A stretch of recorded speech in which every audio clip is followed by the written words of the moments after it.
Hello, hello. We are here today to spend monies.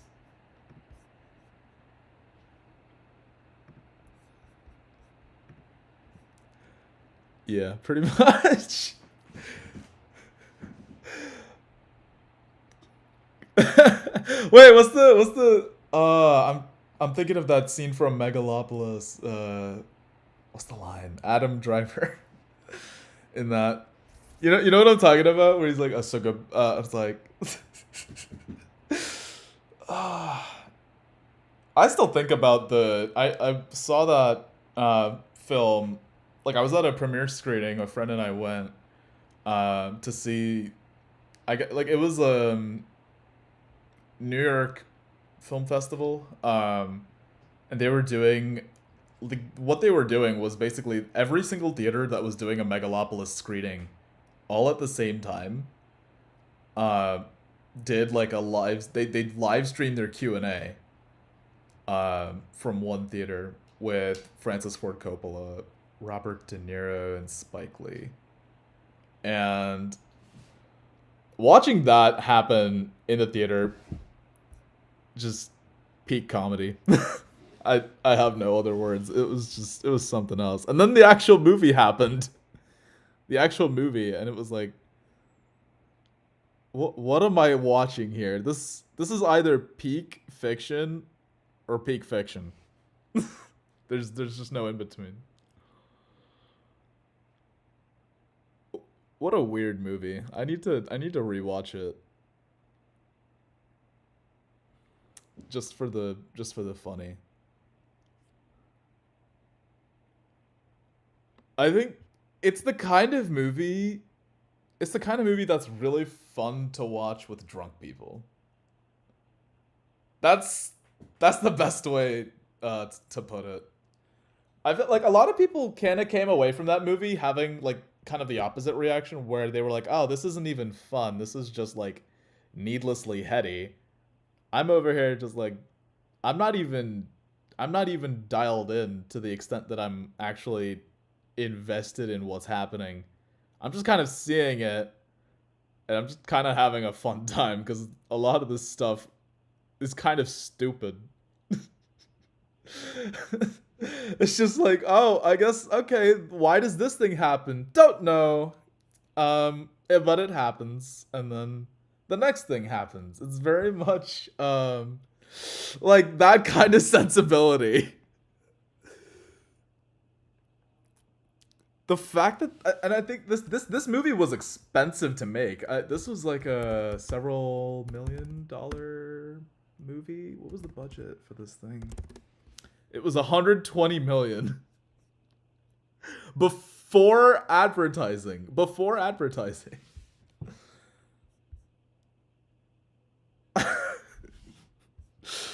And the movie opened with 4 million, including the two tickets that my friend and I got for this thing. That's including that. We did our part. Yeah.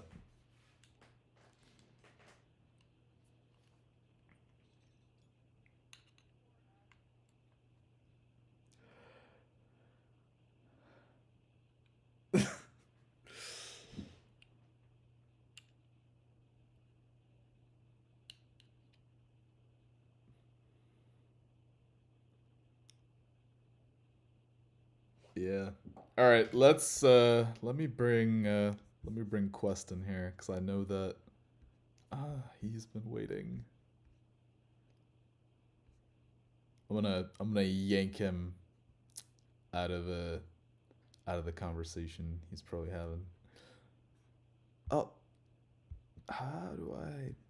I'm trying to figure out how to drag my. I wanna drag him into the VC without dragging the entire. This is what happens when I have too many channels. It's just okay. Now I have to drag the general chat all the way up to be able to drag. You see where it is now? All right, hold on.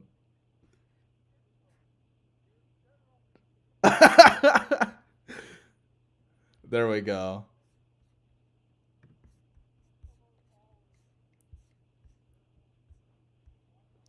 Yep. Oh, should I bring Hana in here as well? Hold on.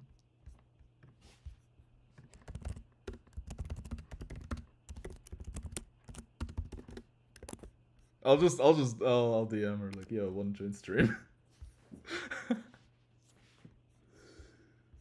Oh wait, oh yeah, that's right. I gotta add the reactive thing now. Let's see. Oh sweet, I love that it already recognizes the exact window. That's awesome. Or like it recognizes that as soon as someone comes in, that's their designated profile.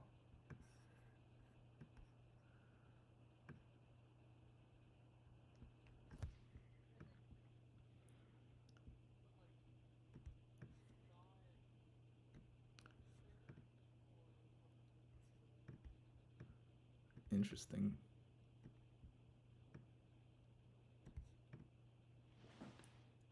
No, reactive.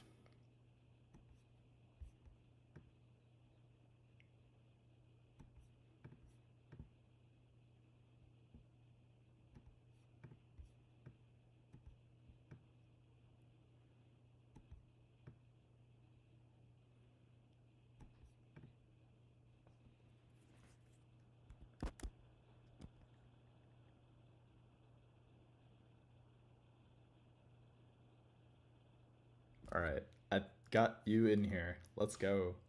I'm gonna check.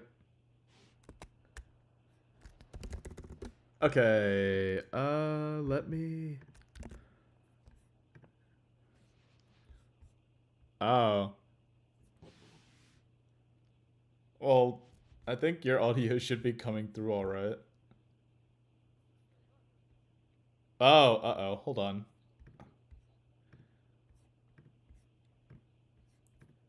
Oh. Oh, hang on. I just realized Discord audio cut out on my end. Hang on a sec. Can I restart capture? Try talking. Yo. Let's go. All right. Okay, we're back. Huge.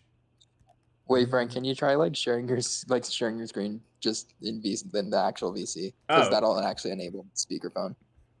Oh, yeah. Wait, what should I just share my entire screen? It doesn't matter. Oh, okay. Just a stream. Oh, okay. You could share a GIF of the Among Us twerking meme and it would work. Oh, you know what? That's genius. Hang on. let me see if I can find that. Actually, let me get Hana in here first. We're gonna start spending Splice credits soon. Don't worry. I've got 1,400 I need to spend, I swear. This is gonna be so much. I don't need to spend all these. I'm not canceling my subscription, but I want to like dump a lot of these at least. I've got too many just sitting around waiting to be spent. You gotta get the one sample of Subtronic snoring. I feel like we have that one already, regardless of a Splice subscription. That one's in. Is it? Yeah, Melodic Rhythm Volume 2, I think. I think I have that one already. If I have that pack, I'm pretty sure I've used that sample on certain occasions.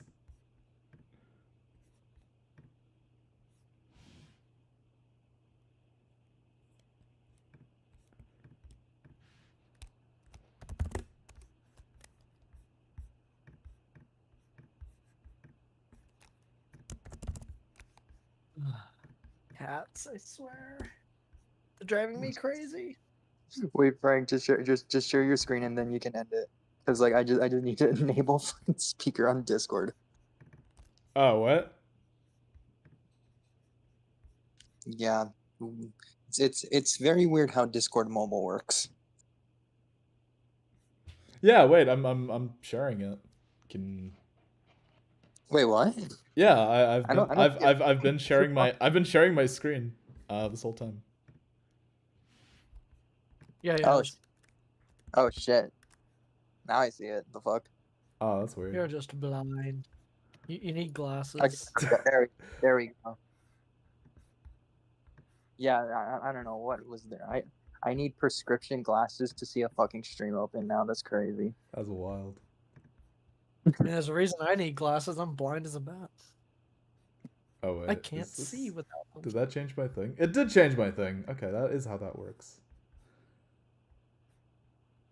As example, funny thing happened. Not closing night of this past show, but like the night before. Actually, a lot of funny stuff happened the night before. So, first thing that happened was my glasses fell off of me, and I couldn't find them for a good like 2 songs, and so I was queuing those songs and trying to like read my script while I couldn't see. Oh. It worked out fine, but that happened. And then the other thing that happened, this was fucking wild. Me and somebody else, we're flipping the board, but we flipped it too far, and so it landed on basically its top in its case. Wait, say that again? So do you know what flipping a board is? Like flipping a soundboard? No, I'm not familiar. So soundboard cases, like soundboard travel cases, you know, like those cases that'll go on like 18-wheelers or in trucks or on planes or something that'll carry like amps or instruments or audio equipment or Oh, whatever the hell. those Right? huge cases with Yeah. like the metallic rims. Yeah, those huge like clasp down keyed cases. Yeah. Yeah. So our board was already mostly in that, but those are stored and transported where the board is basically rotated about 90 degrees from where you actually from like the position you actually work on it with. And so you end up having to rotate it when you get to the venue and are setting up. Very common for like bands and groups that'll carry their own soundboard around. It's uncommon elsewhere. Like rock and roll apparently it was very common. But anyway, there's a specific stand that you use that you have to take that, put it underneath it, and you're essentially basically like leveraging it in order to rotate it, right? And you're rotating it safely. Well, in order to put it away, you basically have to do the opposite. And you're basically making it go from on its back to on its bottom. Or from on its bottom to on its back when you're putting it away. Well, physics decided to work against us the night before closing night. And instead of just stopping where it was on its back, it tilted a little bit further forward. I tried to catch it. It was too heavy. The other person was too scared to touch it, and it fell on its top. Oh. That can be very detrimental to the board, even when it's in its case. I would imagine so. That's no bueno. Yeah. Our main sound designer apparently was not let know about this. The A1 did not communicate it properly. Our front of house engineer did not communicate it. So she got very mad. Very, very mad as closing night happened. The board was fine. Everything on it is working perfectly fine as far as we can tell. There isn't screens aren't even cracked. But that was an adventure. Yeah. That's tough. And keep in mind that board is worth about $75,000.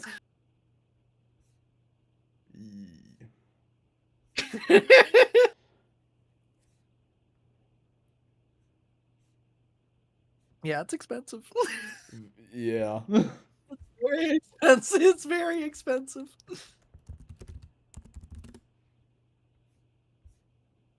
Right, time to start finding samples. So true. I've been looking into on the side. I'm trying to figure out how to add more sources. I just want one more. Or can you only have like 3 individual in one group? I think you can only have as many individual sources as there are people in the call. Oh, wait, is that how that works? Yeah, it's per person in the call, yeah. Oh, okay. Hang on then. Okay. Because I was wondering why I couldn't. Okay, hold on. All right, I'll try it now.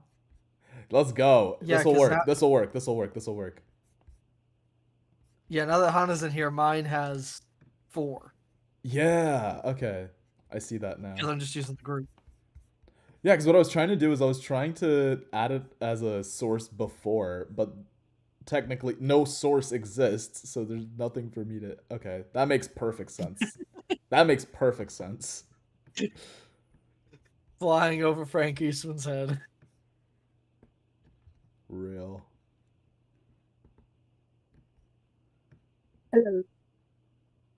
Ah! It's very disco-y.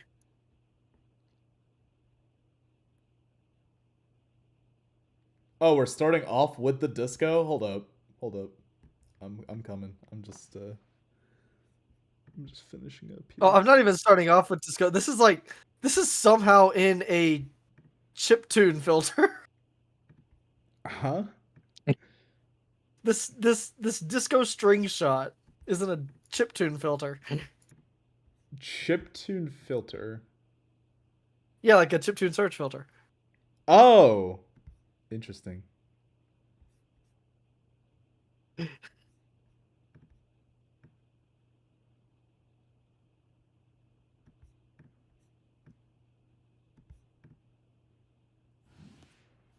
That's actually a good melody. Damn it.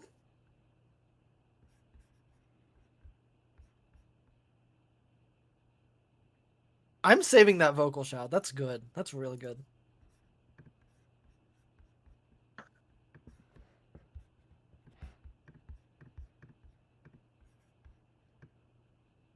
I've been really liking that new what is it? The pack that Tokyo Machine made with drop gun samples. Oh yeah, that's a good one. That's a new one. Wait, Sky, I just realized. Because of YouTube latency, that anytime I check your stream to see what samples you're clicking on, it's gonna lag. I'm gonna screen share. I'll screen share my. Actually, if I can record my entire screen, and then audio is coming through, that'd be perfect. Because the way I have it set up on stream is I just have the Splice window open. All right, let's dig into this. We have The top thing on Splice. Get Serum 2. Yep. All right, I'm gonna refresh my thingy. Oh, what happened? It got so tiny. What happened? Interesting. Don't know. Why did it get so tiny? That's a great question that I'm actively working to answer.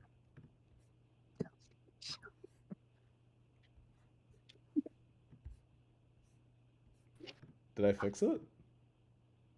I think I fixed it. Yep. Oh, that is so. I think it's lower quality now compared to. I'm gonna check my stream real fast. Was it higher quality then versus now? What's it looking like now? Okay, It looks pretty okay to me on mobile. Oh, that's weird. How the refresh. Yeah, because I've experienced this issue with I've done some Minecraft streams where this exact issue kind of happens where the window just shrinks to very, very tiny portion of what it was. Actually, wait. Maybe I should switch to application capture. Would that work better? Oh, I think it would. Oh, GG's. Let's go. Let's go.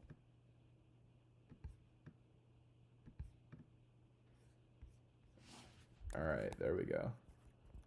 Oh wait, okay. So featured pack Memphis type beats. Memphis type. Do I become a Memphis type beat producer? No, you're from Atlanta. That's a rival city. Absolutely not.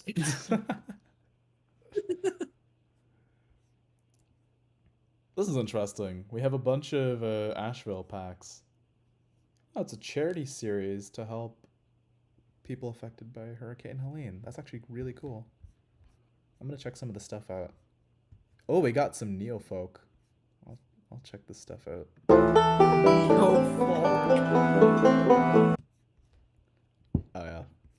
Let me check to make sure that the audio is that's very working. medieval.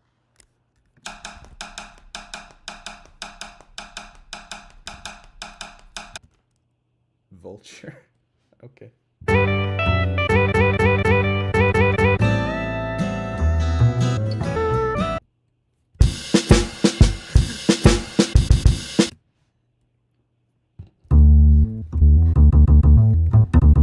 Frank's about to be a country boy. Just making electro music with country samples. And nothing but country samples.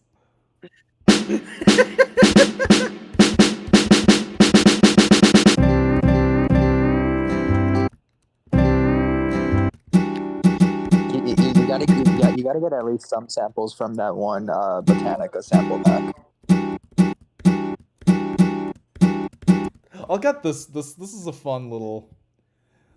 I can add this somewhere. This little acoustic chord pluck.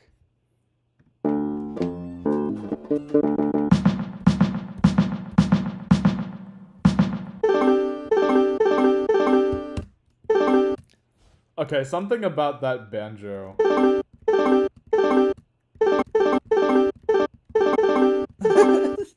I hear Zelda. Alright, what else we got? I also hear Zelda. Oh, this one's named Fern. Is that a free run reference? What else we got?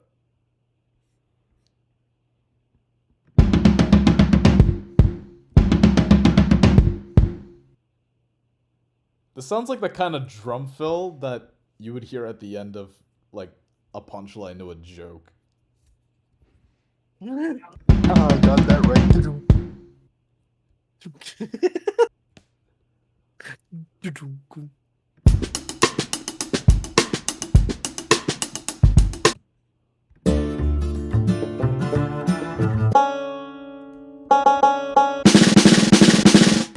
Oh, I could see myself doing like a spam thing with like this thing. Easy grab. Oh That yeah. kind of bang.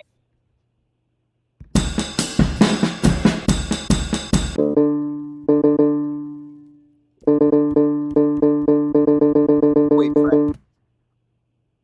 Did you get any samples from like the new Oliver pack? Oh no, I haven't. Let's check it. That's it. The 2000s one, I think. I think that's the new one. Is that the new one? I'm pretty sure. I found the intro to Bangarang 2.0. Oh, what? Hold on. I've got to see this. Yeah. I sent you the link to this. I put it in chat. I'll just DM it to you. Okay.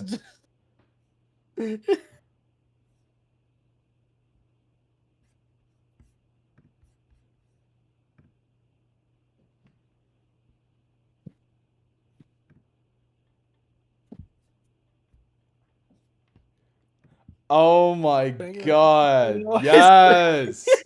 Yes. Bangarang 2. Let's go. Bangarang 2 Electric Boogaloo. This time it's in D minor for some reason. Why not?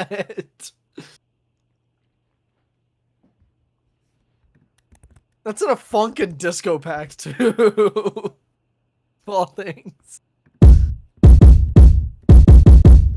I keep forgetting there's a Cory Wong sample back on Splice. Oh yeah.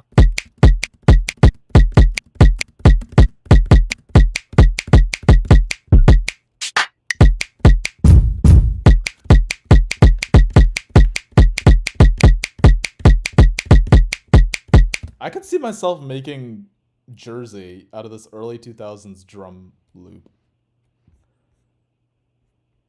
That's alright. Easy.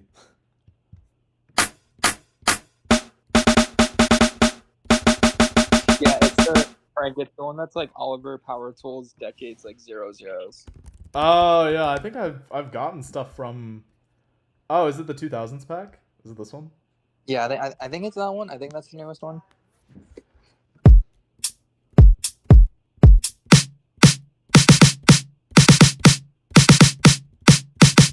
Oliver snares just they just work.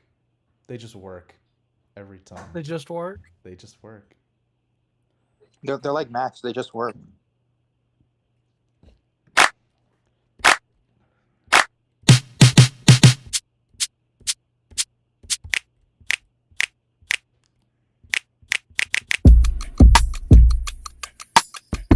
That's just the Rickroll of Tom Phil.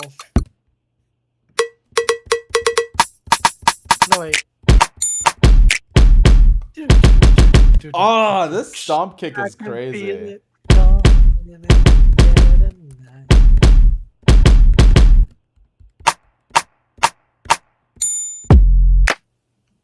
That was a snare.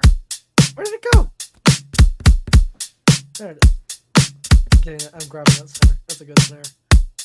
What even is that snare? What even is that snare?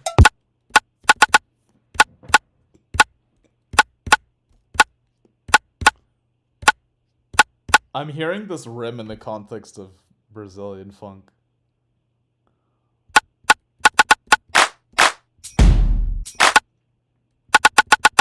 I think this is the thing I'm gonna kind of miss about not using Splice after today. Is just anytime I hear, I mean I can get this from literally just sample hunting through a different like file browser, but just like getting ideas from legitimately anything. Yeah. I'll still do that. I just think the way Splice has it set up is really nice. That's part of why I like Splice and I've been a customer of theirs for so damn long. Like, I think the first time I ever subscribed to Splice, it was like 2018 or 2019, somewhere around there. And outside of like 6 months early on in COVID, I've just never stopped.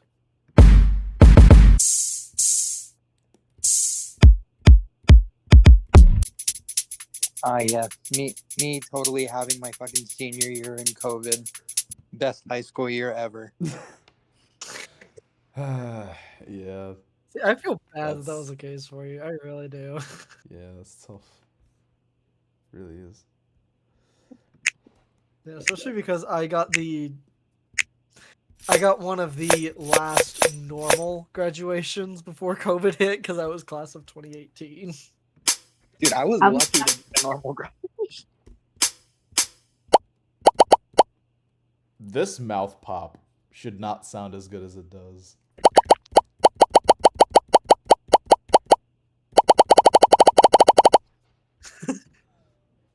It sounds like sounds like a mobile game pop effect almost. Sounds like the bubble popping in Cut the Rope almost. Reminds me of like how brain pop videos used to start. Yes! Oh my god, brain pop. Oh god. Frank, you just Were threw me y'all, back. I'm sorry. You were just threw y'all me ever back. shown the Wait, 9/11 brain pop video? Dude, The Frank, 9/11. What? Yes. Like in That's a school. thing. Yes.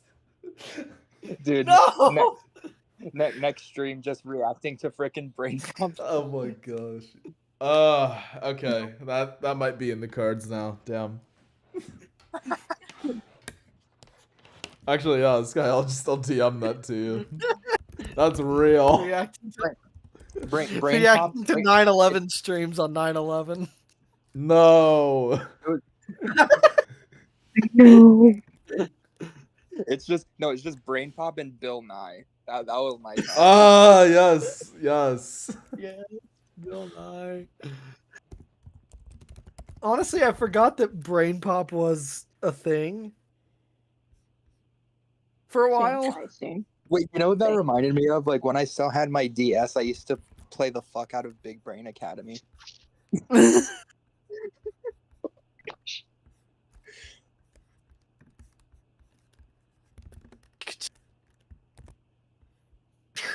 Fuck?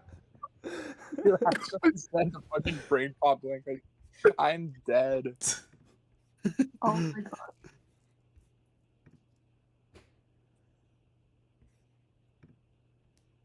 An airplane full of passengers flew into one of the Twin Towers.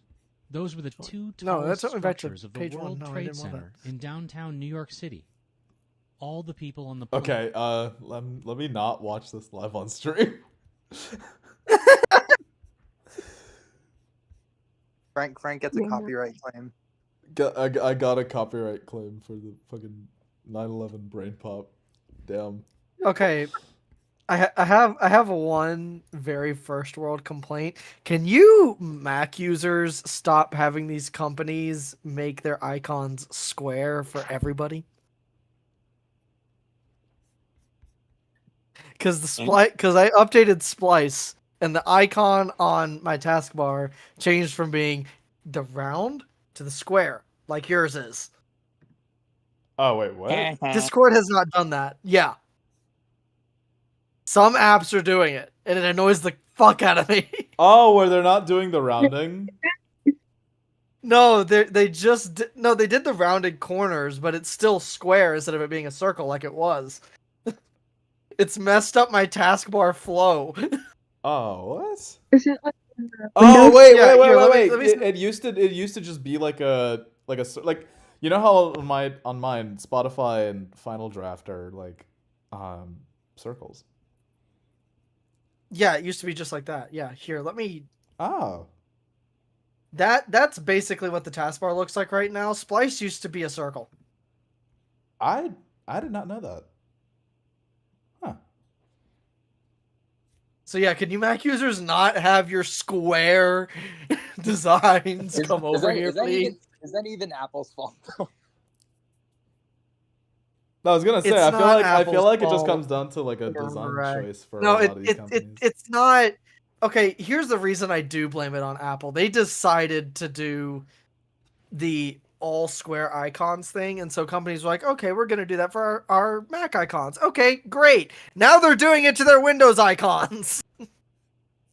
Same fucking thing. Except in this case, like I can understand Mac software doing it like that. Where it starts to become inconsistent is where Windows or where software companies developing for Windows are deciding, yeah, let's also do that.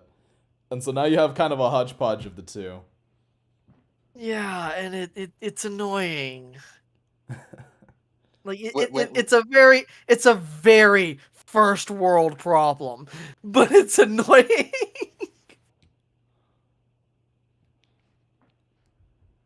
It's very annoying. Here, Cole, I'll send you the screenshot of that too. It's just Frank, I gotta say though, I love the liquid glass.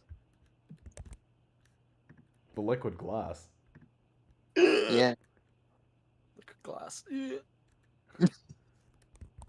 Sorry, as an iPhone user, I hate it. I hate it so much. And actual usage is actually cool. I got the dev beta and I was like, damn. Sorry, this but iOS sucks.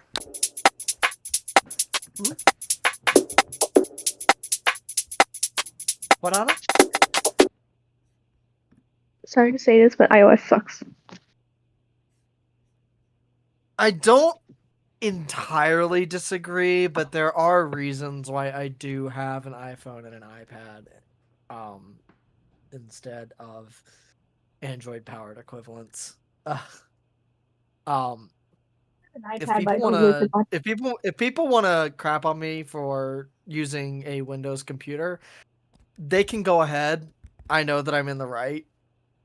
I know that they're just hating because they're insecure. They know that Windows is just as good these days, and the only thing that's really limiting Windows usage is that hardware is artificially locked down to only work with macOS stuff.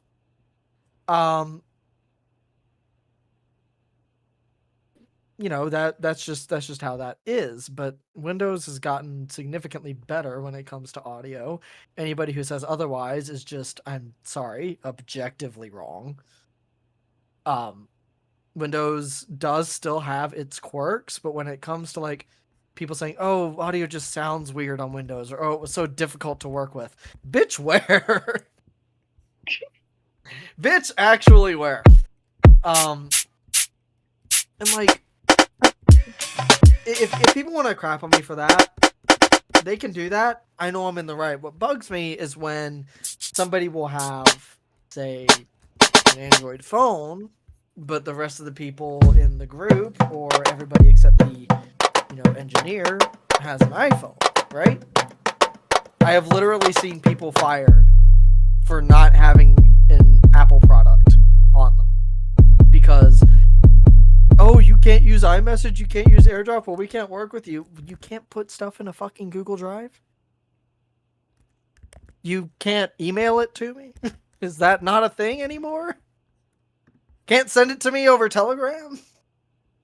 Come on. Bring fired back the fired old- over that's crazy. Fired over that's crazy. I have literally seen it happen before.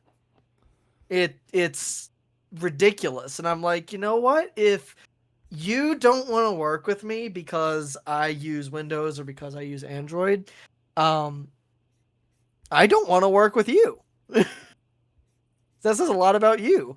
Right. But like, I have an iPhone and an iPad because I want to limit the possibility that that is what will get me fired because I think that it's a stupid ass reason. And so people can at least say, "Oh, can I AirDrop this to you?" Sure. Have them AirDrop it to my tablet, and I'll put it in my OneDrive anyway. Right. It's kind of funny because literally earlier today I just applied for the specialist position at the local Apple store.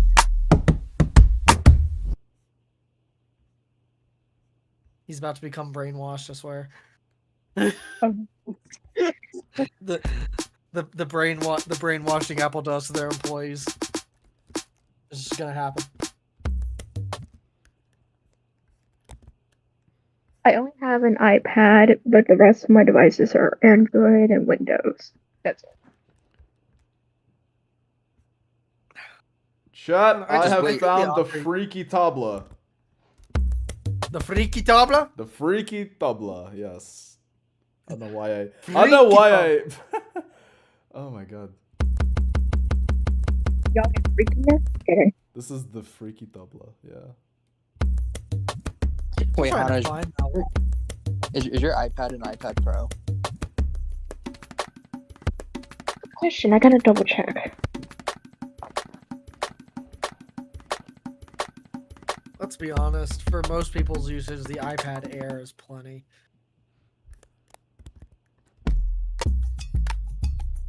Like, it really is. I have not found anything that I have not been able to use my iPad Air for yet. And I've had it for a couple of years at this point. I have an iPad Air. I mean, honestly, Cole, I really don't think there's anything wrong with that necessarily. I've actually seen even for digital art, like the 120 hertz screen actually does help for a lot of like smoothness and like drawing stuff. marginally. I can say that from experience, having done that on my own computer, which can go up to 165 hertz. It marginally helps, if at all. It really doesn't make that much of a difference. Just drawing on my iPad. I'm mostly used to drawing on my tablet. Like Actually, I can see like on paper it making a difference. In reality, the real world application of it is just it really just is not. Just for that, it's not worth it. I think because I have an iPad Air as well. It's like I think that's the only 60 hertz device I actually still have. It's just not. I don't know, like 60 hertz. Maybe this is just me having lower standards or something, but like 60 to like 100 hertz doesn't seem like that bad to me. Like 120 is great. Like 120 is great, but like even in comparison, like 60 still looks just fine.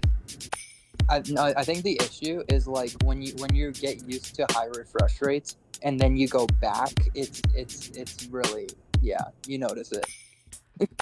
I mean, that could go for anything. Get a faster computer, going back to a slower computer is going to be very noticeable. It's also that plus like higher refresh rates mean way faster response times as well, especially with like those monitors that are like OLED screens. Yeah, but that also makes me wonder, like, outside of esports and maybe wanting to see how like a video would look in 120 frames per second versus 60. What does that really bring to the table realistically? Because like I said, I've used both. I've swapped between both. For 99% of cases that I've run into, it hasn't really made a difference.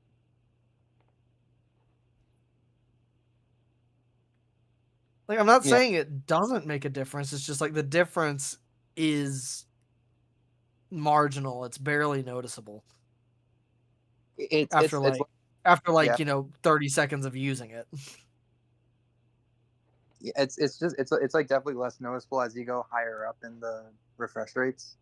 But like it's like the difference between like 144 and like 240 is like a lot less different than like 60 to 144. Yeah, I'll agree to that. I really think that like if you're going to go with high refresh rates, 144 is about as high as you really realistically need to go. Otherwise, you're just overkilling it, and you need to stop. You're getting into the gimmicky stuff at that point, in my opinion. I have used 240, and 240 is definitely nice. Like 240 is a really, really nice sweet spot before like and then you don't really need anything higher than that. Oh, maybe it's my shit eyes, but like 144 seems to be that for me. I don't know. Again, maybe I just have crap eyes. Apparently, according to people in prod buy, all of my senses are crap. My sight is crap. My ears are crap. My taste is crap. Everything is crap. Well, there's your first mistake. You're getting opinions from users in prod buy. That's very true. Frank, we literally got 2 people banned. And nice. that was the best thing ever. What they get banned for, if you don't mind my asking? Personally attacking multiple users, including me. And then Wilson over here just like waking up like even before eating breakfast, he literally banned them. He's like, first thing I do in the morning is I gotta keep the streets clean. Wait, what? Oh.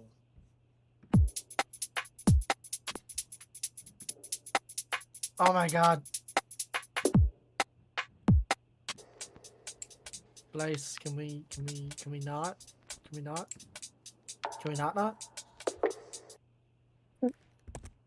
Can we knock 2 more? Knock. No.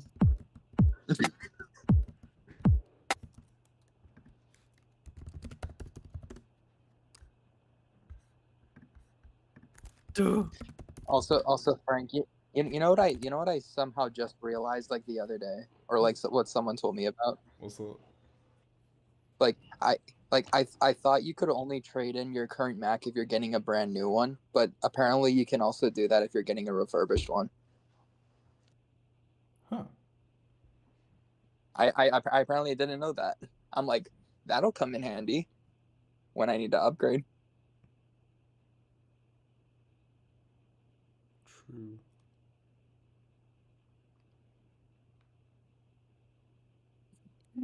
Frank, my next Mac is definitely gonna have 64 gigs of RAM minimum.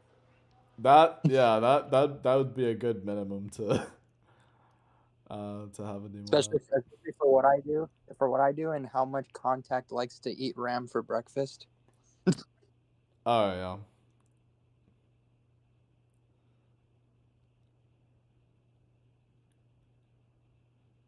I'm gonna be in a similar boat when I build my tower, although I'm probably gonna start at 32 and then work my way back up to 64 if I can't find a good deal on 64 gigs of RAM at that time.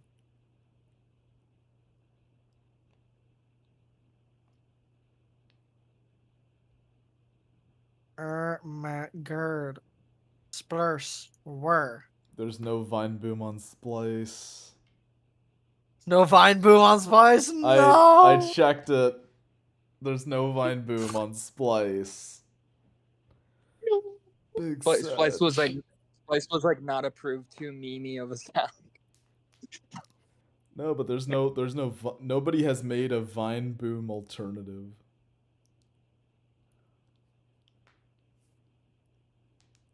That's a problem. This is a sad day for Vine Boom fans. It's a sad day. Sad day for samplers and producers everywhere. Oh, It's a crime, by the I way. looked up memes. Let's see what Splice has for memes. There's 6,630 results. Oh my god. SLK vocal dank memes. I got them dank memes, bitch. Yeah, them dank memes all day. Bitches love them memes. There's nothing left to say. Fuck. I might actually download that. You know what? Fuck it. I'm gonna redeem that. Fuck it. Oh wait, it's from the Sullivan King pack. Okay. Okay, barely alive meme Sullivan. snare. Okay.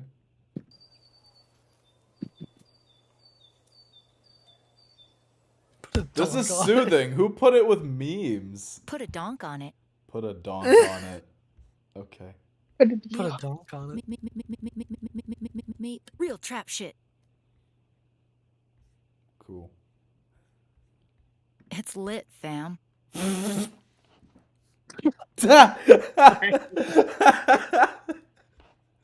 What?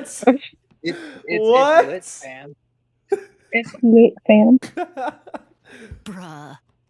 Bruh. Meme one shot beepus nonsense. Frank, what is that one that says triggered sound like? Triggered. Oh. Pass the lean. Pass the lean. Psych. Okay. Frank, don't scroll down. Don't scroll down further. There's one that's for beepus nonsense. Oh wait, that's further up for you. Wait, it is? Wait, where is it? Yes, go up. Go up. Go up. Oh, beepus nonsense. Hi, I would like to thank everybody for coming to when you have to when you have to. Hi, I want to say hi to everybody, including my mama, because I need to say hi to my mama when she sees another person. What did I just listen to? Okay, why did that sound like, why did that sound like that? Spend one credit on it. Why did that sound like that one guy from Phineas and Ferb? What, Baljeet? Yeah. Oh no. That's racist. Oh no. That's racist.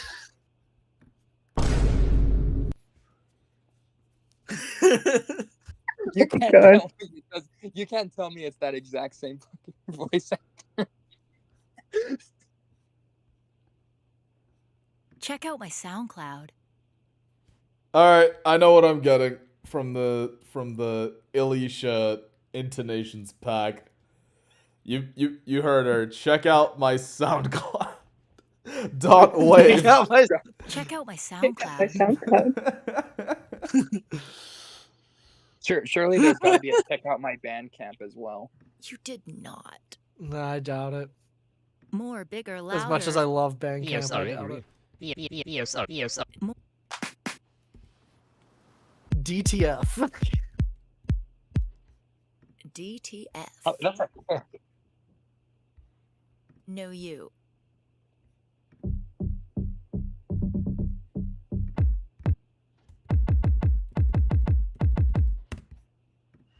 Boom, boom, Bruh, oh, bruh, oh, Why is this one called Meme One Shop Diddygasm? Excuse me? What? Where is this? Where is that? No! What? What? This is called. Why? Rabbit. Wait, no, wait. Hang on. It could have just been like.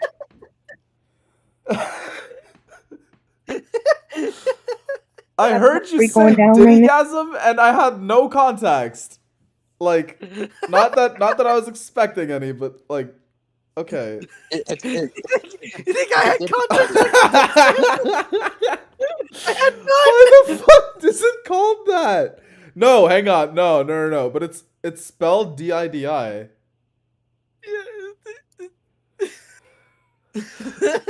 No, because when you said that, I was like, wait, is it spelled the way I think it's spelled, or what are we doing here? Is it D-I-D-I or D-I-D-D-Y? What's happening? Wait, hang on. Is this a Daft Punk reference? Hang on. bigger, louder, fatter. Bigger, stronger. louder, fatter, stronger. Dab. Dab. Big E. Big E? The key of E. It's just E. Yeah. It's just E. There's nothing else to it. Sad boy. Play it. Sad See what collab, it is. bro. Collab, bro. No, not the collab, bro. Not the collab, bro. With the Collab, bro. question mark. No. She did it wrong. Most producers that will do that don't even put a question mark. They'll just say collab, bro.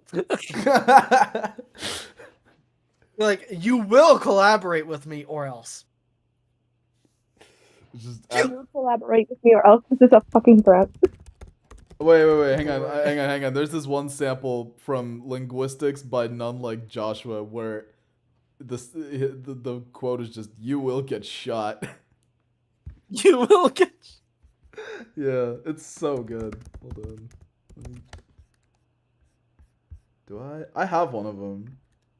You will get shot. There we go. That's the one. You will get shot. Beautiful. You will get shot. This has 7,000 plus samples of this guy just saying I could get things. 1/7 of that pack. I very well could. I very well could. Now, will I? I don't know. Probably not. I mean, Frank. technically, you could, and then stream would be over. This is true. If I got it right now, no, I'm not gonna do that. This would be your sound for the next year. My sound is just taking Linguistics by none like Joshua samples and making instruments out of all of them. Everything from the kick drum to the ARP to like just everything. I have to use this vocal breath gasp as a white noise riser or something. I don't know. I don't even Slay like them anymore. bitches. This is way too Slay loud. bitches. Fire. Slay fire, bitches. Fire. Somehow. Long time no see. I don't even like them anymore. Sounds good to me. Did you hear that? Frank, if there's not a whisper in there that says it's free real estate, I'm suing. Oh, hold on, I'll check. No real estate. It's free real estate. It's free real estate. It's free real estate.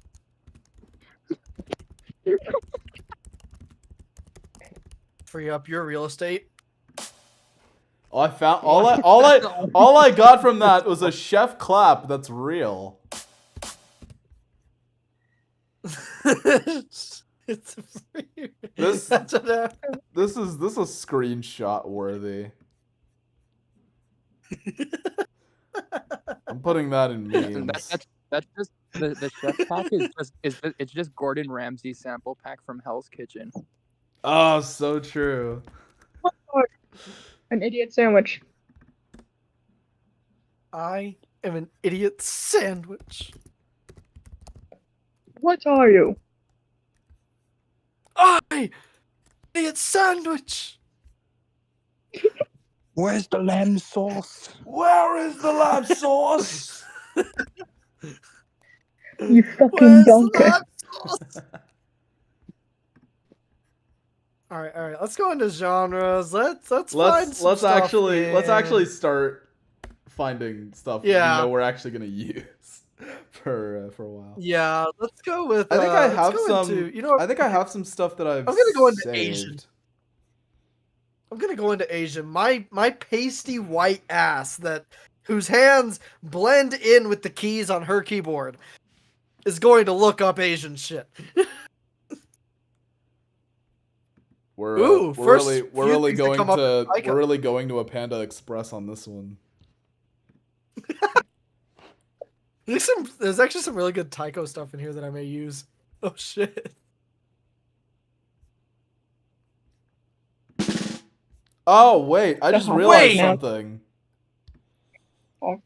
I am basically the amount of sounds that I have compared to the amount of credits I have to spend. Oh no. Wait, Frank. You're gonna double your library. I'm aren't you? doubling my entire. This is after. This is just from like the months I've used it. If it says anything, Okay, I've got well. almost 5,000 samples on Splice. Just saved, just waiting to be used. Frank, do you have anything from like that Liar K-pop pack? Oh wait, hold on. Wait, which one? It's literally called I think it's called Perfect K-pop or something like that. Perfect K-pop. Okay, I'll check that out. Oh my god, that almost did the lick. No fucking way. No, it's the third one. It's the third one. It's like This one? yeah, that one's in that pack.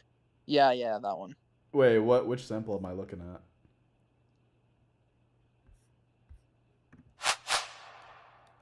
They got some pretty banger samples in there, I gotta say.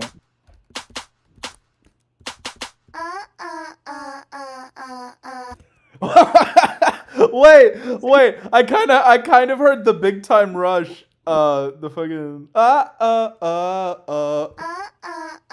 like.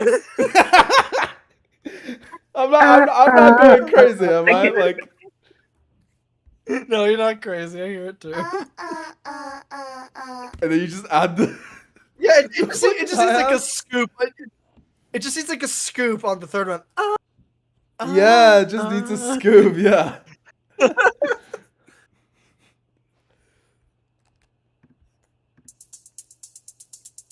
Oh my god, wait. Literally the exact hi-hats that come in. Damn.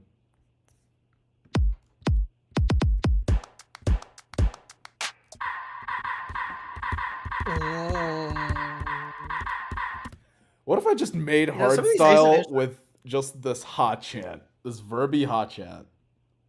Wait, play it again.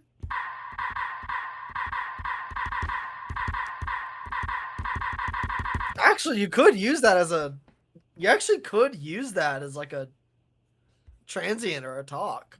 I could. And I could also do the stupid thing of turning it into a wobble bass.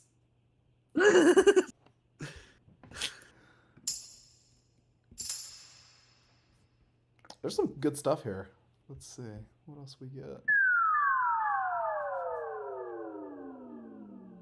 Koto Nagiri wet. Wet Nagiri.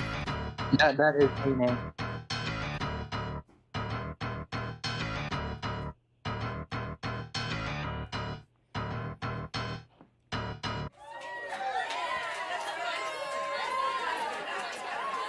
Okay, I'm getting a bunch of really good like taiko sounds just from going into Asian sounds.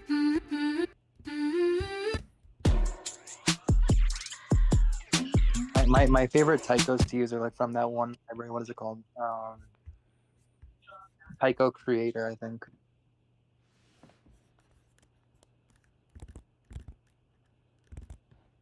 Yeah, these are from the Ahi Analog Archive pack. They're really good. They're surprisingly good.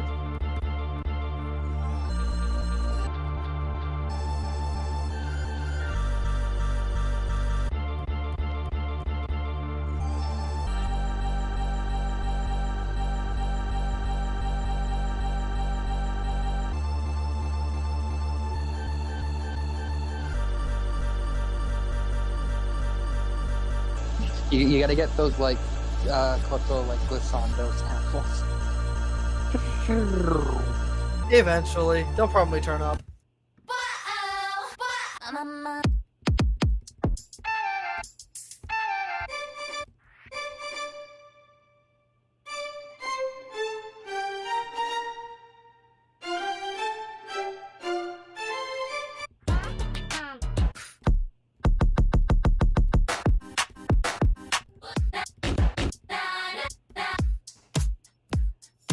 Ooh! These new disco drums are so tight. Hold up. I'm getting these.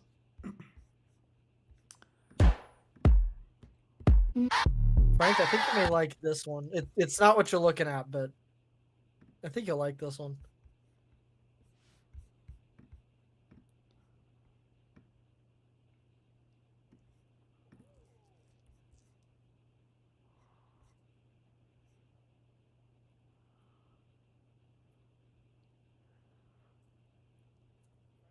Oh, wait, Lackery, I didn't even notice you were in chat. I haven't had chat up for at least 40 minutes. Holy crap, I'm so sorry.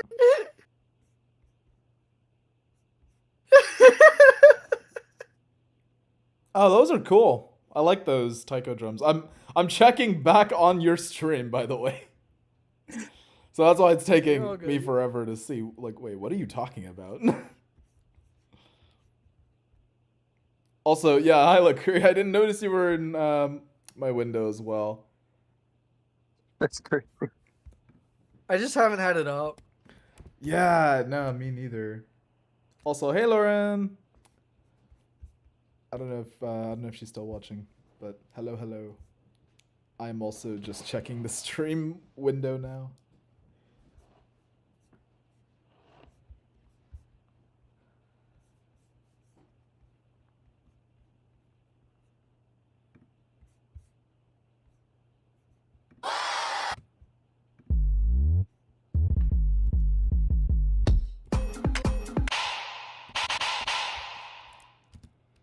They love their hype chants. A lot of the K-pop producers.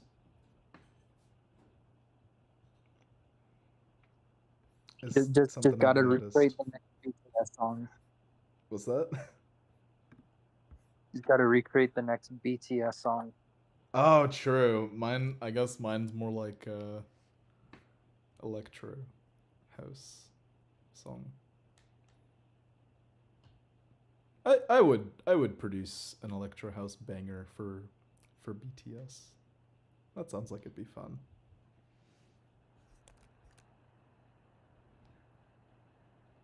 Like Real. qualifications must speak perfect Korean.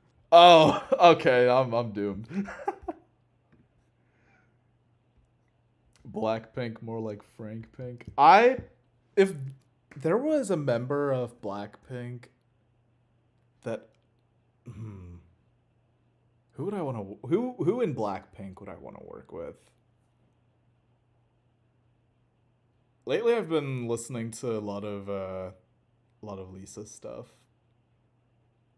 I'd probably pick Lisa, just off of that. Been digging some of that stuff. Honestly, a lot of Jungkook's like solo stuff is also really good. It is. Have you heard? Let's see.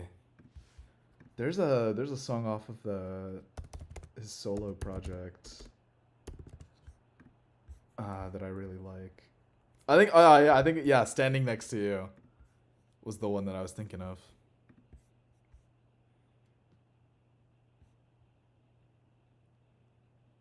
Yeah. I feel like the only issue I have with that song is just like how kind of over compressed it kind of sounds.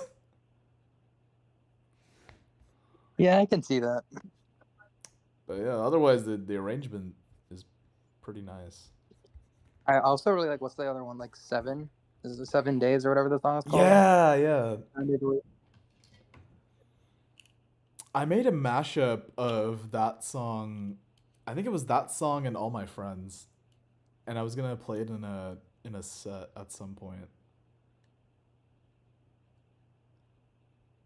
I think that might have been the scrapped set from last year, that like North Star set that I put together. Yeah, it's kind of crazy how like they're a lot of their solo stuff is like the production is really not that complex, but it's like it's still super good mixing. Yeah.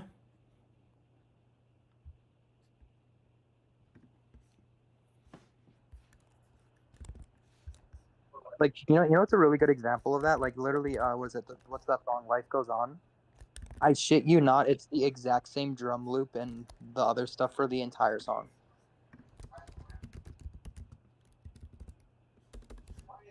Like literally, it doesn't change.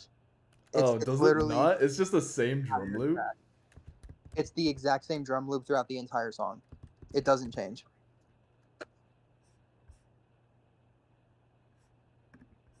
Well, it's not. Yeah, it's that one.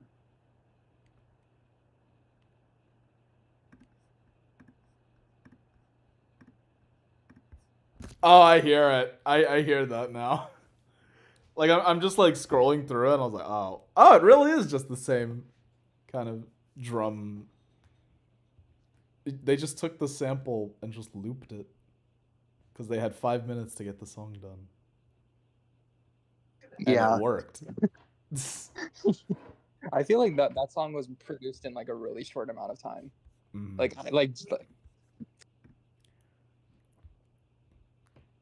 I mean, probably coming up with the lyrics probably took up the most of their time, to be honest. I feel like I don't know how much of when songs get pitched, it's like how much of it is just going off of pre-made beats and just having things just to have things. And then if the artists like it, then they record over that, and then that's what becomes the hit, basically. So you're never starting all the way from scratch. Honestly, I would say a good chunk of music is made that way, and I don't necessarily think that's a bad thing either. It's definitely a workflow that has worked really well. So I guess like the one thing about it that bugs me is just that I definitely don't make everything in my projects from scratch, but it kind of, I don't know, I feel like workflows like that kind of play into the hatred that some musicians have of people who write music borrowing from other places or using elements from other places as opposed to coming up with shit on their own. Yeah. Because I would get a lot of not a lot of, but relative to the amount of other shit that I got for other shit, I would get a lot of shit about that. Relatively speaking, that plus the fact that I used Windows, which was I could brush that off. The only reason that like continues to bug me is just it was brought up so much. But the sampling thing, the using other pre-made elements thing, I sort of get where they're coming from, but at the same time I'm like, if it makes good music, doesn't matter. Cause also you listen to tracks from now, they sound like some tracks from the early 2010s to mid 2000s, which sound like stuff from the early 90s, which sound like stuff from the early 80s, late 70s, etc., etc., etc. It just makes you wonder, is it really a bad thing that that's the case? I think especially because guess it like kinda a depends. lot of because sample libraries are continuously being made, you'll have like I've listened back to some of the songs that were being put out around 2013, 14, 15, 16. And I can kind of hear where certain elements sound more outdated than some of the stuff that's out now. Yeah. And so it's like we can have music in this style, but it can sound better. It can sound like I don't necessarily want to say more modern, but like cleaner.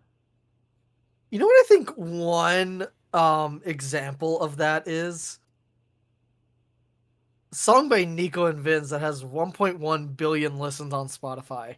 The track Am I Wrong? Like, it's a great track. It is an objectively great track, but you can tell like some of the elements in it just sound like that era of music. If that makes sense, right? So it's not bad, it's just how it is. I think there's certain songs that like that's kind of an advantage that they have is just that like it doesn't need to be kind of like updated or because then that takes away from like the charm of it. Yeah. There are some songs where just like the original is great. If it gets revived or if it gets a revamp, awesome. That's great. Even if I still prefer the original. Yo. I think part of that may just also be like just nostalgia bias. Yo, Pyro, what's up? What's up? Hey, Pyro. Yeah. So you know what I've been wanting a sample library of, like I want like that really old Hollywood string sound. Oh yeah, I know the one you're talking about. Like, is it like? But like like 70s movie style strings? Yeah, like movies from like way back in the day. Like Loewe It's like that kind of strings.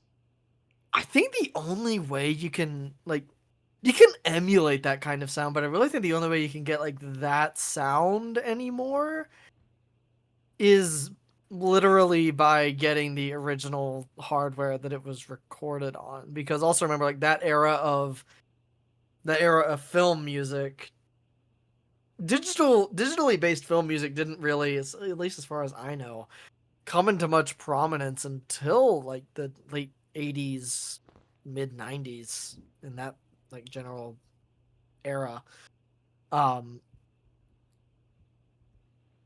And like part of the way that those strings sound has to do with like the mics they recorded on and the consoles they recorded it with, the rooms that they were in, which have almost certainly changed since then. Like it,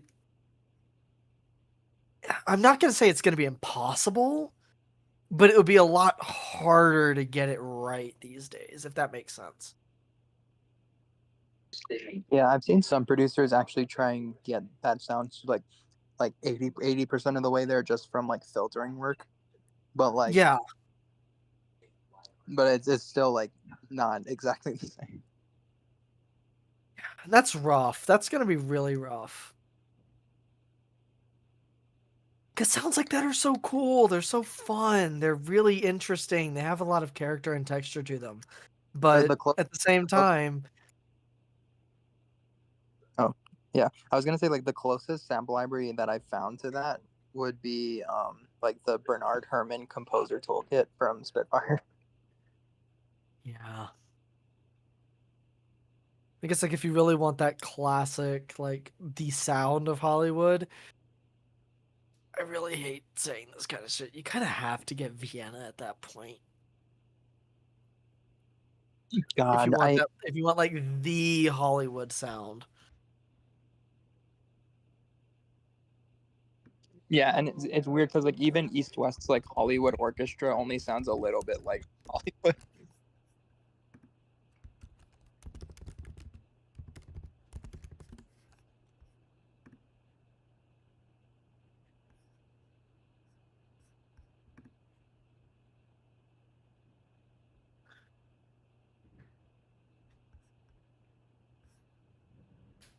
Dude, Frank, VSL stuff is so like ridiculously overpriced. It's insane. I am very much seeing that. Yeah, Vienna stuff it's good. Like it is objectively really good and really well made. And the methods that they use for stuff, like when you play a note, like the round robins for these are actually kind of insane and you can like really get into the weeds of it. But yeah, it is way expensive. You have to like really want or need that sound if you're actually getting it. Friggin' like 500 or 600 just for a violin one section. Why?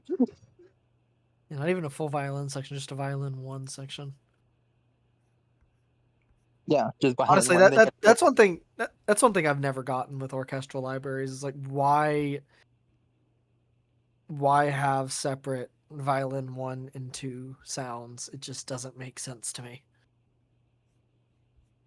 They're all violins. It's slightly different. Not noticeable enough to make a whole other fucking library for it. In my opinion. Yep, that's why people use cinematic studio strings, because everything is just in one library.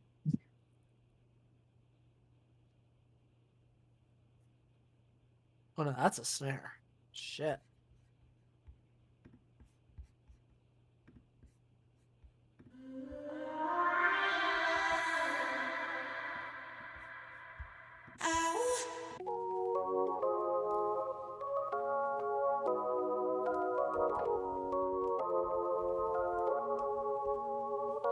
Also, Frank. Yeah. I found a Mario Kart World track that blatantly has the lick in it. Oh, what? We got the lick in Mario Kart World before GTA 6? Yes. Let's go. This is great news. I will be sleeping very well tonight with that knowledge in mind.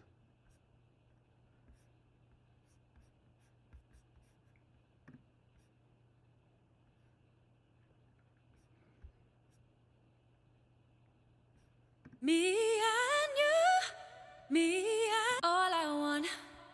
Frank, I still think Mario Kart World is now the newest, greatest video game soundtrack of all time. I'm waiting to play it first. Yeah, that's what I'm doing. Before I really immerse myself in that soundtrack. Yeah, that's what I'm doing. It's I want to immerse myself in it, but I can't bring myself to do it until I've actually played the game. Because I do think I'm like this with a lot of games. I try and reserve judgment for the game itself. Because if you just look at its elements in isolation, of course you're going to find a lot of issues. I think the better judgment of whether something in a game is good or bad is more how does it mesh while you're actually experiencing the game. Like specifically with game music, I think that's an important aspect. Or really just most things in games, like the controls, the amount of items, the world, and how it's laid out, the story. Like, what does the gameplay prioritize, and does that lead to it being a better experience or a worse experience because of that? Because I do think that, like, the soundtrack can be objectively good, but if it doesn't fit with the game, is it a good game soundtrack? You know? Yeah, from what I've seen of like the gameplays of like the courses, it really does fit. I don't doubt that. Nintendo generally does a pretty good job of that. But I'm still reserving judgment until I can actually get my hands on it and play it. Yeah, I mean, see, I was fine just diving into it because like, ain't no way I'm buying a Switch 2.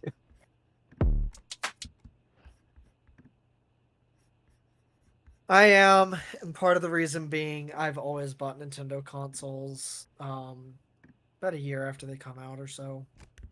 Buying it now, in my opinion, is a dumb idea. There's not enough games out for it yet. You're not going to get your money's worth out of it. Right away. I wanna. I'm with you. It's on not that. a worth. It's not a worth it. Most console launches or most product launches, most computer launches, most like game launches, most actually no, not even game launches, just like most console launches. Those are generally like you kind of have to wait for things to actually take advantage of what's there. Or in the case of game consoles, so it'd be an actual game library, even if it's a small game library there. Before you should actually buy it. Because like right now, Switch 2, 100% not worth it. A year and a half down the line, probably going to be more worth it than it is now. Yeah. I mean, you could say the same about the Switch. You could say the same about the Wii and the Wii U. You could say the same thing about the PS5 when it first came out, the PS4, the Xbox 360, the Xbox One. I think with There's the first Switch, there's very few consoles that I can point to. Yeah, I think in my case with the first Switch, like, I felt that Breath of the Wild and Mario Odyssey were compelling enough that it was worth being an early adopter just to play those. Oh, definitely, and part of that was because both of those were like the first games in those franchises that were mostly or entirely open world. And like, I'm also an opinion of like, does a console need to have the latest, greatest, and most performative specs to be a good console? I argue no. Because like, just because a Switch's performance doesn't match up to say PS5s or the Xbox Series consoles, does that make it an objectively worse console? I don't think the performance of the console is what actually makes that console. I more think that it's the games that are made for it and how that hardware that's available is taken advantage of for those games that determine whether or not a console is objectively good or not. Yeah, it's just, I mean, I think it's just for the time, especially like the original, like everyone can agree that the original Switch was just super way behind on hardware compared to like everything else. Yes, but also remember what they've done with that hardware over the course of the Switch's lifetime. For the hardware that it is, they've done some pretty damn impressive shit. I mean, yeah. I'm not saying that it's the most amazing thing out there, but also remember, like, these aren't your Call of Duties. These aren't your Halos. These aren't your Dooms. This is funny mustache man throws hat at animals and catches them. This is throw an orb at a creature and use it later. This is weird swordsman goes across the land to rescue a princess. And what they're able to take from that with the hardware that they have and make it into what they have. I think that's pretty, like, relatively speaking, I think that's pretty damn impressive how much they were able to squeeze out of the Switch for as long as they did. Have y'all seen the footage they put out for Metroid Prime 4? I haven't yet. That no, but I've heard game it's really... looks really, really good. And the fact that Again, it's a you're able to game get that graphics is like... able to run on Switch like that is... Yeah, exactly. When you're crazy. able to get graphics like that and still utilize the, quote, lesser hardware, that's pretty impressive in of itself. Like, that takes some really good optimization. That takes some really good development skills. Like, is it perfect? No, I will never, ever argue that the Switch or the Switch 2 are perfect. I'll never argue that any Nintendo console is perfect. I will never argue that any console or any machine is perfect. Everything is going to have its flaws. I think people tend to focus more on what they can objectively get their hands on, like specs and performance stuff, because that's something that we can look at and tangibly grasp, as opposed to what are the intangible stuff? What are the intangible benefits that come with it? People tend to only judge on the tangible aspects and not the intangible.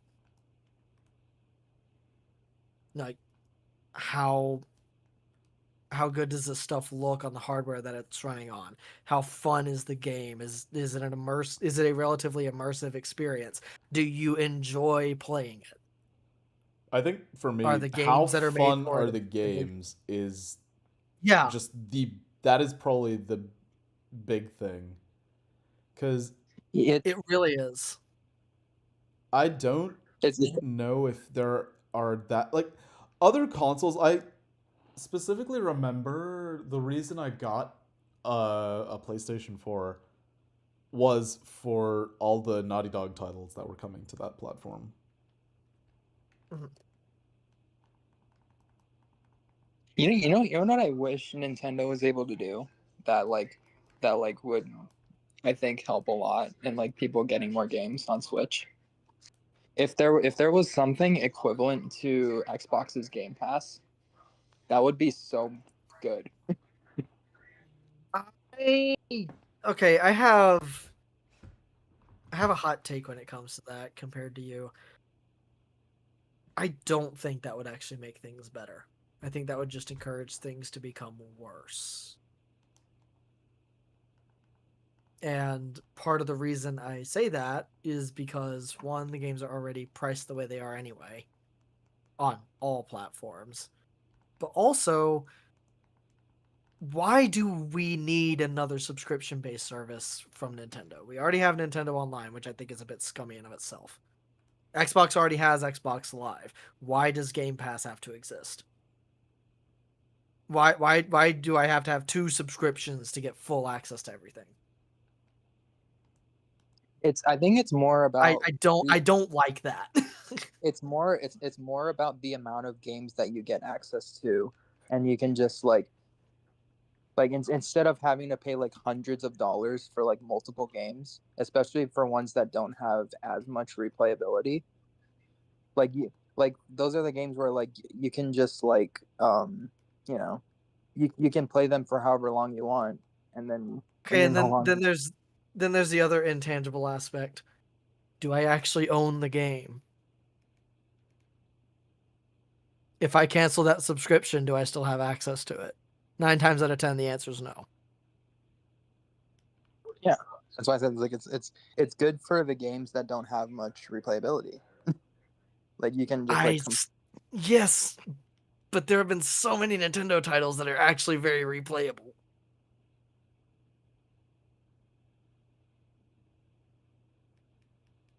There aren't many that I found that aren't replayable.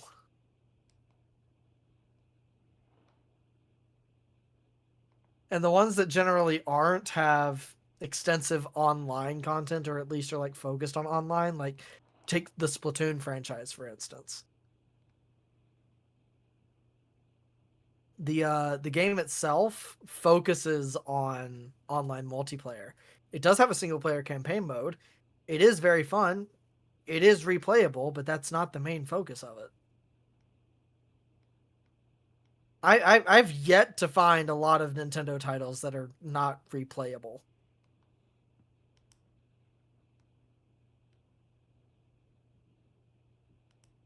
So I really would just push back against further. I really like, my big thing really is I really don't want another subscription to be introduced into the way that Nintendo does things as it is. Nintendo Online is already plenty. Why do I need to have like a Game Pass style thing? It doesn't make sense. Game Pass to me doesn't make a lot of sense as it is. I think what I use the Game Pass a lot for is like demoing it, like trying out games and seeing like how well I like them. Because like I could just pay for like 1 month of Game Pass and try like a million different games, and then like I could be like, okay, like I like this game, and I can actually purchase it later. Trying it out, yes, but outside of that,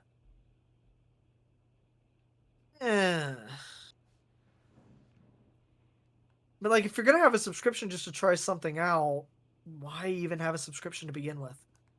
Might as well just release a game demo at that point. Yeah, it's because not too many game devs actually do that. Not anymore, anyway. But my point still stands. If your argument for doing that for demos is your point, why? Like I don't know. It doesn't. I can't wrap my head around how Game Pass is really worth it if you're continuously paying for it. Yeah, I think I guess the main reason why most people pay for it, like, I mean, I don't pay for it anymore, at least, but like because I'm not really on my Xbox that much anymore. But like, I think what some people that do pay it for is purely just the absolute massive catalog of games that come with it.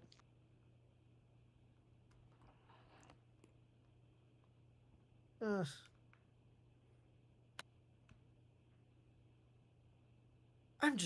don't know. I'd rather not have another subscription in my life. Fair enough. It's like, dude, I don't think anyone in their right mind is gonna be using the freaking chat function on the Switch 2. It's literally just Discord, but like a million times worse. Yeah, I remember seeing them unveil it, and I remember just being so underwhelmed by that, because I was like, why hype up a button? That's just all it's gonna do is just this. Dude, okay. I'm surprised they were relatively transparent about how low quality it was in their release, like the Switch 2 announcement, because like you can even see in the freaking trailers, like the video footage looked horrible. It was like really bad. I feel like there's an investor on that board that was really pushing for them to do something like Discord for some reason. I don't know if y'all heard about So Tommy, the board says they want this. Make it happen. But why? What's the point of that? We don't know, but they're pushing for it. They're a big investor. We just need this to happen. So make it happen. Yeah. Okay. Did y'all hear about like the HBO? You know how HBO Max got rebranded to Max? And then they changed their minds. They're going back to HBO Max. Because the single investor just decided casually, yeah, let's just kill off whatever brand value HBO the name has. Let's just not do that anymore. Like, excuse me? Even with HBO having grown out of it being like a home box office like it used to be, that brand name is so strong. It's so iconic. Like It's so strong, it's so iconic, and it's got people related to it or like people in shows related to it like Game of Thrones. Like Last Week Tonight, which is like a fucking hit show. They can't get rid of John Oliver, I swear. Those ratings for that show just keep going up. it's just funny to me that they even entertain the idea of not going with the Max or not with the HBO name after. Like it was like, okay, there's clearly someone on. Like I had that theory in my head years ago where it's like, okay, there's clearly someone that's just very aggressively pushing for this for zero legitimate reason. And yeah, I was right. It was just a single investor that was like, do this because I'm asking you to do it, even though it makes zero sense and risks tarnishing the brand value that we've built. Except I don't even know if they were smart enough to consider that. Speaking of investors, before I go back to like getting lost in sample hunting, did you hear that Warner Brothers is actually going to build their next studio in like on the outskirts of Vegas? I did not hear about that actually. Yeah, they are. It's so fucking exciting. I'm so hyped about it. That's an interesting choice. They're building I so know- they're building lots in Vegas. Yeah, Huh. on the outskirts of Vegas where there isn't anything already, but yeah. Oh. I know. Actually, this past year, the UNLV film department actually took a trip to the Warner Bros. Studio in California. Oh, that's dope. Yeah, it's really fucking cool. I'm really excited about it. I'm really excited to see what they do here. And also, they're going to start opening up job applications for the location soon. So I'm going to maybe try and throw my hat in the ring to work Yeah, go for it. in audio over there. That would be really fun. I mean, shoot, if anything It'd for be a editorial opens up, send something my way. Oh, definitely.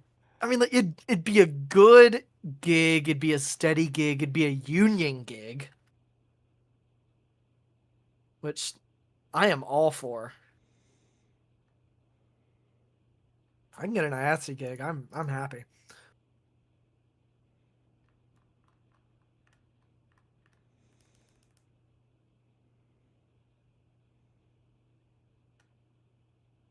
I'm excited about just pivoting back into film. I know I've kind of been I've Frank Eastman for me has kind of been this large, like it's become this large thing now where it's like, okay, this is actively going to consume the next few years of my life.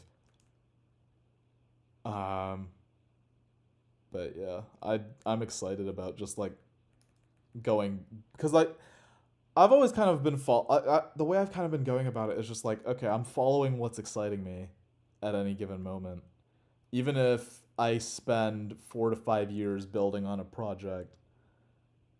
That work will still be there for me if I decide to maybe step away for a little bit. Yeah. Which is effectively what I've done. Because I have That's kind of what I've done with music the last like couple of months, even. Like I have not done as much work on music as I would have usually done in the last couple of months, but a lot of that's just been because life's been busy, and also like starting up this live audio gig for the summer has just drained me as far as not like creative energy, just like physical energy. It is a lot of work. Yeah. I do not doubt that. Like have to lift and put down twice 6 23-inch almost 200-pound subwoofers daily. And I'm running around constantly a rather large venue. It's draining. I'm getting more and more used to it, but oof. What the fuck? What was it? Telling him. Whoa!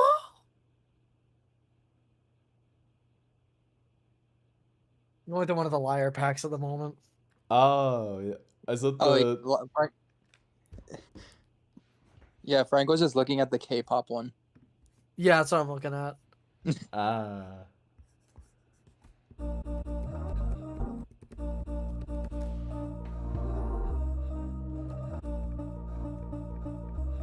Wait, Frank, did you look at the Tokyo Machine pack, like the new one? Have not checked that one out yet. I'm going through some of the likes that I've collected and seeing if I want to get those. I think I've gotten the ones I've wanted.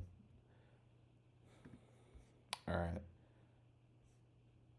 If I want to end the stream, I will likely have to buy whole packs. And then yeah, so that way I can end the stream, and then after stream I can close things out. No. Wait, Frank, actually, I have an idea. How much Jafunk samples do you have? Or if you have any? I'm about to check. Do you have any of Jafunk's packs? Oh, Because, I have some Jafunk stuff. I have some stuff from Disco Drums Volume 2 and one thing from 1. He released another one. Oh, he did? Jafunk pack. Oh, bet. I think, yeah. Oh wait, no, I think Volume 2 is the new one. I think it's like there was a third one. I can't remember what it was. Is it Future Funk and Soul? I think it was that series. I think there's multiple of those. I think there's like 3 of those, as far as I know.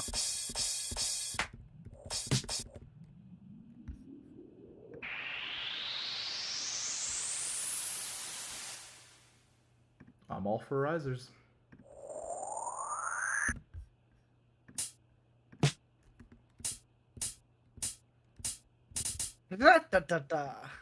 Jafunk actually has those like really nice like disco string falls. Yeah, that's why I have the sounds I do. Is just looking for nice string moments.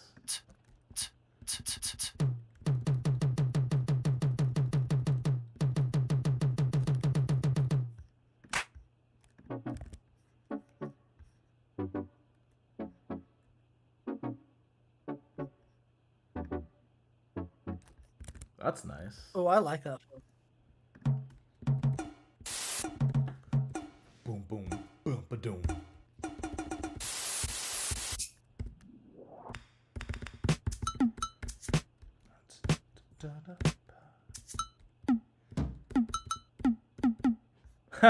Ellen.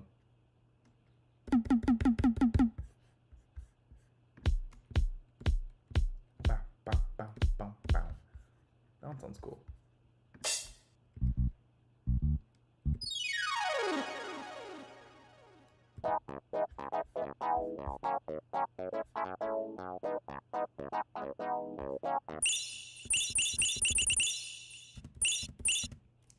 This sounds like a... This sounds like something I'd hear out of Persona 5 when you get like a treasure or something. Dude, wait, right. Speaking of Persona 5, did you know Persona 5 is gonna be on fucking mobile? Is it actually? Yep. Wow. Wait, like it's getting like a mobile application version? Yes. If you look in the fucking iPhone App Store. If it's You can play Persona 5? It's not out yet. It's not out yet, but I saw it as like an upcoming game, and I was like, what the fuck? Wait, is it actual Persona 5 or is it the spin-off, the Phantom X? Pretty sure it's actual Persona. I don't think it's the I don't think it's a Phantom.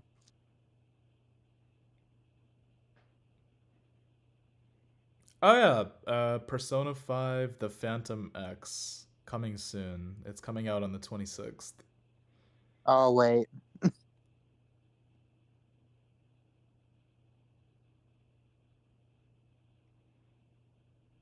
Ah, yeah, this is the this spin-off released in Japan. I want to say 2 years ago. and it's getting the English release.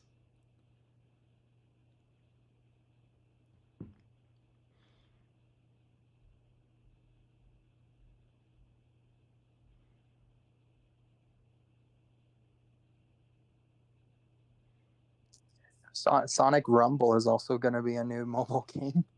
That's pretty funny. Are you ready to Sonic Rumble?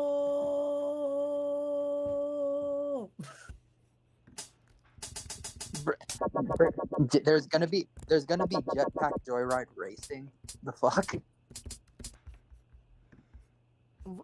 What the? Actually, What is left field base? The fuck is left field base? What?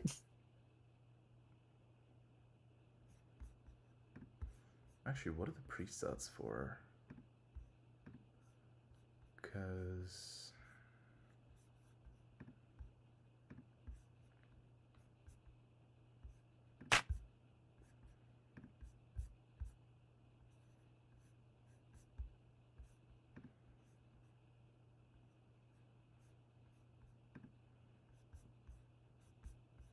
Yep, barely alive. That definitely is a sensor effect that anybody can make with a compressed sine wave. Boop. Or a triangle wave if they wanted to.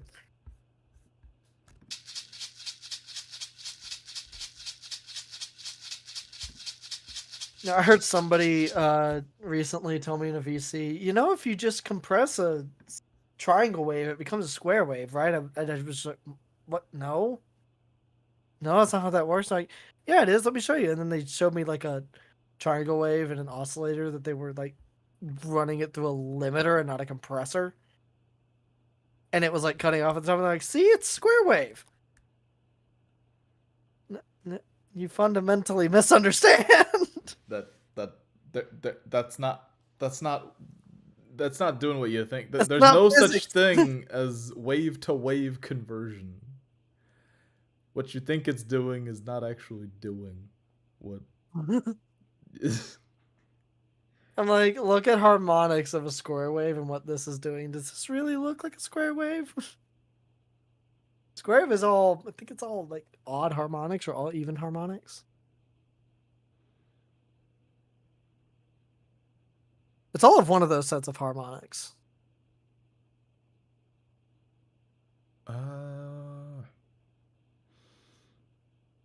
Yeah, I'm trying to remember. Is it odd? What? Hold on. I think it's only odd. It's only odd, right? I And think- then sine wave is only even. No, sine wave is just a single frequency.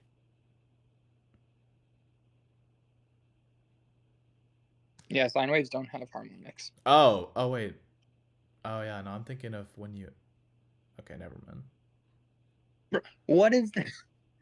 Frank, I go on Google and then it tells me to fucking enable AI mode. What the fuck is this? It's telling you This to is enable why- AI mode. Yeah. I literally just looked up, does a square wave have all even harmonics? And then it says enable AI mode. I'm like, Does it not let you actually see search results? no, it does. But then, like, I had to click it, and then it basically opens up what is basically Google Gemini. And then it's, and then I had to click. Nah. Oh hell no. This Jafunk pack is only 170. I could get the whole thing. I think. And then you get all of Leno's new pack.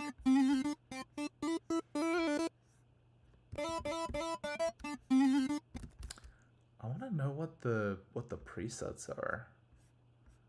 Like all the samples are cool, but I want to know what the presets are.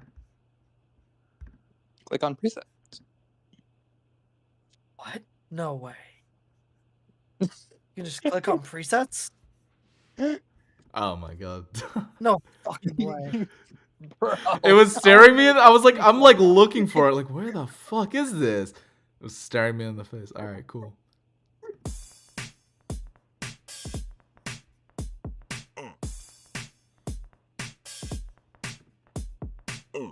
Okay.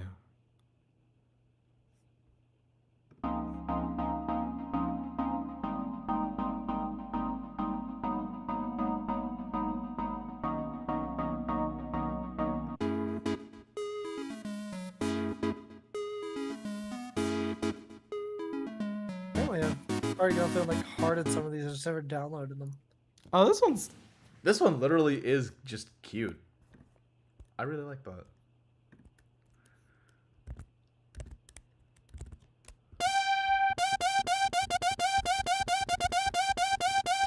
Frank, actually, my favorite presets that I got recently are from like those like the City Pop packs. Like, have you seen that the Capsun Pro Audio pack that's literally just called City Pop? I have actually maybe I have. Hold on. Wait, which one is it? It's a Capsun Pro Audio pack. It's not, I like that pack too. I got some presets from that one, but that's not the pack I'm talking about. It's the top one. It's the top one. Like that top sample is part of that. Yeah, there it is. There's some really nice City Pop samples in there.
Fuck it. Spent 150 credits on a Serum 2 preset pack. Why not? Oh, which one? Which one? The Serum 2 Tear Out Dubstep from Test Press. Oh, I know. I have that one. That's a good one. That's a good one. All right, hold on. Yeah. Actually, I should I'll look send you the into some Serum 2 stuff. Why not? Yeah, because like each preset on Splice can range anywhere from like 1 credit to 3 credits a piece. I thought all presets are 3 credits. Yeah, I They think might so, be, too. but I've got some credit. I used to get some credits for, or some presets for 2 credits. Splice. It's just been so long since I've gotten presets off of Splice.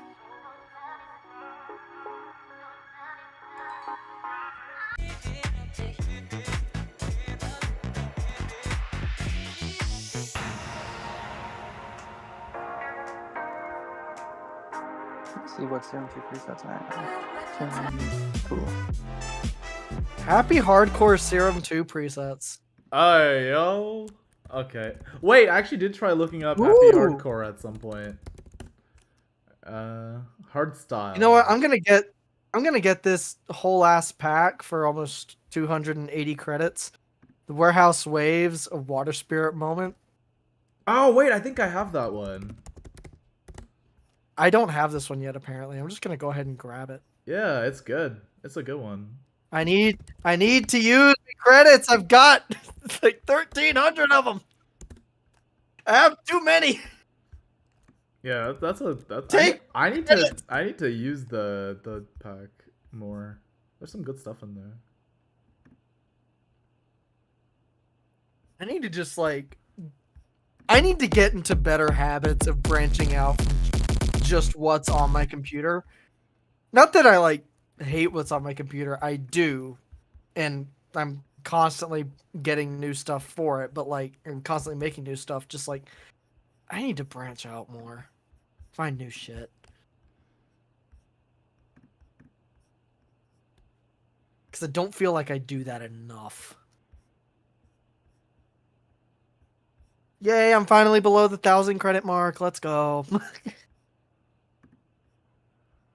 Actually, you know what's a pack that I really loved? Like all the presets for like it's like a specific Serum 2 preset pack. What is it? Neon Future Pop. Neon Future Pop? There's that one, and then another one that. Who makes it? Who does make that? Let's see. Oh, is it Sample Magic? I think so. Let me check. Yeah, because these sound pretty damn good.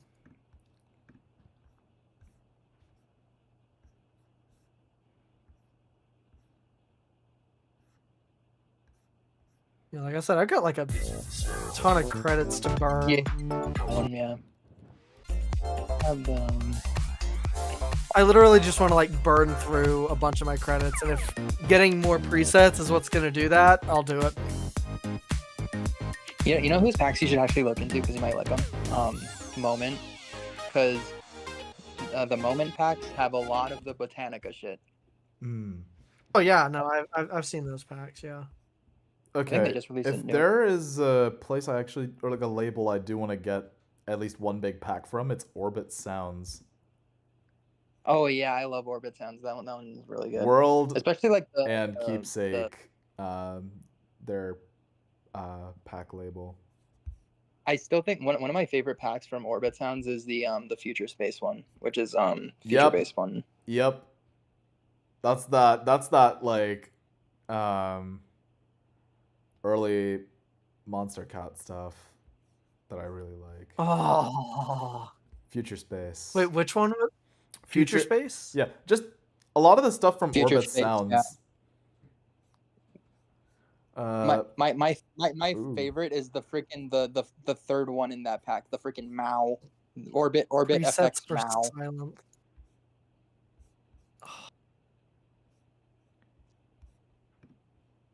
Yeah, I'm just gonna like that pack.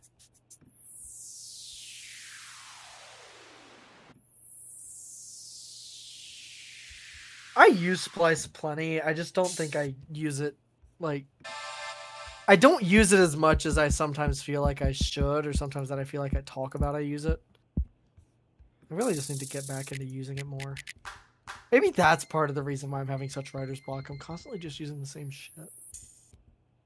Yeah, that might do it. That would do it. Yeah. Yeah. Oh wait, Frank, you Not know what's a not really you good not using or finding much of anything new will definitely do that to you. Frank, I just remembered a really good pack that I really loved. What's it No called? way. Did I just find the perfect kick? Oh, that kick. That's a good kick. Oh, that's a good kick. I think it's done. Shit, I think my search for the perfect kick. It's done. Grill. Grill. Orbit kick grill. I mean, I'm getting this whole pack. I think it's pretty cool.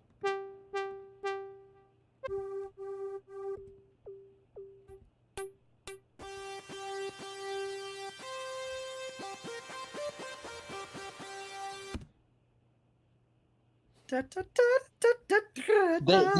use that same fucking motif for almost every single pack. Yeah, I've noticed. Oh yeah, Frank.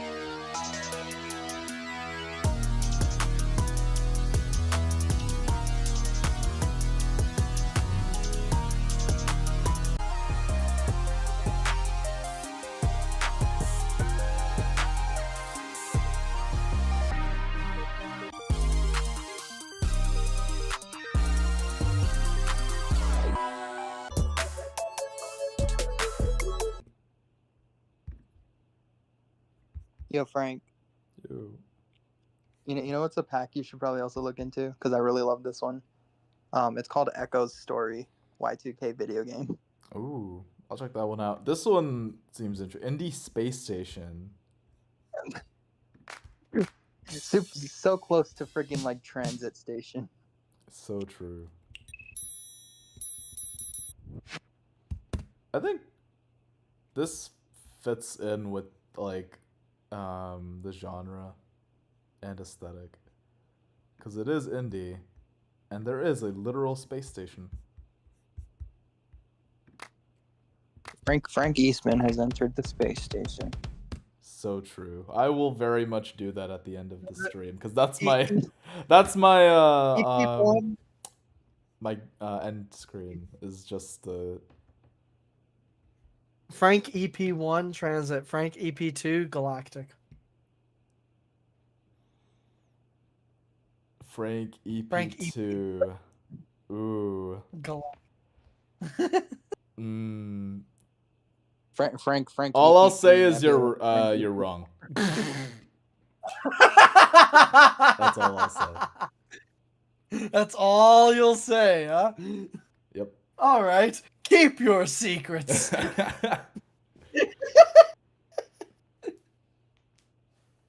Keep your secrets, sir.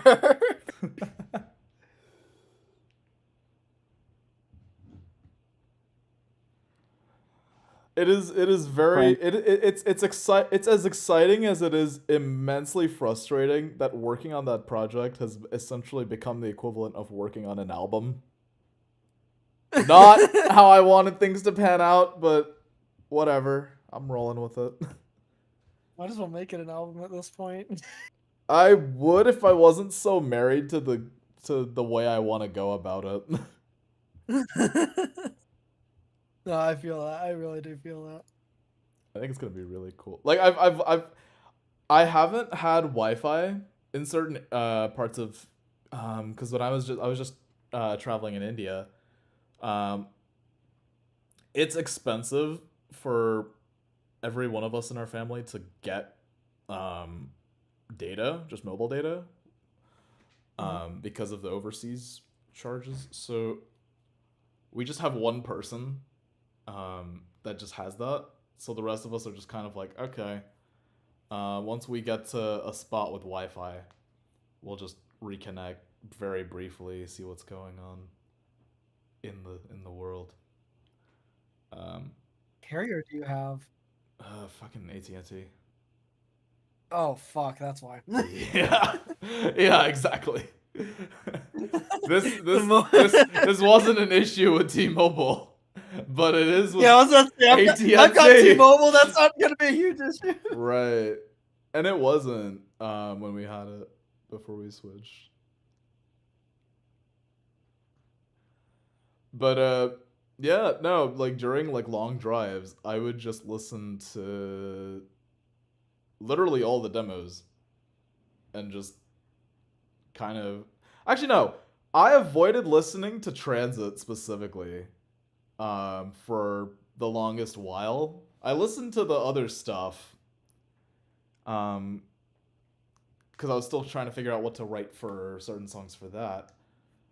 And then I kind of at the end of the trip I was like, okay, let me go back to Transit.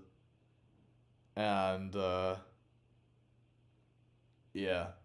I think it's just cuz I've consumed it enough to the point where I'm not as like I try my best to kind of put myself in the headspace of someone that's just gonna listen to it. Like they'll randomly just find my stuff and then they'll just be like, "Oh, okay, I'll check it out. I like the remix or an edit that they did. They have an original thing. Let's see what this is about." So like cuz that's how I'll find projects sometimes. That's how I'll sometimes discover my favorite artists. Just random algorithmic discoverability. I find it really difficult to put myself in those shoes when it's a project that I've done or that I'm working on. But that is very much a me thing and me being so like attached and involved. Yeah, no, I agree. I agree with you. I think like if you're the one making that art, it's hard to completely detach yourself. That's why I put it off as long as I did because I was just like, I'm tired of this. I'm tired of listening to my stuff. Yeah. But then it's like I think that's also another thing too. It part of why these projects take as long as they do is because if it's not something that you're immediately like, oh, that's a smash, that's a hit, and you're still kind of polishing the diamond, so to speak. Like you get so used to how it sounds that you just kind of get tired of it, and because there's a part of it that's like I'm still working on this. Like I hear like you'll hear some part and you'll in your head you're like, okay, there's the caveat. Okay, there's another caveat, and then you just kind of get tired of. Like I don't know. I feel like at a certain point you've listened to it enough times, it becomes very mentally exhausting. Oh yeah. And then it kind of like hard to keep track of certain things. I've definitely tried to be better about that. Like I'll actively just write notes. Like, okay, today's date, this song, this timestamp, add effects at this point. I feel like a lot of the stuff I'm doing now is just like with vocals and effects. Just whatever I can do to make you're just it polishing it up. just make it come alive. Yeah, yeah.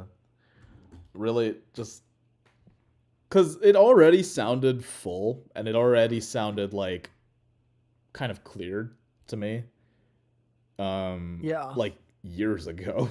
So it's really just been a matter of okay, how do I want to process vocals? How do I want the song to be written, like lyrically? Because that's something I've probably changed lyrics more than I have actual instrumentation. I've been sitting pretty comfortably with the instrumentation and like changing up a few things here and there so that it doesn't feel as static.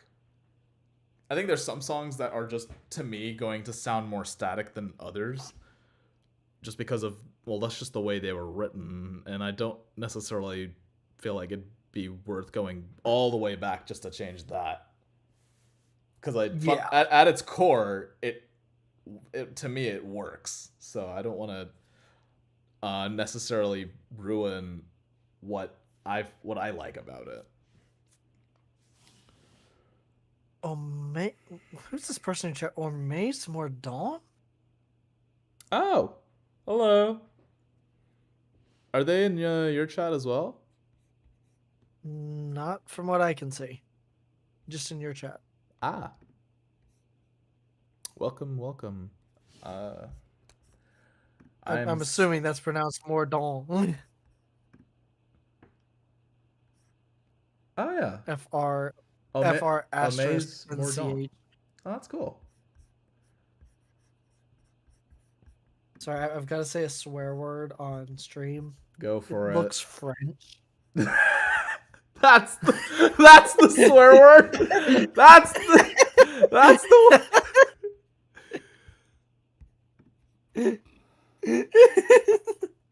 French. French. That's what people mean when they say "excuse my French." No, that's what I mean when I put an asterisk instead of the E in French.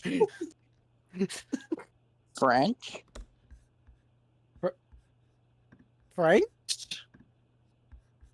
French? French. French. Ugh. Oh jeez. Speed dance. What is this? Apparently, speed dance is around 145. Huh. I feel like I'm going too fast if that's the case. Ooh.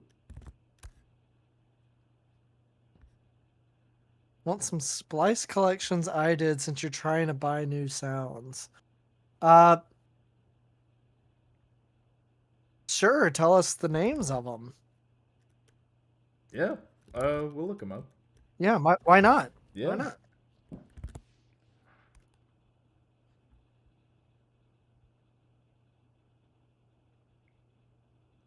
Something I've thought about doing, just like because of the way Splice is set up, is just like, and also just seeing other producers come out with their own specific packs.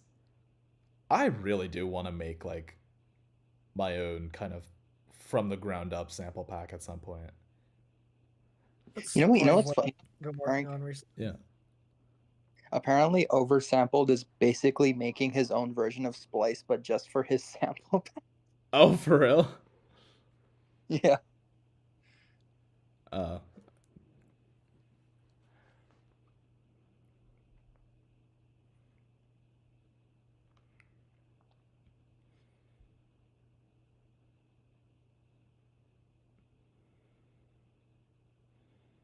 Yeah, it's been a while since I've done like a proper sit down and design some sounds kind of session.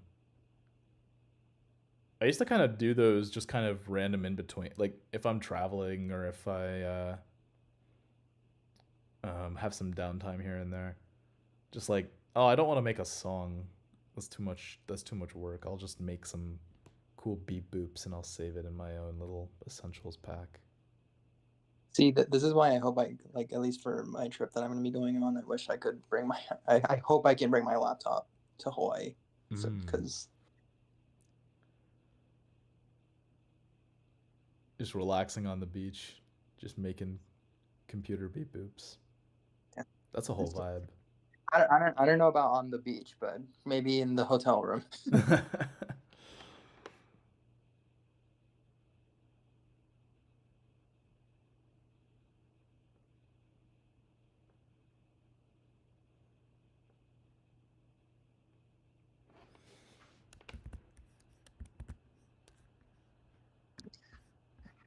Frank, I'm gonna pay for more Splice credits just so I can get more stuff from Cory Wong's pack.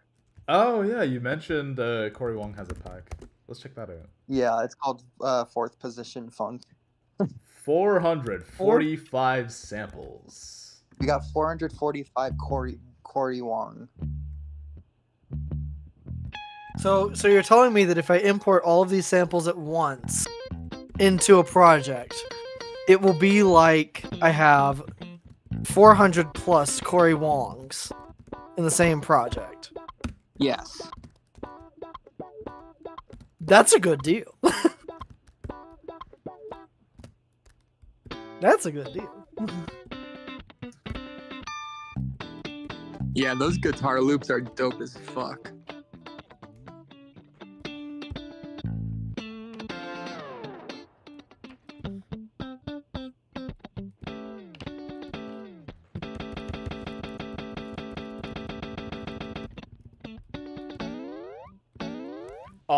That rise sound is going places. And the chuck. Okay, hang on. The chuckafall. Absolutely.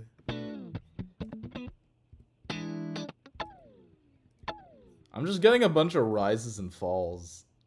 And then maybe I can layer that in with my voltage synth preset to make it sound more guitar-like.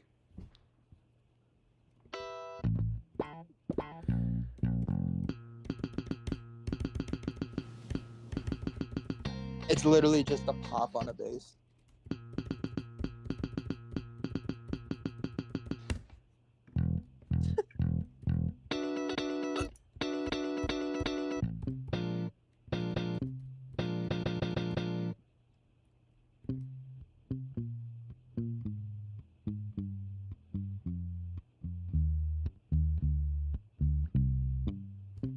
Was that literally just a natural minor scale going down?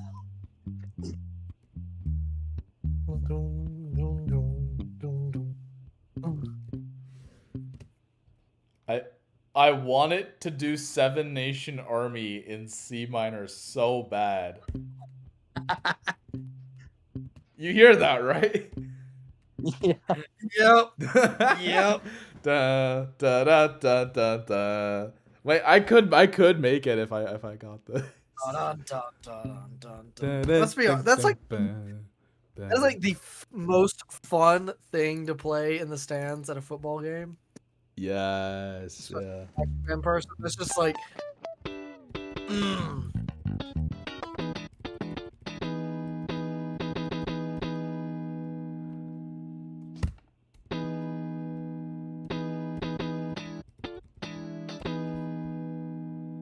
Wait, Frank, I somehow just realized I have an actual bass. I can literally just record Seven Nation Army in C minor. You could literally just do that and then distribute the samples on Splice. There you go. The question Seven Nation Army bass sample pack. Frank, you want to know what you're gonna get at me for? I haven't changed my bass string since the day I got them. Huh? You what? Huh? You what? Hello? When did I get? You have not done what now? When did I get this bass? Like January of 2020. It's been that long. Yeah, I haven't changed my bass string for 5 years. Why? Sky is actually just inaudible now. I can barely. I hear the fuming. That's all I hear. No. sorry, Lacree. Lacree, Cole has not changed out his bass strings in 5.5 years.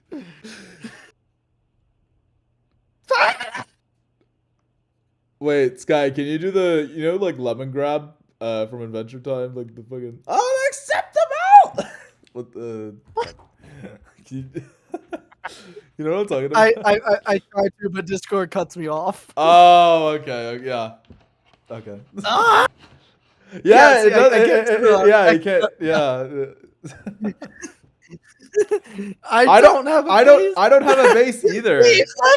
I don't have a bass either. And I'm still gonna. Somehow these strings still sound good. I know. Change them. Take care of your bass. It's like not changing the oil in your car, even though it sat dormant for 5.5 years. Like, come on. That's like not getting your camera like cleaned up, at least once, twice a year. Once or twice a year, exactly. Jeez. Change out your bass strings. It's not that hard. I'm trying to figure out how the wiring on bass strings even works, because like this is wired. It's not much more different than guitar strings. It's a little different. Yeah, but not by the overarching concept of it, and how to put new strings in is pretty much the same. Yeah, because I There's a remember. couple of very minor differences. Yeah, I'm not a big. I have to figure out like which brands are good for bass strings. I have to ask the actual good bass players. Just hit up Alex. Like what? Be like, I have this bass. What strings should I buy? I need to change them out. They'll probably give you a good like 3 different options.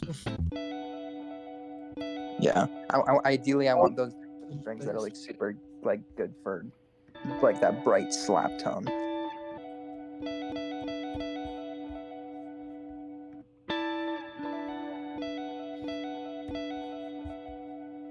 This is unacceptable. 5.5 years. Are you crazy? Like, I think the only people that can hear like my actual freaking out are the people that are in my stream. So I have to go back and like watch this timestamp in my stream just to be able to hear me go. I mean, they can hear you on this stream too. I think. Onyx! Oh wait, no, because yeah, because Discord keeps cutting it off. Oh, you're right. Hang on, I'm switching over. I'm switching over. Hold on. Hold on. I'm switching over. 1 sec.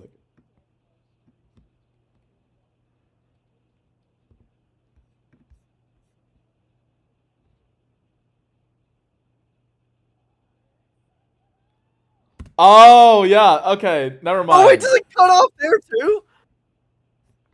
I'm gonna OBS. check. The fuck? If OBS is doing that, that's wild because I've got a if I go to my mic, I've got a whole processing chain. It shouldn't cut off because it's not gonna be clipping. Interesting. It's a gate going into an EQ going into a kilohertz dynamics processor, which is basically just an upwards and downwards compressor on either end. At different ratios with a pretty high knee, so it's like gradual compression over the whole like time that my voice is speaking, and then that goes into a limiter. And then there's me just kind of raw dogging it with my computer mic. See, if I tried to raw dog it with just my mic, I feel like the AT2020 would just sound even worse than it already does. Oh, I'm not even using an external mic. This is literally just the built-in. I have my mic. It's just sitting all the way on the other side of the room. I'm not using my built-in mic isn't terrible, but I tend to get better isolation. Like the problem is, and yes, UMac users can flex on me with this. My computer does make some noise, especially when it's streaming. Even though the CPU is not being utilized all that much, the GPU definitely is, because everything's GPU encoded. And so that plus the extra like fans that I have underneath it to help keep it even more cool and squeeze even more performance out of it, do cause some noise. Having an external mic with a Polaroid pattern does help cancel out some of that noise because the back of my mic is facing that area where the most noise is. Like my internal mic isn't that bad. It's just, yeah. Gotcha. OBS, why? OBS, stop. Oh. Hard Future House. This might be my thing. Ross and so many other people in front by the AT2020 is shit. I can understand their complaints with it. I'm not saying it's a perfect microphone. It definitely does sound a bit tinny. But I still am of like the mostly firm belief, like the firm-ish belief that like, yes, you still get your source as good as possible, but what you do after that affects the final product more.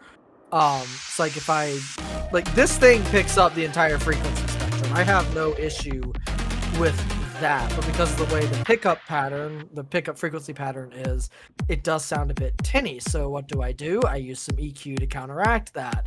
I put in some more post-processing. I can make my voice sound pretty damn good with minimal processing, especially for streams. With this microphone. Do I want to update it? Yes. I want to upgrade this microphone 100%. But it's not as high on my list as, say, upgrading my computer is.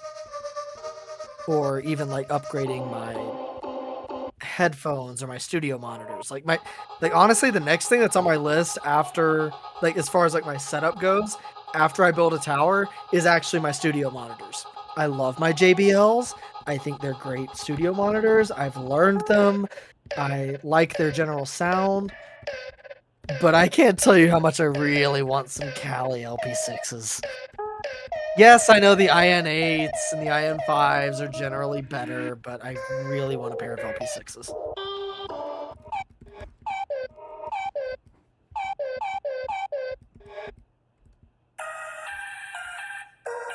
Yeah, this pair of IN8s has been one of the best investments I've ever made.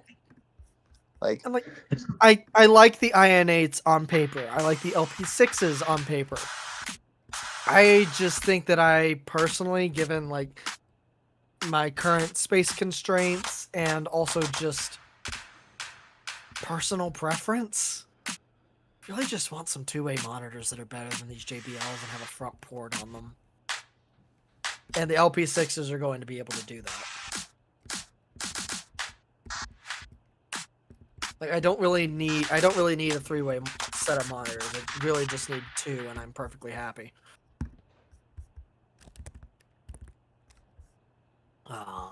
Let's see.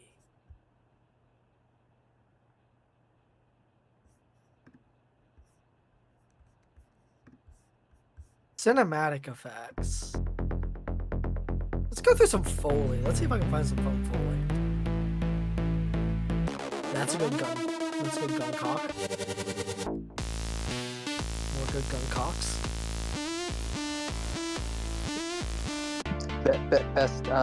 Best company on Splice that makes cinematics like and Foley sound effects is definitely Blastwave. Oh yeah. Oh wait, I already had that one. I just didn't have it downloaded. They have a fart sound in the cinematic section. The fuck? Wait, what? What? FFCF Foley fart green dot wave. Of course there's fart Foley. Of course there is.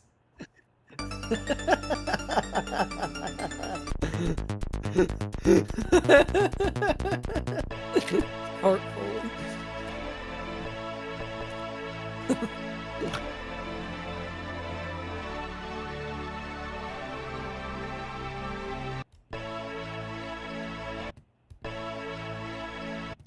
This pad just sounds incredible.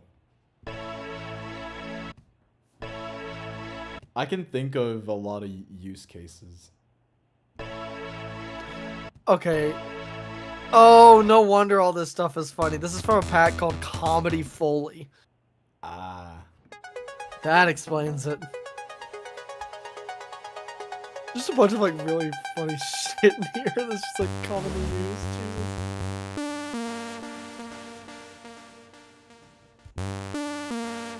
Jesus. Gonna be writing the next Looney Tunes OST. Speaking of Looney Tunes. Run away. Yeah, this is just a bunch of meme sounds. I love this.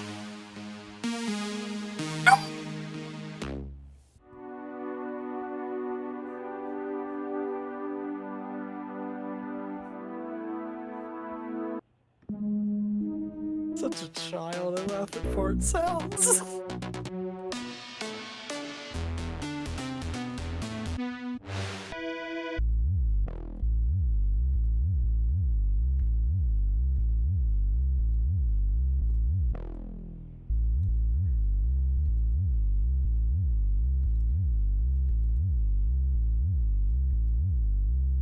Yeah, I'm not gonna buy this whole pack right this second, but I am going to save it because this is gold. This is actually gold.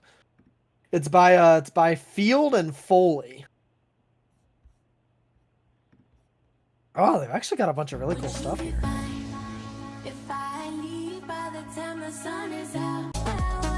Like actually a lot of really good stuff here. They've got some physical modeling stuff, bespoke wheelchair effects, electromagnetic fields, 8-bit arcade, nightmare, casino essentials. I feel like as a Las Vegas resident, I need to have this. I feel like I need to have this just because I live here.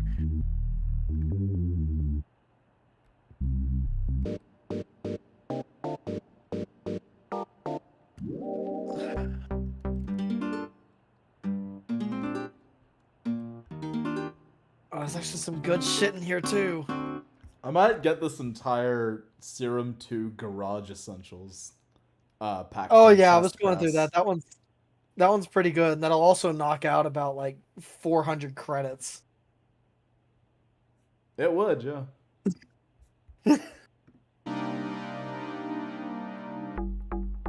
Yeah, there's some good shit thrown in there.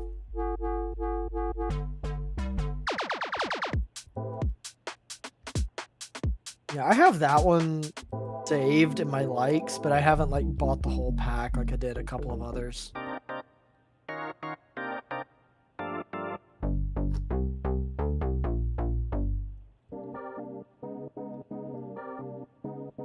I'm just probably gonna get a lot of the keys and guitars.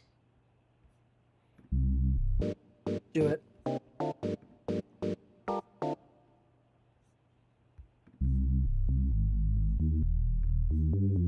That's also a really good Reese, actually. It is, yeah. It's quite nice.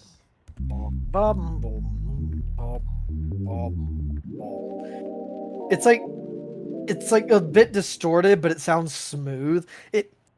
Do I dare say it sounds like the Weekend Reese?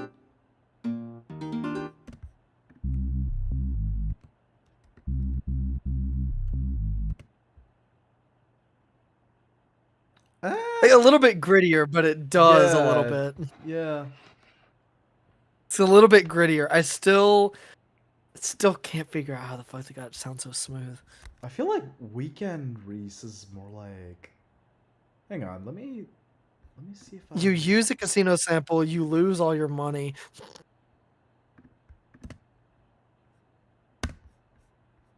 Honestly, that's not too far off of what casinos are like in general. I mean, they're not awful. Like, you still have plenty of chance to win.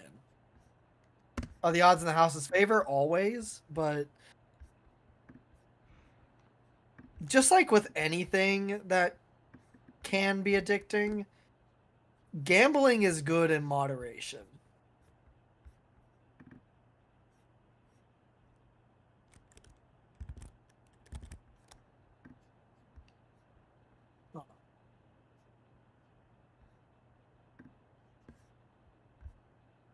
Yeah, this sounds a lot more smooth. I don't know how the fuck they got it to sound, how they got a Reese to sound that smooth. I just listened to the sample you sent me. Oh, that's. Wait. Oh wait, is that the No. That's from me.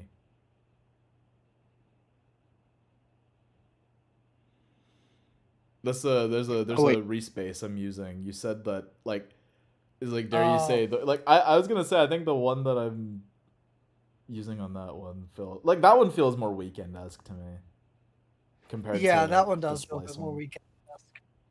Yeah, feels a bit more dark and a bit silkier almost. Like really filling up the low mid. Really, yeah, really filling up the lows and low mids there. Yeah. Need more of it. Oh wait, Frank, I was trying to rejoin the VC on my computer, but then it won't let me. Oh.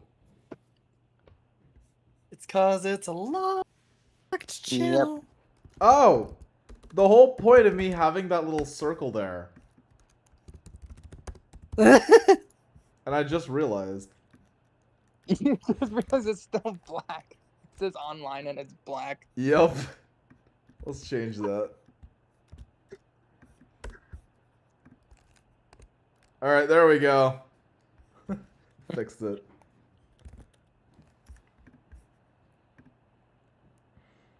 Oh wait, do I have to I'm done, join I'm general done. again? You may.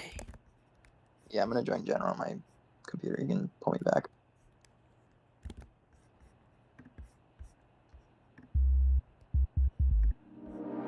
Pull him back. Only Frank can pull him back.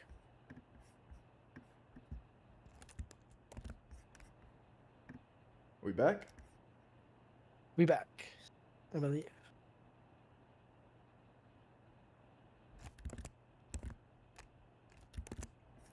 Okay, let's see. I actually want to test this now. How does my bass sound after 5.5 fucking years of not changing the strings? Be careful, don't let your strings like pop on you. This pad sounds so James. That's I need this. I need this pad. Oh wait, what did I just get? Cool enough. Ah! Oh. Oh. Damn it. I heard I need to try. I'll bounce out the MIDI for Friends Not Lovers, and I'll run it through this piano preset. 'Cause that sounds cool.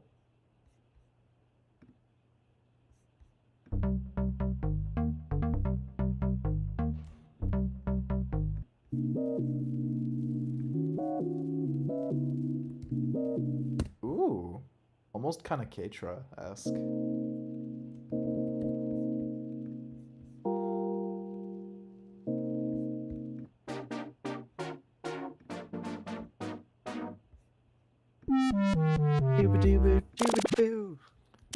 Oh, I love that spin back is just like a. Do I need a freaking serum preset for that though? I could literally just use the audio. Done.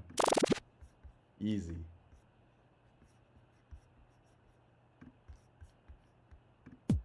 Spin backs are like so good.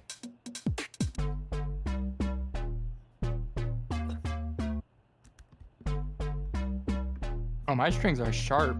Holy shit.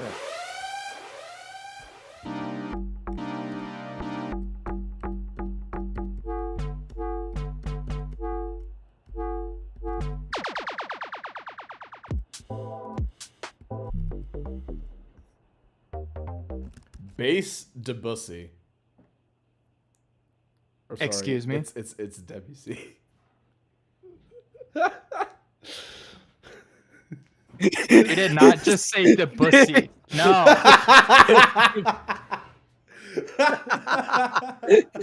Bass Debussy. Done.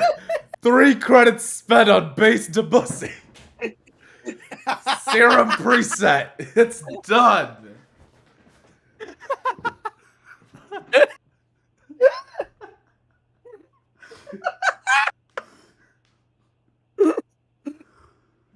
I didn't realize you were into gaping.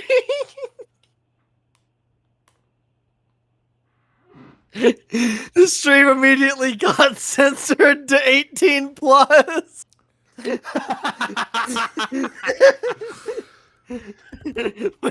when you bass into pussy.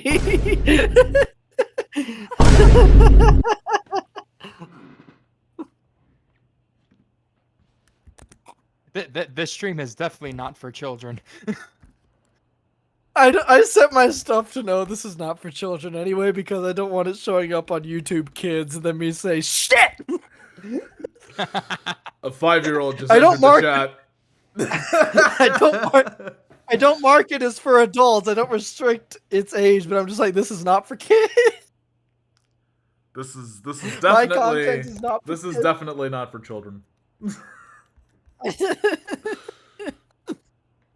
Yeah, it can just be like Uncle Roger's catchphrase. Sorry, children. It's perfect. The pussy. I thought this said, okay, I'm looking at one of Skybreak's packs, right? And I thought this said DS, SCD, FX Melodic One Shot Ligma Glissando GM. Huh? I thought it said Ligma Glissando. It just says Luma Glissando. Oh, If- that's why I looked if it only up and there's nothing showing up. If Look! only it said if only it said Glissando Ligma balls.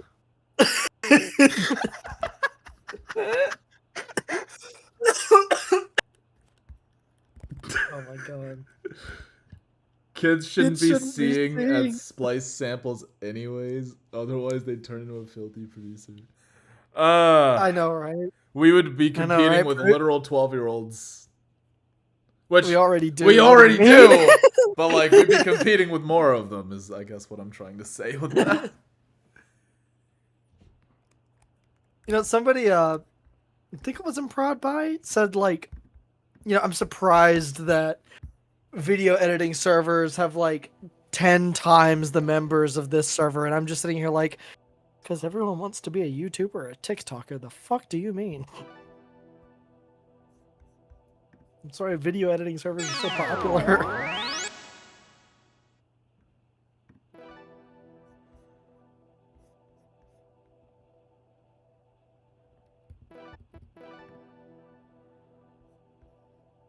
Oh my god!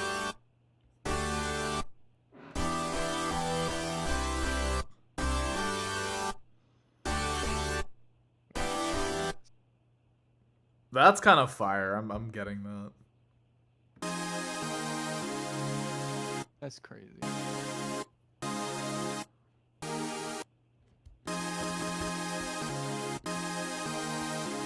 Yeah, I really like Skybreak's colorful dubstep pack. It's so good.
The contrast is so funny to me.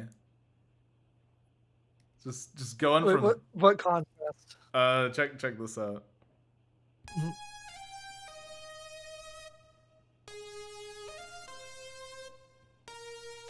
Ooh, that is a beautiful lead.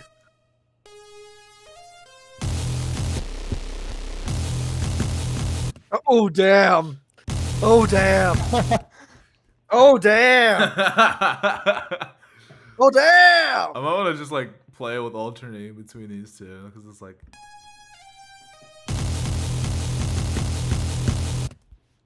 Oh, hold on. Oh, we're not done yet. Hang on. We're getting stuff from the Rave Punks pack.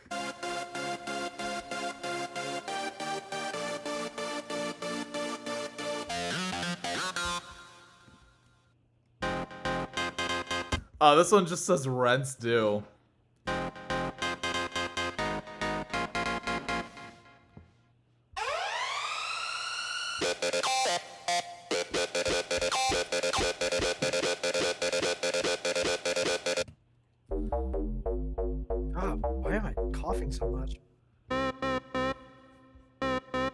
Oh yeah, there's that Tokyo Machine pack, the frickin' Tokyo Machine base house.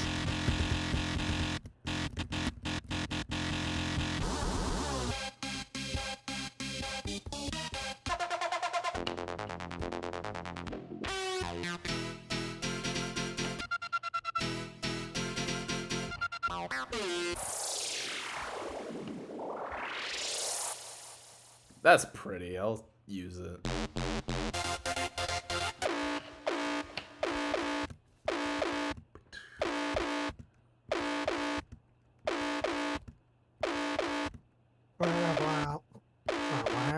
Wait, is that the fucking Kitsune Maison?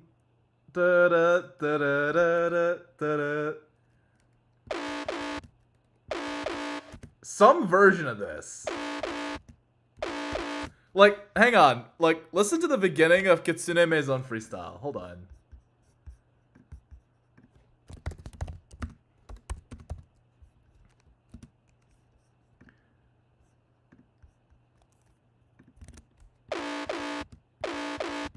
No fucking way. Oh my, that does sound pretty damn similar.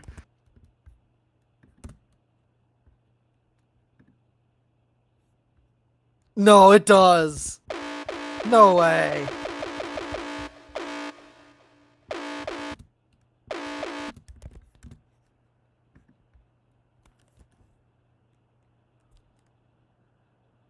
No way.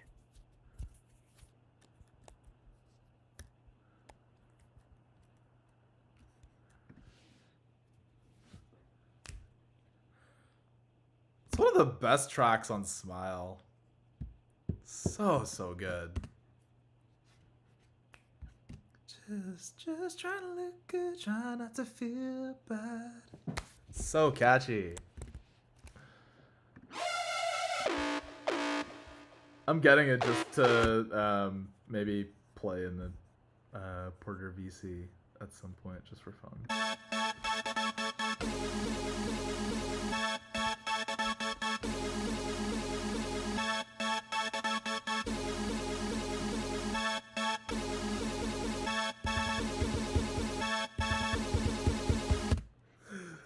Oh, I love playing with contrast. It's just so fun.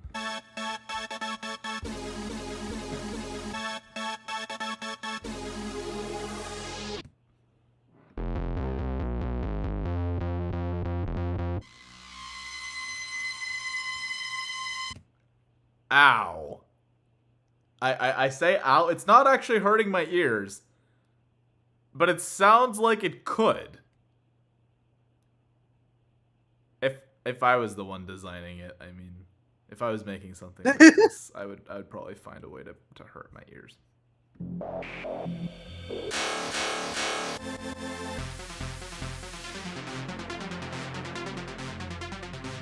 All the left field samples are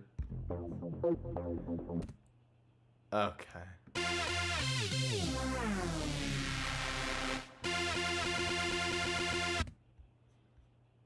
Did it really need to be named this? Okay. Bass lead organ.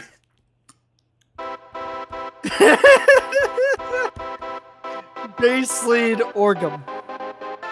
Orgasm.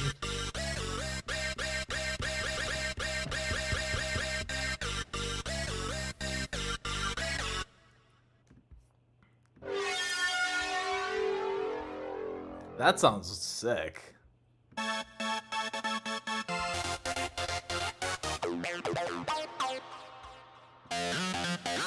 Ooh, that's a good acid. The fuck?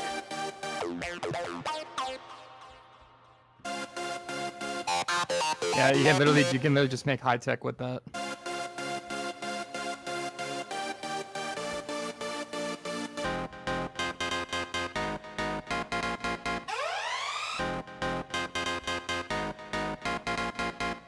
What pack is that in? This is the Serum Rave Punks pack.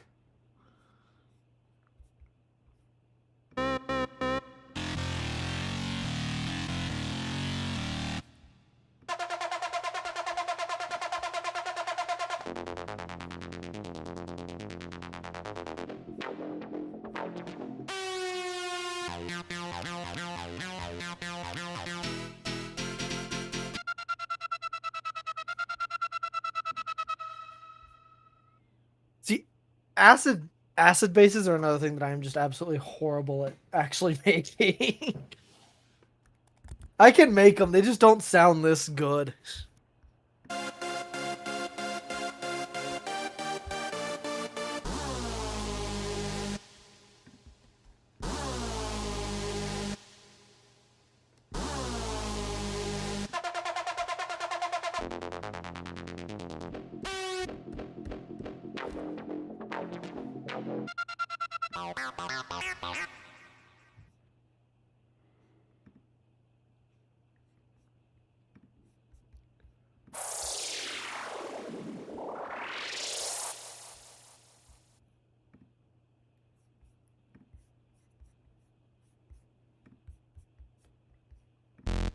Sky, are you gonna get anything from Melodic Rhythm Volume 2?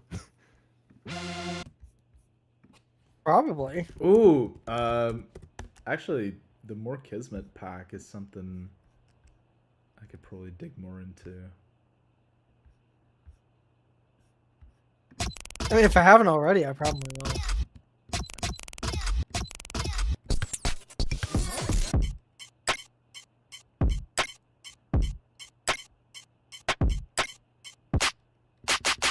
Oh, I've definitely gotten some snares and kicks before.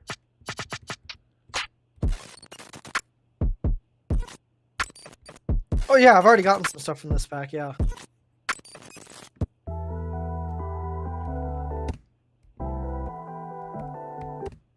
What the fuck?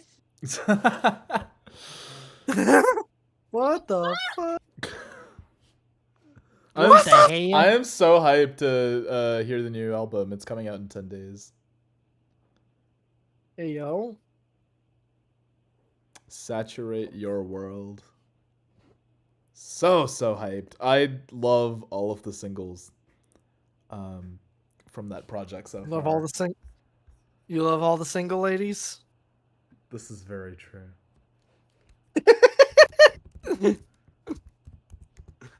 All the single ladies, all the single ladies. God, not that song.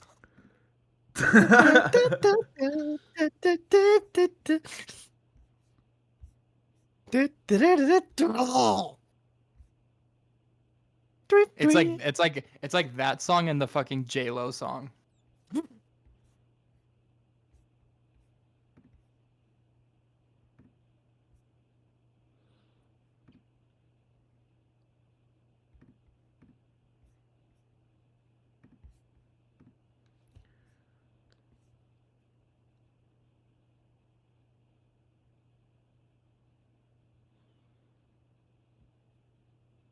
Yo, Frank. You. Join my stream. One sec. Oh no, what is he doing? What I- monstrosities is he cooking up? Is that a DAW? Is that a DAW? Yes, it is indeed a No way. Not on our chill Here, stream. Here, Frank. I'll give you what you wanted earlier. Wait, what did I want earlier? I'm not hearing anything. There's no audio. Oh, that's because I have it turned down. One sec. I didn't hear any of that. Here. Oh, let's go! Incredible. 10 out of 10. I got the old string sound too. Like you can just from the sound of it, it's pretty old strings. Some it has that sound to it.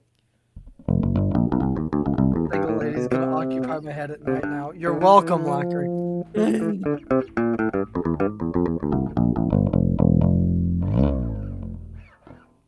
Yeah, yeah. If you want the bass lines, you don't need a splice sample. I can just do that.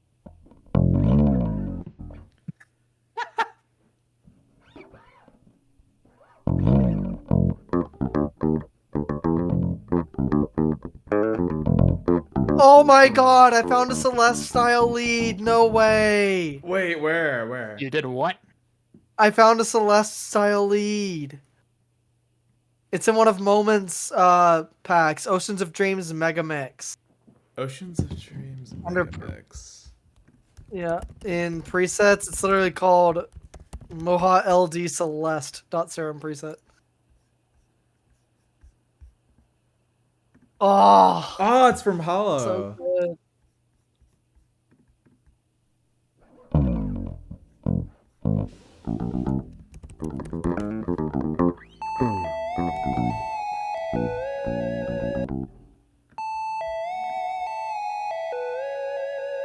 That's just such a good lead sound. It's so like, oh my god, that reminds me of like some Owl City songs that like have that nice lead sound to them.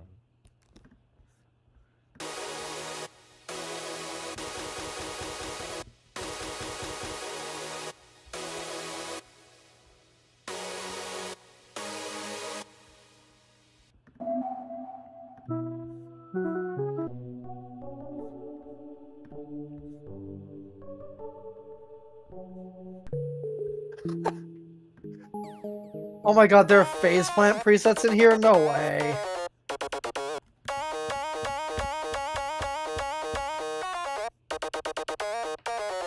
Wait, what pack is that? It's from Moment, Oceans of Dreams Mega Mix, a Hollow Moment. Hollow Knight mention? No, a Hollow Moment. Hollow. Hollow. Oh, Hallow. I wish it was Hollow Knight mentioned. Hollow Knight Silk Song coming late this year. Finally, it's confirmed. We will get this game before this year ends. This is so true. Can you imagine be a if launch GTA title 6? for the Xbox equivalent of a Switch? I am the moment it goes on pre-order, I am buying that shit. Or the moment it drops, I am buying that shit because I have been waiting for that game. I have literally been waiting for Silk Song since 2019. 6 years! What happens if GTA 6 comes before Silk Song? Nothing. I won't bat an eye because this is another hot take. As fun as GTA 5 is, I'm really just not a big fan of it. I know that's a very hot take to have. I don't know. I just never found much enjoyment in it. Maybe it's because I didn't really play it a lot when it was originally released. But I don't know. I never became a huge fan of GTA. Outside of the memes. The memes are fun. Yeah, the only main meme I remember from like GTA is like banana bus. If you know, you know. Yeah.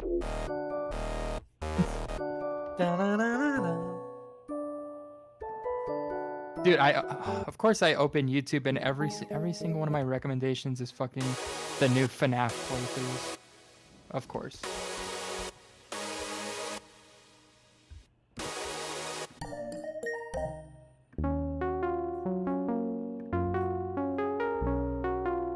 You know what? I'm down to about 650. I'm gonna spend about 200-ish more credits, probably mostly on presets, and then call it for my sample hunt. Because I will have spent about 1,000 credits at that point. I'm gonna spend. You know what? I'm not even gonna spend quite that much. I'll spend another like probably 100 or so. You know what's crazy? I have been getting stuff. I'm still only at 914. You've barely spent 100 credits. Let me actually look at how much I got.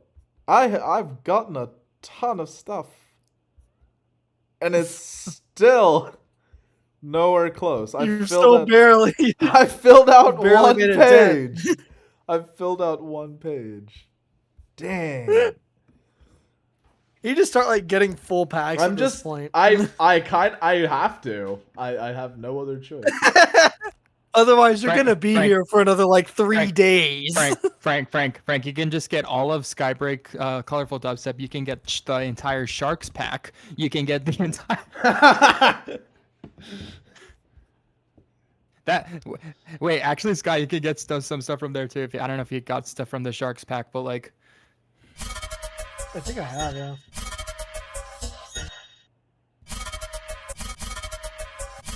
Oh yeah, I have. I definitely have. A couple of things in here. Wait, does Paper Skies have a Splice pack? I can't remember. No, he doesn't. Nope. Wait a minute. Skybreak Transit Era. Look what's here. We have the UK dubstep, and we have the train station. Train station. Oh my god. This is the new era stuff.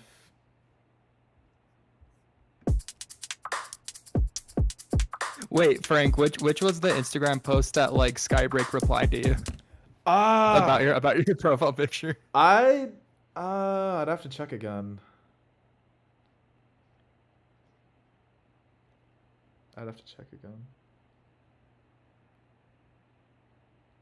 I think I'm gonna call it for my stream. I'm still gonna stick around and just think I'm gonna end my stream there. I think I've spent enough Splice credits for now. Yeah, you're good. No, I'm still gonna stick around. Just all right. To those of you watching my stream, thank you guys for coming by. Please check out Frank. I've left his POV in the description. Also check out my socials and my Discord server. All of those are in the description as well. Please subscribe if you have not, if you are new and have not subscribbledy dude yet. Subscribe please to do that. Pankake. Trust. Yes. I've got some good stuff in the works. And streaming should pick back up again relatively soon, I think. Now that I've finally gotten more of a handle on what this internship entails for me and also what shows are gonna feel like, I think I can like solidify my streaming schedule a little more and then like almost seamlessly integrate it back into like when school starts up again and I'm having to substitute teach if I don't have anything else before then. But yeah, thanks for those of you that came by my stream, and I will see you all later. Bye. Just gonna end it right there. And then stop streaming from OBS. And it stopped streaming on YouTube as well. And so now I'm just here.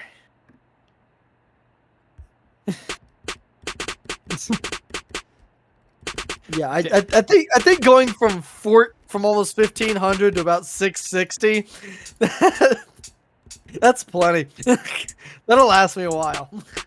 Yeah.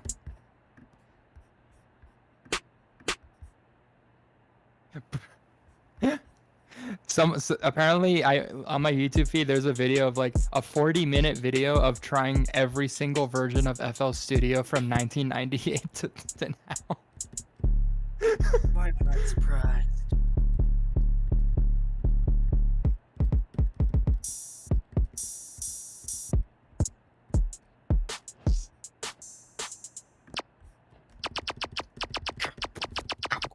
Wait, there was no FL1? It just started with FL2? Hold on.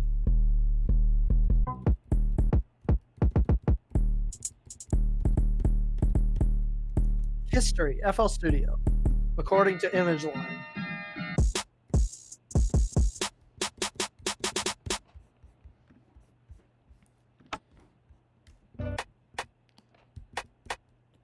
No, there was an FL1, but it was like the most rudimentary version of FL there was. 2, I believe, was the first one that actually... Yeah, 2 was the first one that actually implemented things like better audio editing, MIDI, like basic MIDI input, that kind of stuff. 1.0 was basically just like a 4-channel sequencer. That's basically what it was.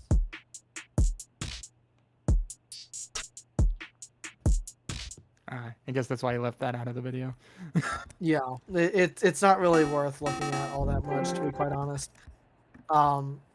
I actually started using FL when 11.1 was released.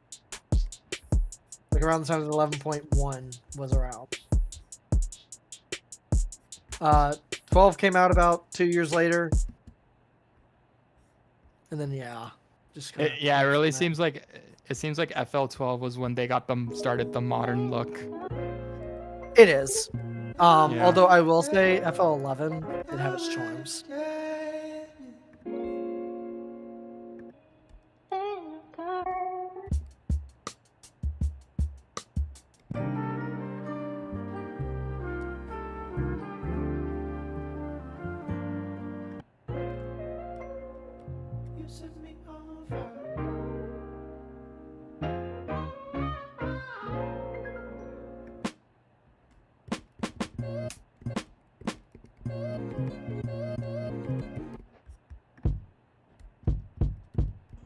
Don't be suspicious. Don't be suspicious. Don't be suspicious. Don't be suspicious.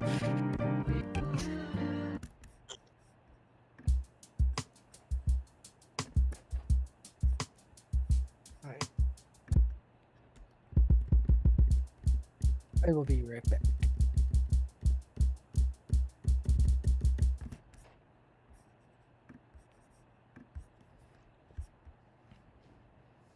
We're getting somewhere. We're at 888. So, still a good ways to go.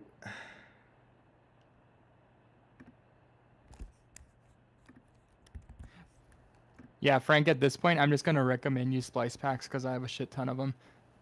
Go for it. Let me go to my Splice folder. I'm probably gonna get some funk and disco for sure. Oh, there's what is it? There's 3 volumes of the Umru sound cache. Oh yeah.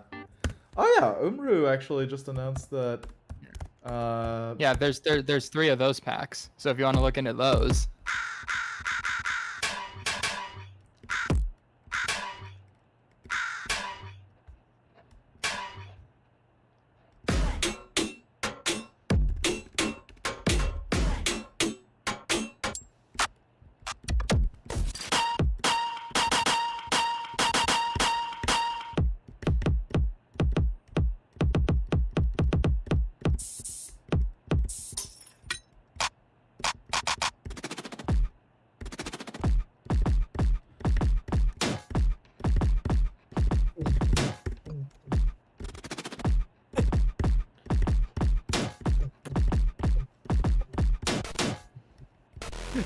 Kick European 2. Kick European. I don't know how a European would feel about me kicking them. Wait, does that say? It says riser wealth tax.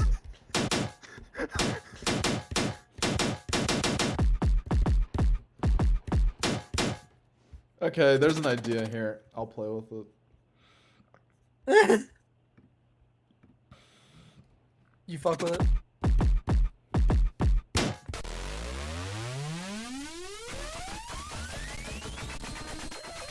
What the fuck?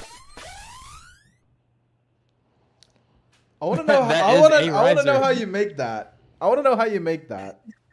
How the fuck do you make that?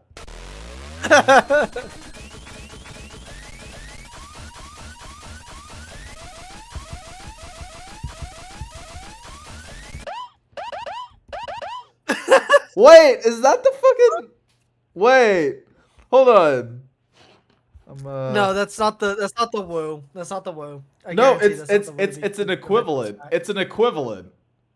It's an equivalent of that yes. woo. That's what I was gonna say.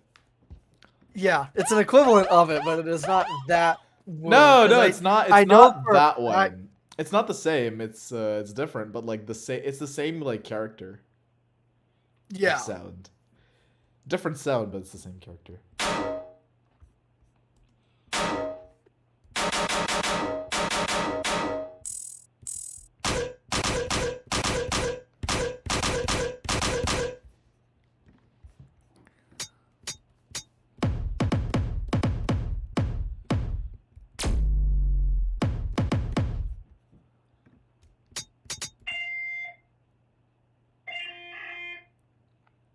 I'm not gonna lie. I genuinely thought for a second that I was like in a dream and had somehow fallen asleep in a CCSD classroom. I genuinely thought that for a second. Oh my god. I genuinely thought that I had fallen asleep in a classroom at work. Oh. It actually almost happened once. Thankfully, while kids weren't in there, but that did almost happen.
This thing, huh?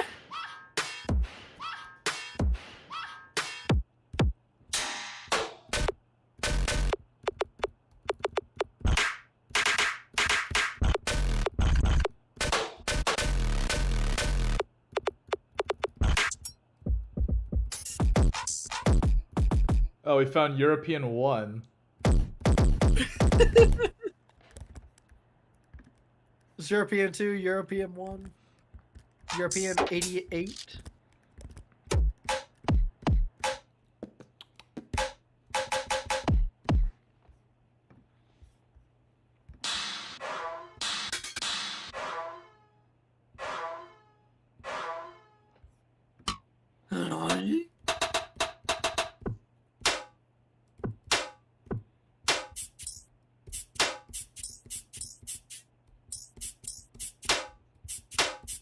Actually, those four together would actually make a pretty interesting drum loop.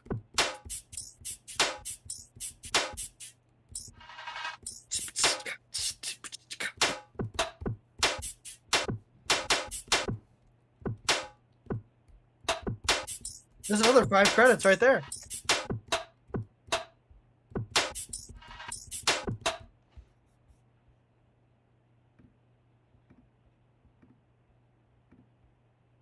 Easy 5 credits.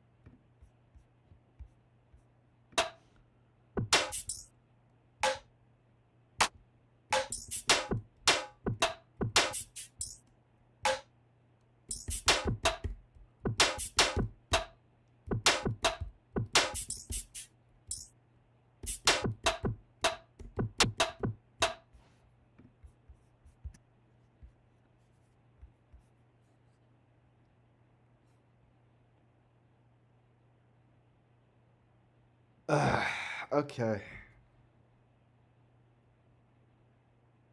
Alright. We're still at 872. All You right. can do it. Time I am to- belief in you. Time to buy packs for. Ooh, there's some vital stuff. Oh yeah. I will say, I think it's kind of sad that Splice doesn't have as much vital stuff as serum stuff, but the stuff that is there is pretty decent. And that gets you 15 credits down the drain.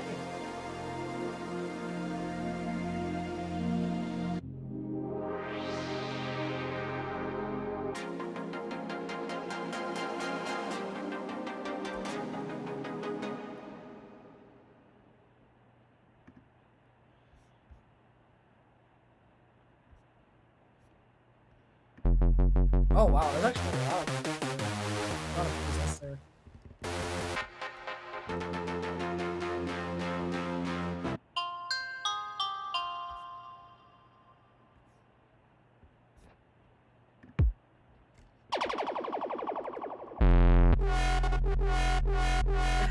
Wait, was that the meme 808?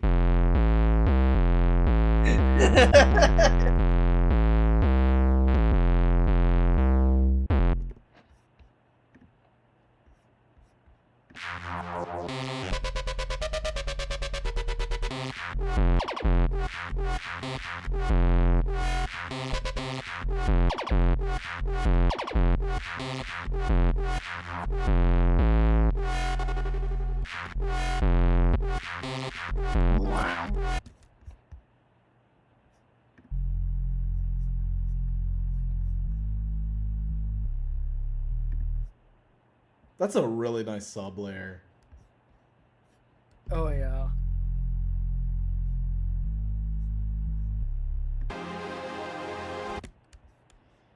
Sweet. That's a good find. Very. Let's see what else they. Oh, is that all they have for keys? Damn. That's all they have for keys. They have some faceplant stuff.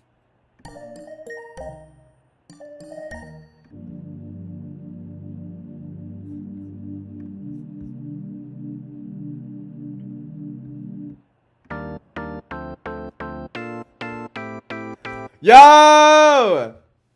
Yeah. It's that! Is that organ? It's that organ. Da da dee ba da da.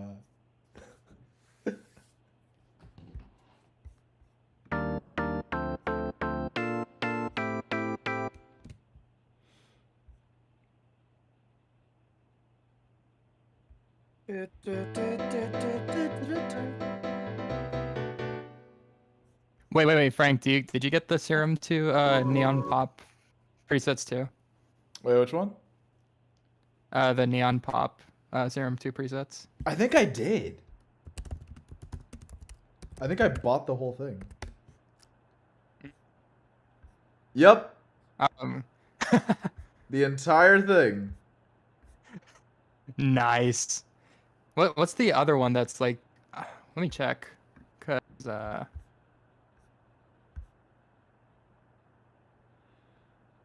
Sit down.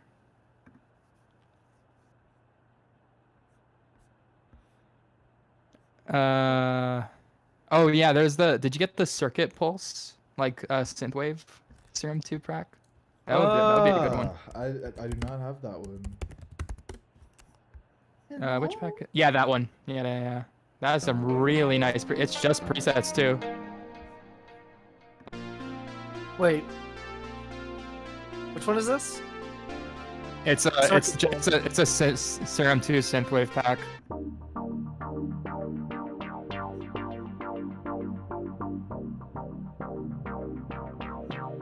Ooh, these sound good.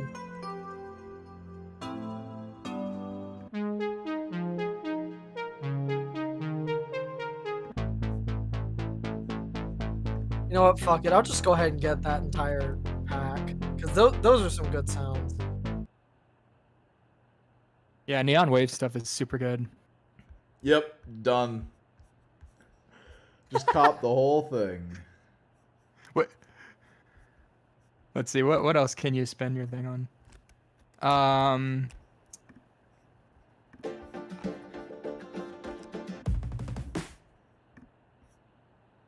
What else do I have? Boom, we're down to 694. Oh wait, I forgot I have the fucking Serum 2 pack called Presets Girlfriend. It's the it's the Moment pack. The Tracy Breaks one. I think did I send that one to you? Yeah, you sent that one to us. I remember that. Oh yes, I did. That was the one I. Okay, yeah. Sweet. Yeah, I remember you said that, and you were like, "This is the first Serum 2 preset pack that I found that's actually good." And I'm just like, "Oh." Oh wait, Frank, like, do you have? It was like a couple of days after it dropped. Frank, do you have the serum presets for what is it, Neon Funk and Disco from Sample Magic? I'm gonna look that up. Wait, which one is? Okay, Neon Funk and Disco. You might have to. Yeah. Try go to presets. Or packs. Yeah, that one.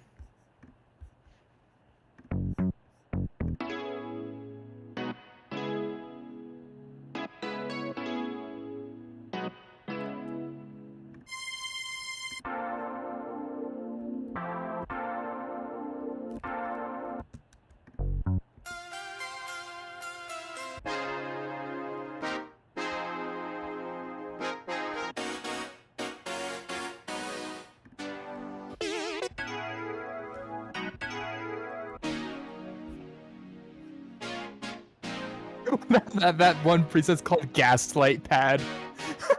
I am about to gaslight so many people into thinking I make good music with this single pad.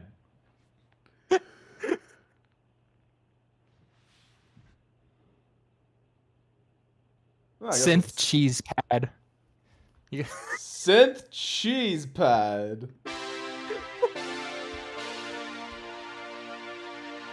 We gaslight. We funk box. We synth cheese. That's the new. That's the new. What is it?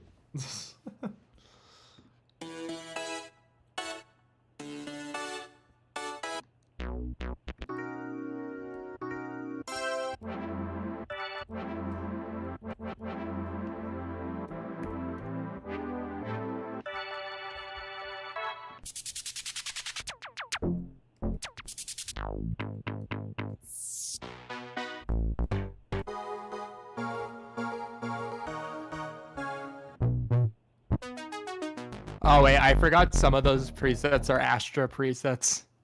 Yeah, there's a good bit here that's like, well, that's tough. Oh well. I'll just get the ones that are for Serum and Serum 2. And that's it.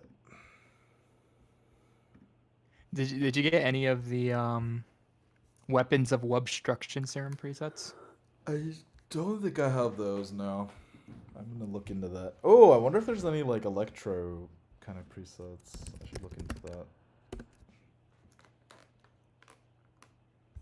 Oh wait, that top pack, you gotta get that stuff. Wait, which one? Yeah, that pack. I completely forgot about Stardust for serum. That's like an essential pack, dude. It's so good. Oh yeah, I was gonna hang on. I think was I saving for this one or? Yeah, that. I definitely have some samples from this thing. I do. Yeah. Yep. Okay.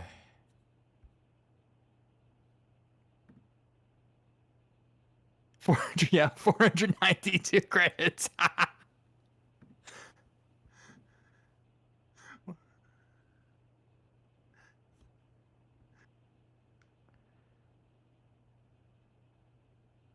that whole pack would really drain your credits. Yeah. I think I was waiting till like, cause I knew this was gonna just eat up a good bit.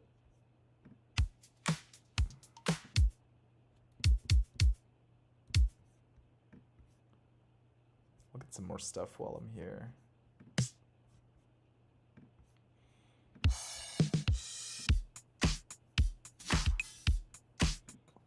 I thought at the beginning of that, I thought that was Beat It. Yeah. Or not Beat It. No, Billie not Jean. Beat It. My bad. Yeah. I keep getting those two mixed up. They both start with a B.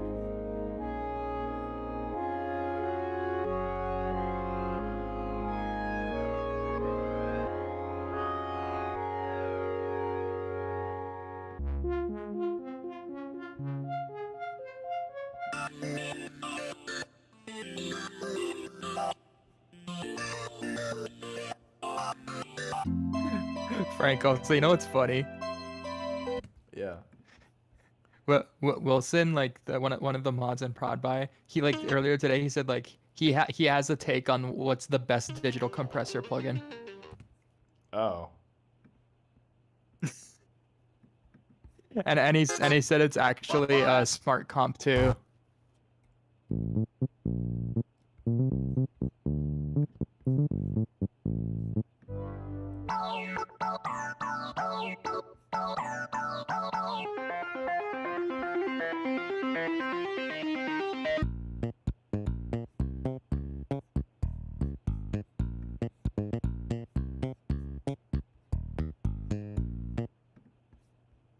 Yeah, like those bass loops are good, but they're nowhere near the level of Corey Wong.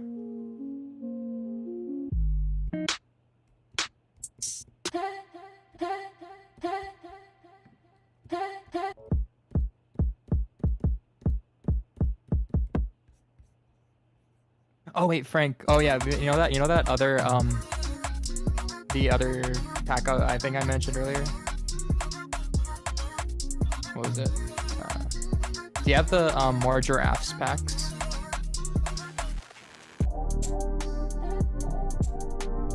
Oh, this is cool.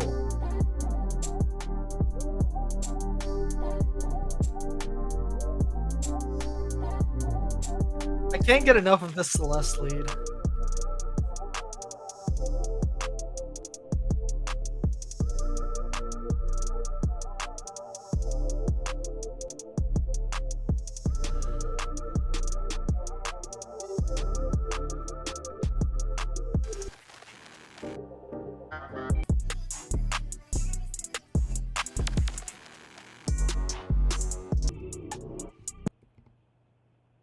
Yeah, Frank. This might be the move as far as like building some other things. Oh yeah, Frank. If you want some other good pop packs, do you have the more giraffes packs? More giraffe. No, it's like it's more like MORE space giraffes. Yeah. They have like Pastel Pop and Lunar Pop that are both really good packs.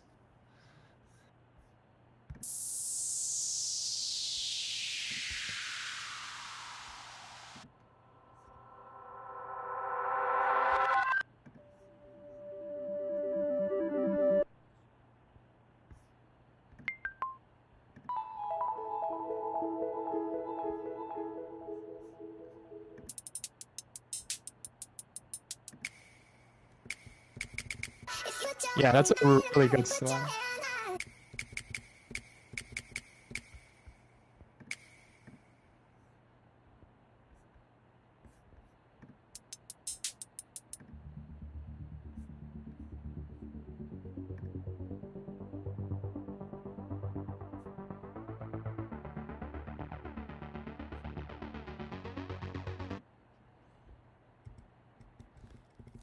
I like how it says symbol not right.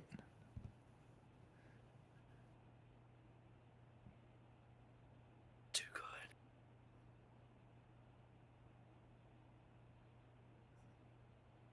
Yeah.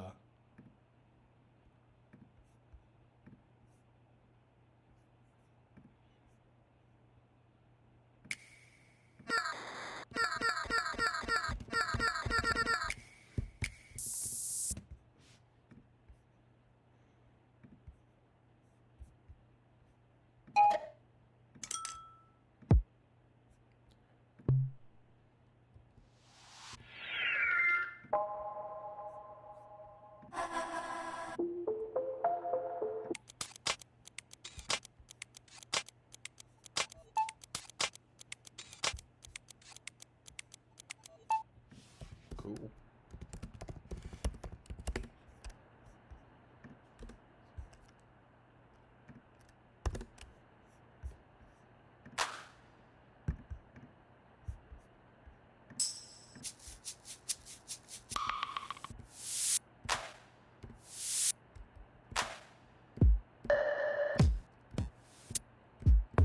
Yeah.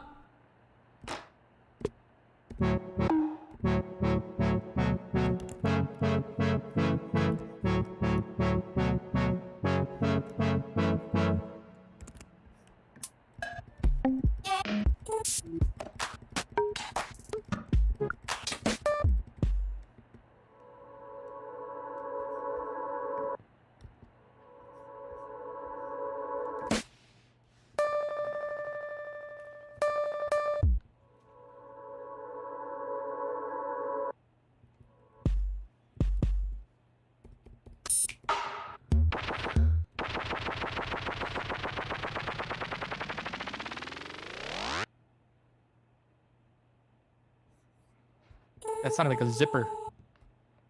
Okay, I'm done getting lost in that lead for now. That's just. It's such a good sound.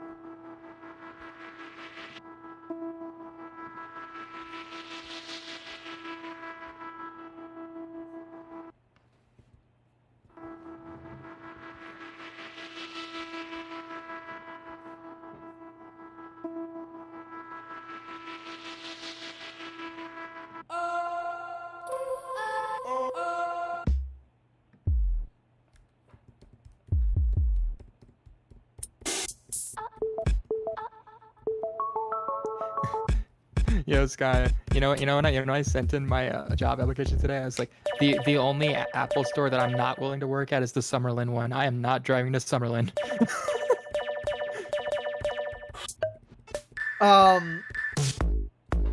Fashion Show Mall one, you'll have to deal with strip traffic every single time you go to and from work.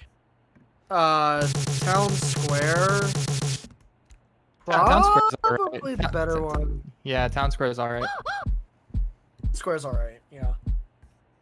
That one's a lot easier to get in and out of compared to Fashion Show Mall.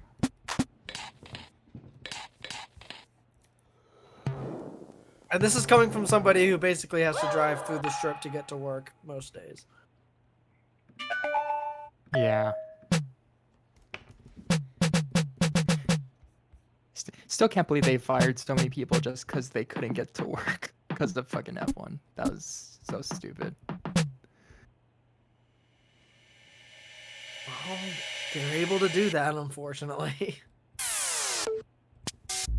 But regardless of, like, they're just able to do that. That's part of your attendance. It doesn't suck, yes. Is it shitty? Absolutely. Especially given where they are. Is it legal? Is it okay to do so? Technically, yes. I don't like it as much as the next person, but yeah.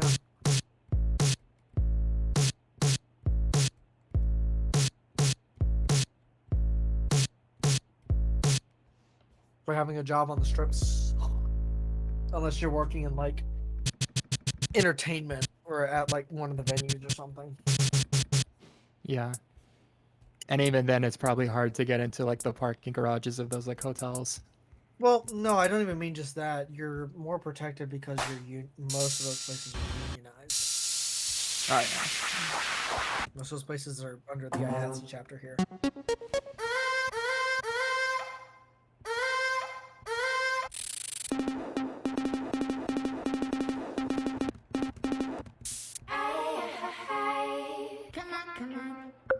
What you searching, Frank? I might use that. On one of the transit tracks. I will say that Celeste lead, I'm definitely using that on one of the Dreamer tracks. Nice. Guitar looking pale. Hi.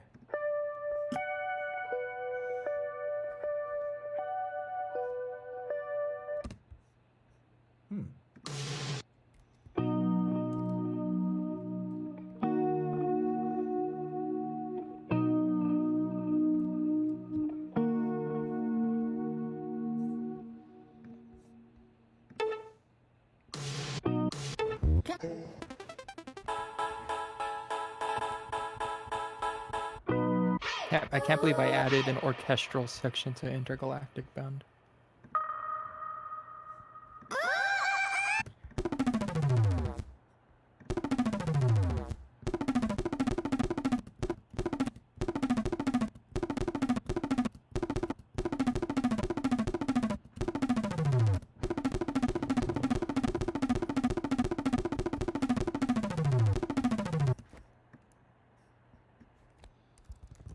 Having fun there, Frank? Your stream seems to have frozen. Oh no.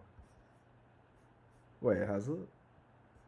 I don't know if it's just Discord stream or if it's also YouTube, but your Discord stream is frozen. Oh, I think that's fine. OBS looks like it's still doing its thing. Okay. Yeah, I've been monitoring OBS every now and again just to make sure that nothing's frozen.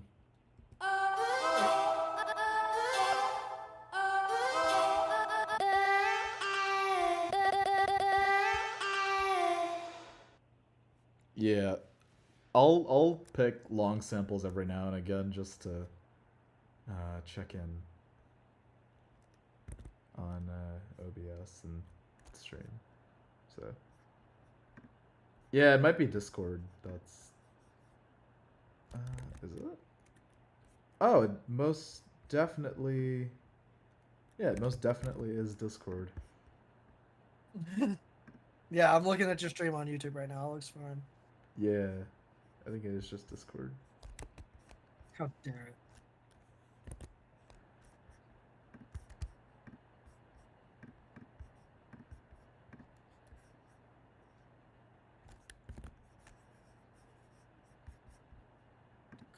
Okay. Okay. More. We got more samples.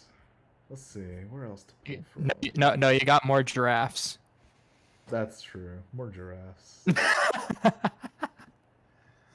Hey, you're down to 650. You're almost there. Okay. You're Hear me almost out. halfway there. Hear me out.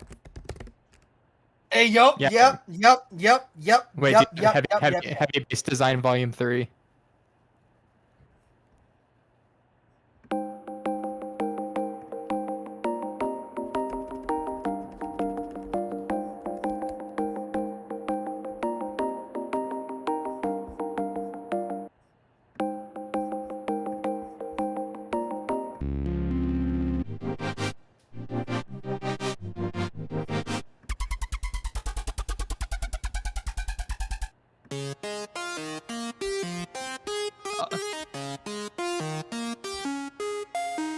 Is that which I forgot which one is in there that's like the one that's Razor Storm's lead is based off of.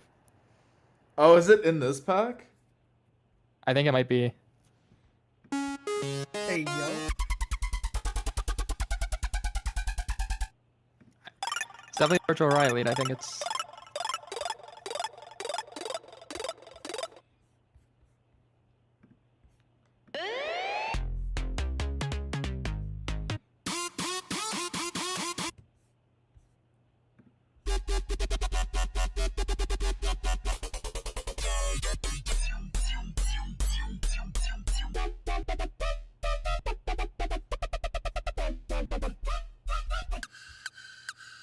Oh wait, no, it's the one called SID lead.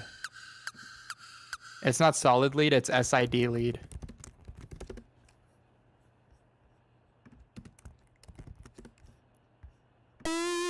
Yeah.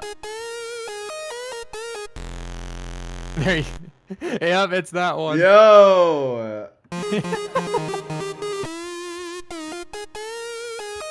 I can sound like Razor now. Let's go.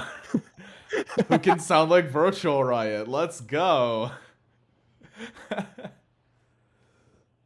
I'm about to remake Harmonic Blast all the way from scratch. Let's go.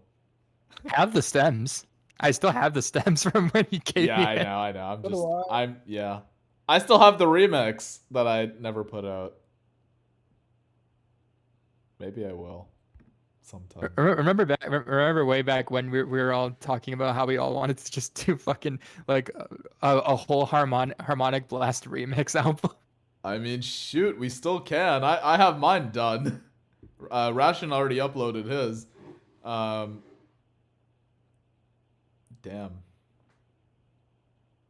Wait, didn't Razor start a Dorayaki remix? At some point, yeah. It was even. I don't think he ever finished it. It was in his ID showcase. From like 2 years ago.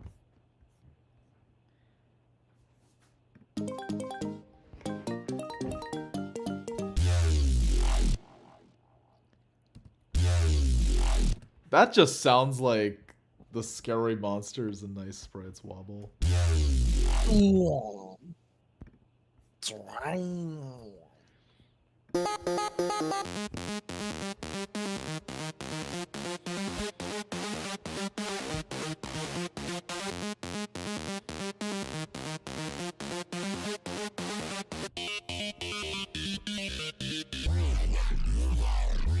That lead is very daft.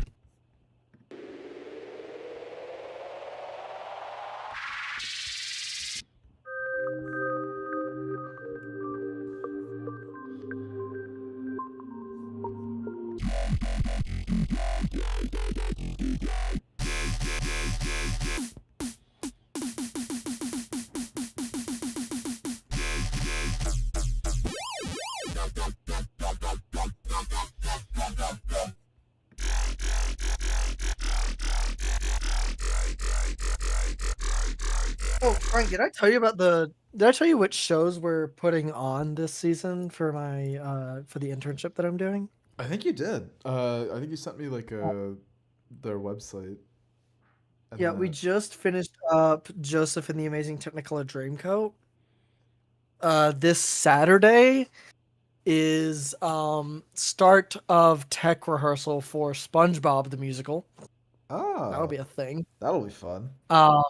Yeah, then we're doing after that it's Legally Blonde the musical. That'll be an interesting one. Ooh, yeah.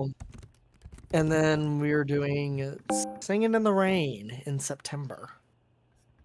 After monsoon season. After monsoon season.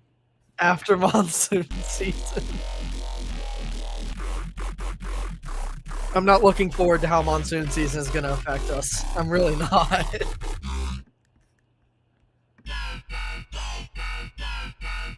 It's like we're gonna get the floods again. Yeah, and keep in mind, if that happens with us, we have to rush to get, like, the main components of our system covered. And, like, inside. And considering most of our equipment is take outside and set up, that's gonna be it's gonna be a challenge.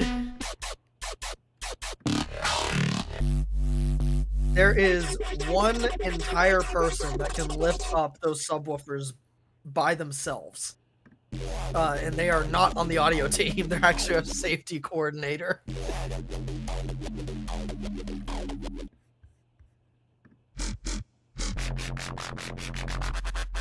Funnily enough, our safety coordinator has also said there are 2 people that work here that are allowed to break OSHA regulations.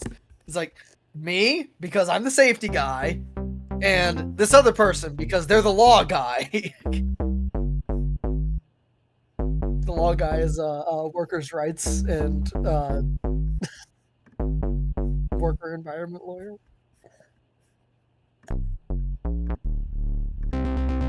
So, those are the only 2 that are allowed to break OSHA regulations, apparently. Not that they do. We've had to do some sketchy shit to get some stuff down. Real sketchy shit.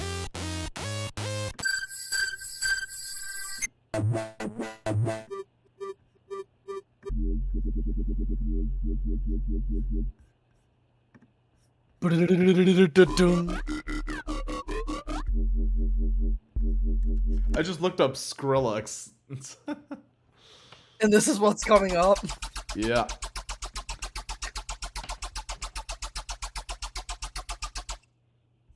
Wait, do you have AU5's presets? I don't think I do. Are they? Oh wait, I think he only. I think he actually. No, never mind. I think he only has samples, as far as I know. Never mind. You fly!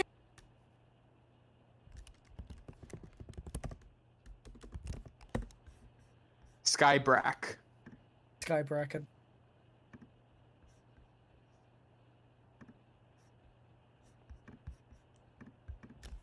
Bro, Hollywood wins coming in clutch.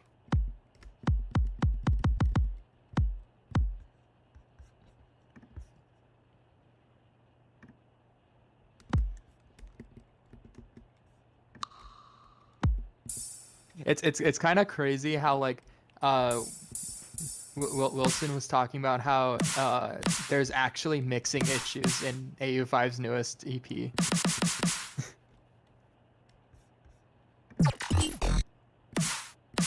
What were the issues? I think which song was it? Was it Heat or one of the other ones? Might have been Adrift, I think.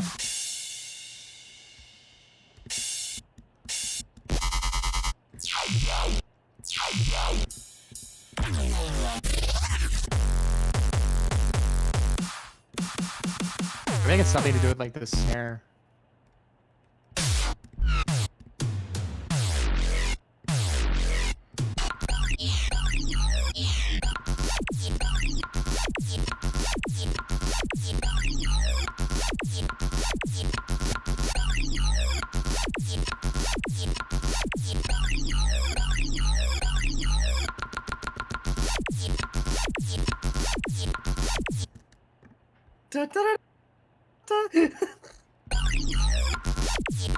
The beginning of that sample, like the very beginning plug, I can't not hear animals.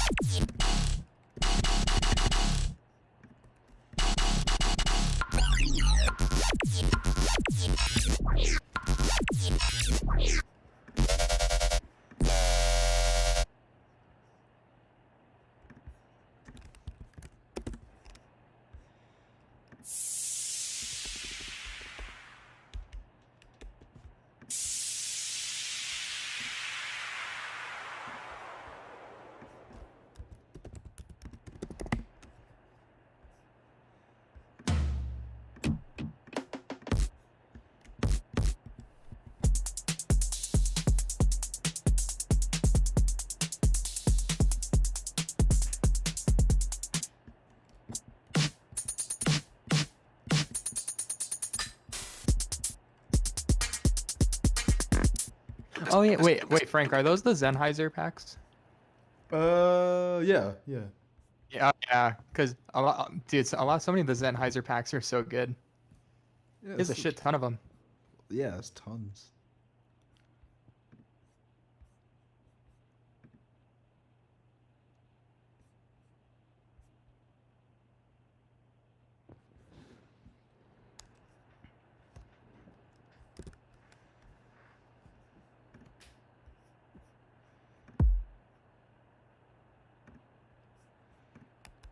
Damn it, I've got Rucola stuff stuck in my head now. I still can't believe I actually heard mixing issues in Rucola's new track. That's kind of crazy. I don't really know if I would call that necessarily an issue, though. Like in the drop, like it's like it doesn't seem as well balanced as it should be.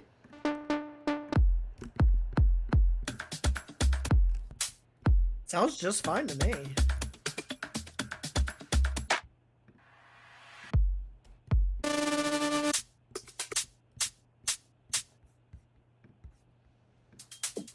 Like, it really does sound just fine to me.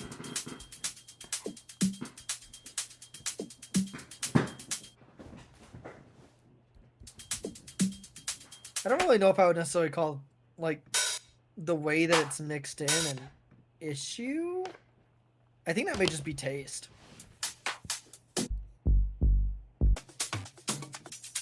Because it comes through fine when I'm listening to it. Or, you know, maybe that person was right. My hearing is actual dog shit. I just don't think it sounds all that bad. I think it sounds just fine.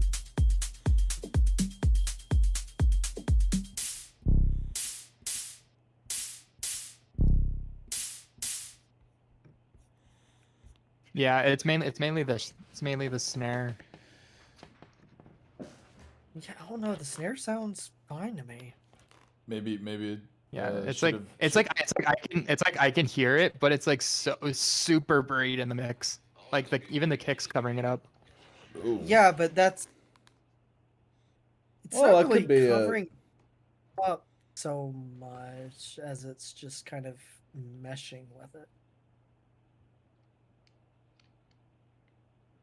I was gonna say if they wanted it to stand out, ISO snare would be the way to go.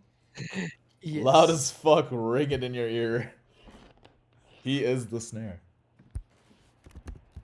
If I look up ISO, what do I find? nothing.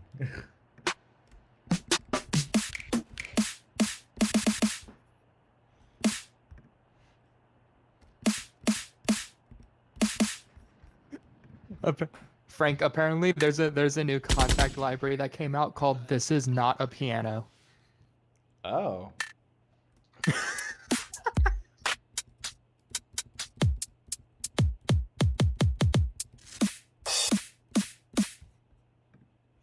Some good snares in here. Ooh.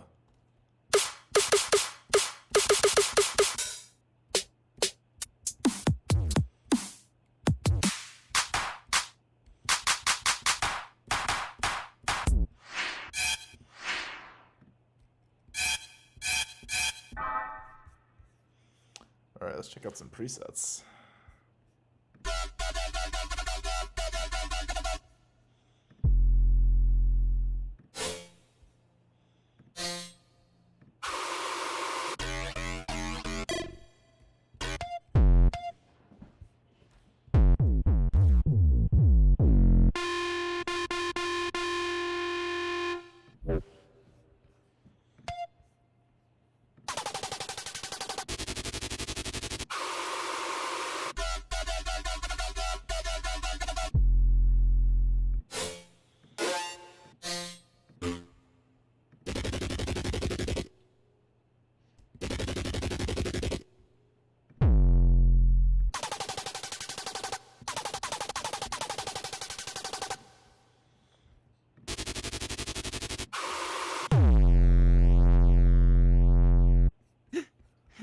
I still kind of it's crazy how Wilson said Smart Comp 2 is the best digital compressor plugin of all time.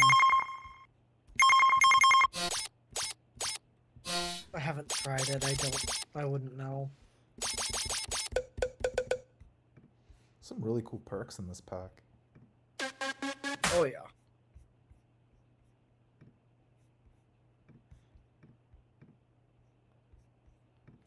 Ah yes, Black Octopus packs.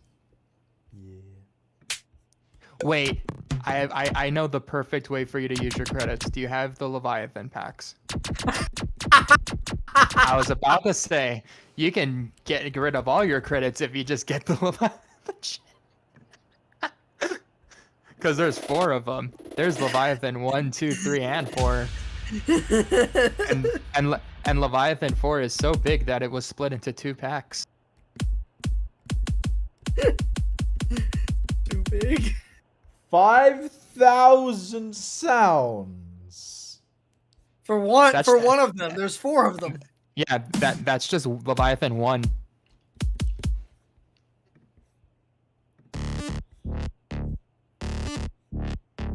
Yeah, Frank.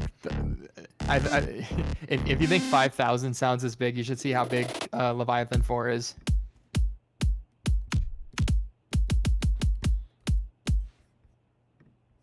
You sound really good. What the hell?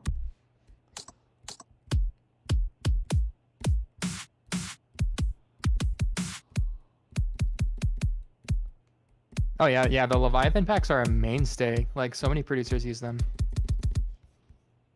There's a lot of good kicks in this thing. Dude, everyone seems to not like Virtual Riot kicks, funnily enough.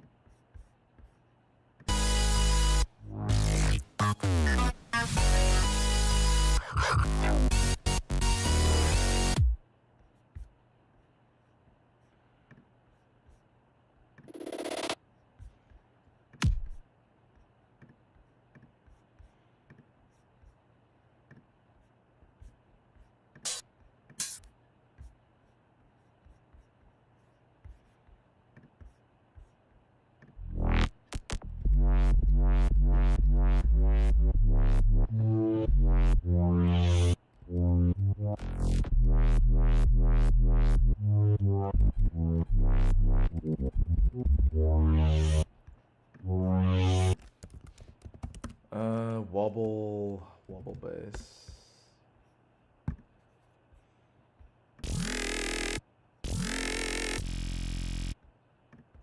Of course, the top one is the same pack from that the Celeste lead comes from. Why is that the top result?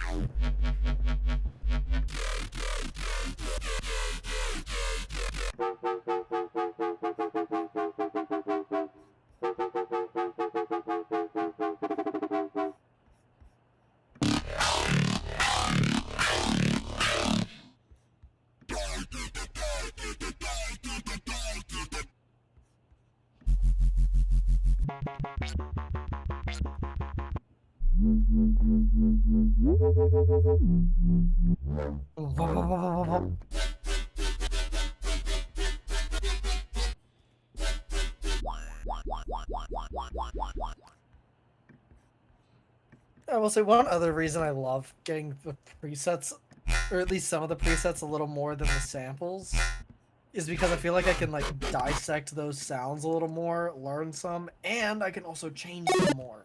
Yeah, I'm planning to make my own tweaks to a bunch of these. Good starting points. Really good starting points, even. Yeah, it's like Ooh. This is going that's in a good my one. this is going in my 1000 BPM remix. ah yes, Rendaku. Don't care what you want, I'm not one of them. I just wanna party 1000 BPM. Try The fact What that is that it? track is not extra tone is a crime. No, literally. Like it does the gimmick and then that's it. It's just a gimmick. I want to party 1000 BPM, and then it should have just gone right into a 1000 BPM drop. Exactly. Come on! I'm kind of Yeah, guilty Frank. because I'm not gonna do the same thing. I'm kind of also just kind of maybe doing the extra tone gimmick thing at the very end, just to do it. But at least I'll be funnier about it. Like I don't know. Frank, and then you can put the "we don't need no sleep because the party don't stop," like right before the drop. Oh You my don't need no goodness. sleep because the party don't stop. Like just have it like basically freeze flame like a B-sod, and then turn it into a riser. I still don't know why that sample is only available as like a wet version. They don't have the dry version of that sample on Splice. Like why? This is interesting. This is the Because type of licensing. this is the type of shit I imagine Phonon uses.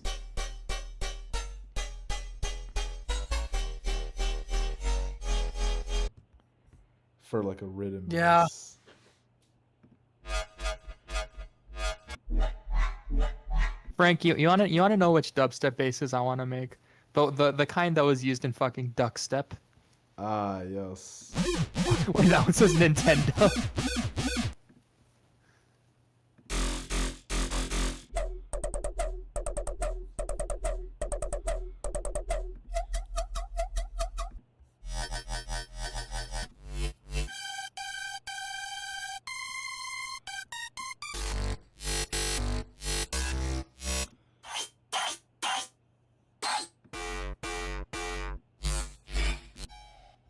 Did that say Kroglobite?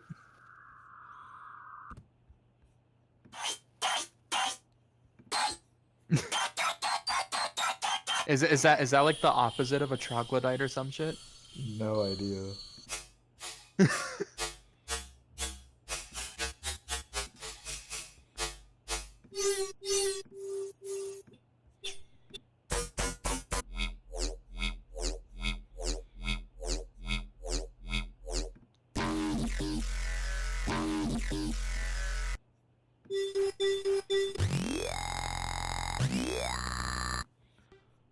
Oh, that's a nice bass.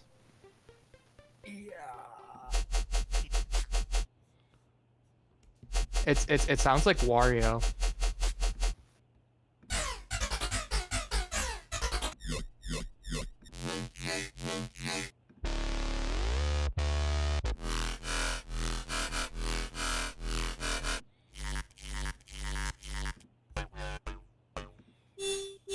God, I just had a flashback to Wario laughing the metal version.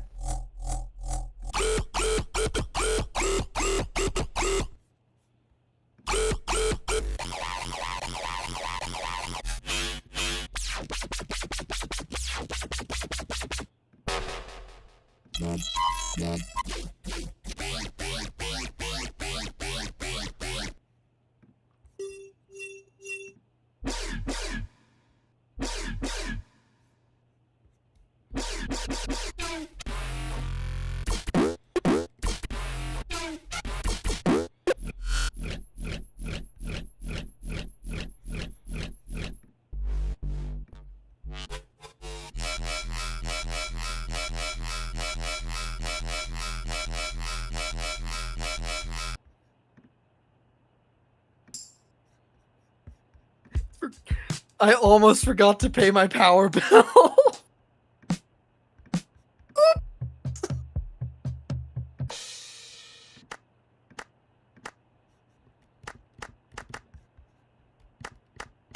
Hold on.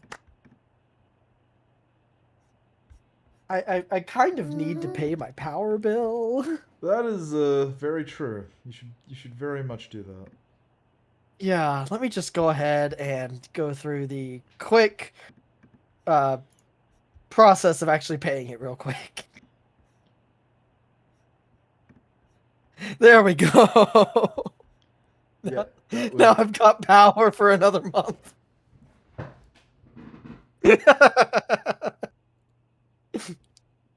1,000 power- credits, Splice moments packs. That's all y'all need for real. So true. I did not know that anyone had joined the stream after Lecrae. What's up, Val? Hope you're doing well.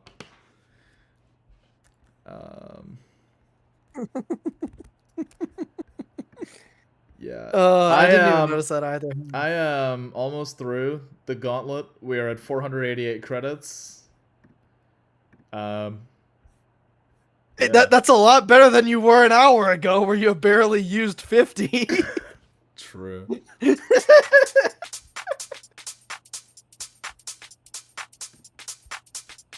getting there. We're getting there, fam. We're getting there.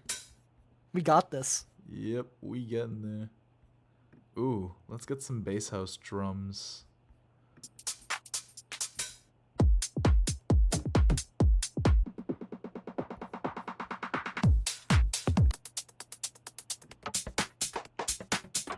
I'm also in prod by VC.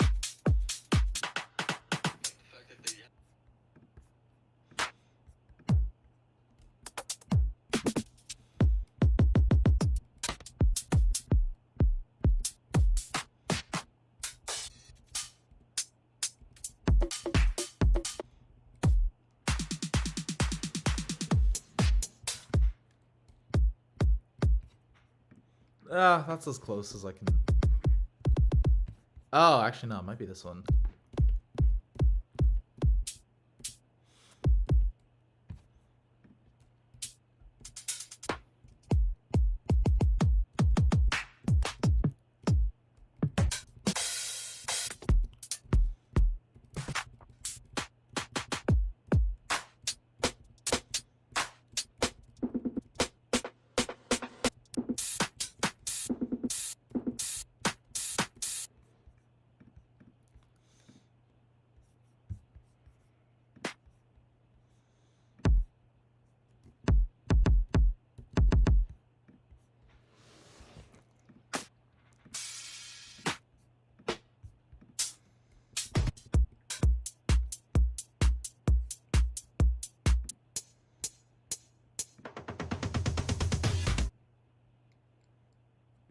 Alright, I think that's, I'm good on that. What else?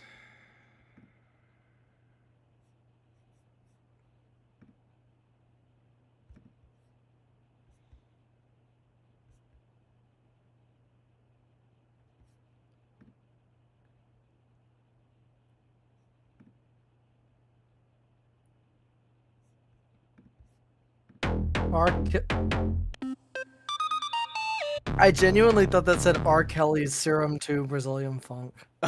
What? I thought that said R. Kelly's.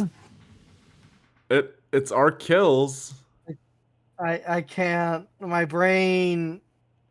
The Do I my brain does not get 96 credits worth of Brazilian funk credits? I don't think it hurt. If you think you'd actually use them. Pankake? Pankake. Pankake. No. Just no.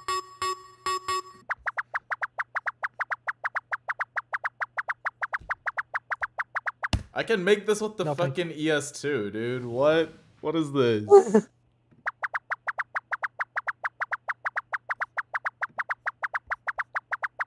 Speaking of ES2,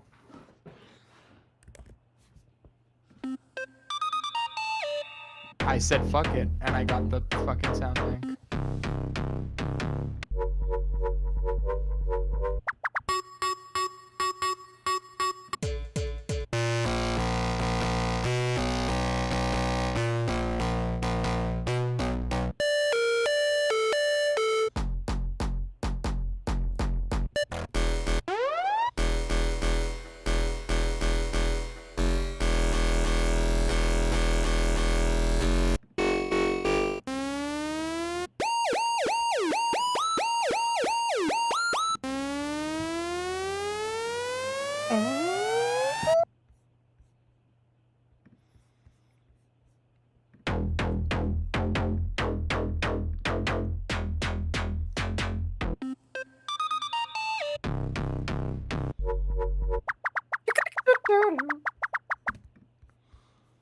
All right. Only a few more weeks until My Dress Up Darling season 2. Ah! Only a few more weeks till Sorry. Bunny Girl Senpai season 2. I've been waiting for that season since 2018. Only a couple of more weeks until my Shikanoko watch party. Yeah, I'm doing a Shikanoko watch party to celebrate the anniversary of my dear friend Nokotan. Oh. That needs a second season. It does. It really does. But I'm doing a watch party because I'm dividing it in half. I may change the days on it because currently it's set for July 7th and 14th. It's on a Monday. May change it to because of show days. What I may do, just because of shows, I may change it to the 12th and the 19th, or the 6th and the 13th, something like that. Put it on a weekend so that 1, more people can show up if they want, and 2, so that I'm not constrained by needing to show up for show.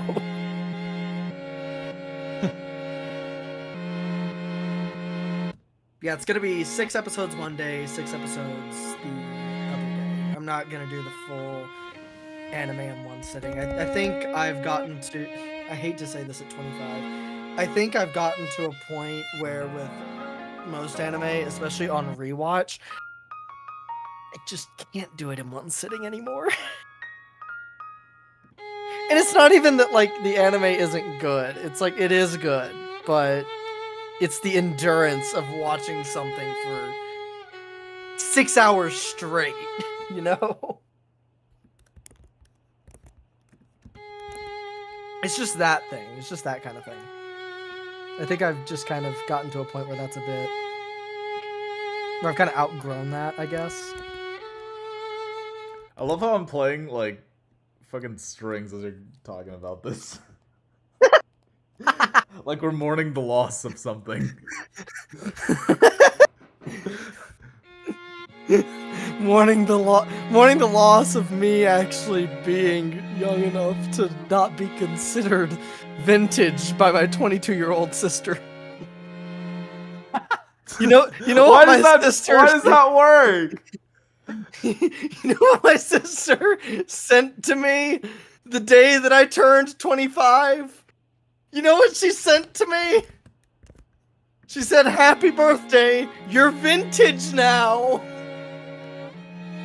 And I just didn't know what to do. It was so heartbreaking. I was like, what do you mean I'm vintage? I just turned 25. I'm not that old. And then I realized, oh shit. Now I'm 10 years older than my sophomores. I'm more than 10 years older than my incoming freshmen. And then I started crying.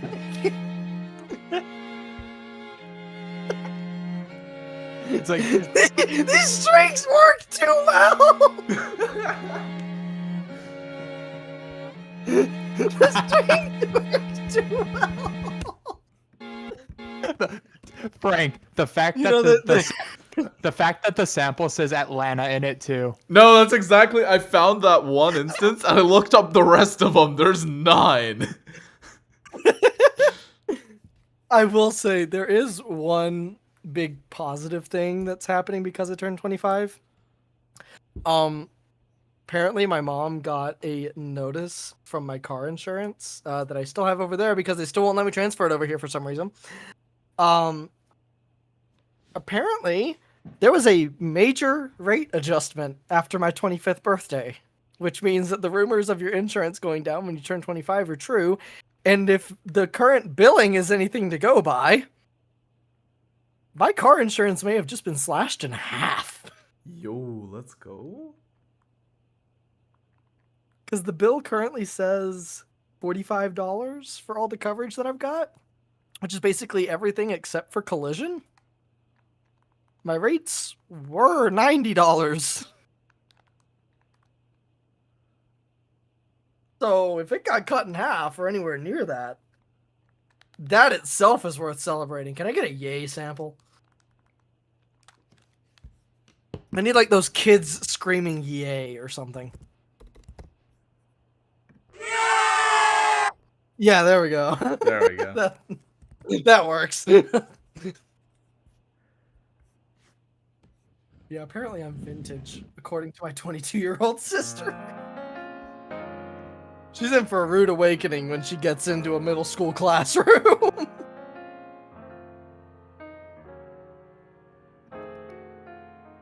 Because she actually did get a job. She's actually going to sign her contract later this week, but she did get a job as a middle school history teacher. Oh. You know, she's going to be able to be fully self-supporting on her own contributions before I am. This one's from the Sexy Afrobeats pack. I'm getting it. How many credits left? 452. Okay, we're getting there. 452. We're good. Yep, we're more than halfway there. End of stream is gonna be you going into your Splice account and canceling the subscription, right? It's just... Oh, 100%, yes.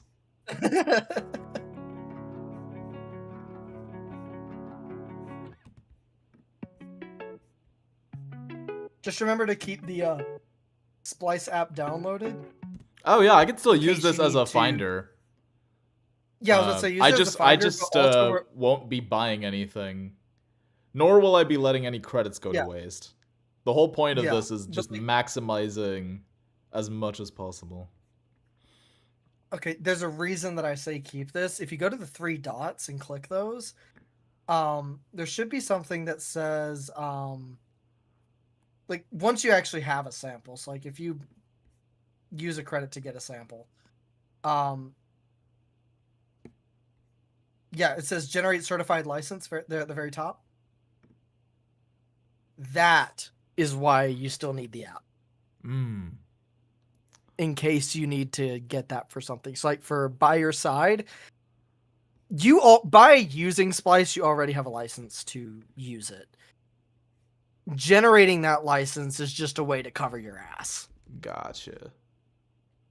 It's like I've got it on hand in case I need it. I haven't yet, but just in case I do sometime down the line, I could say, I have a license to use this vocal sample.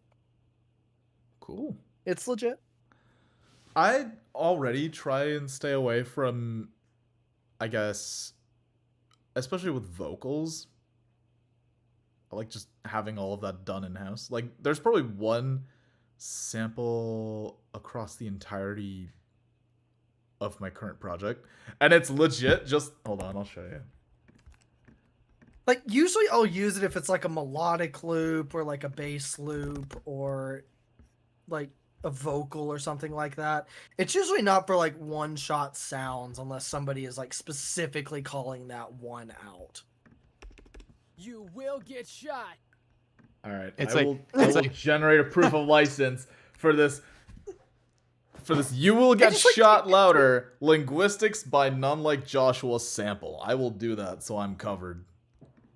And like I also I don't know if you do this, but like in my music folder that like holds all of my projects and sample packs and templates and stuff like that, I have a specific folder for release items, and currently this holds everything, but I have like each individual release, whether it's because like I have one folder for singles, one folder for EP, one folder for like remixes, bootlegs, anything like that.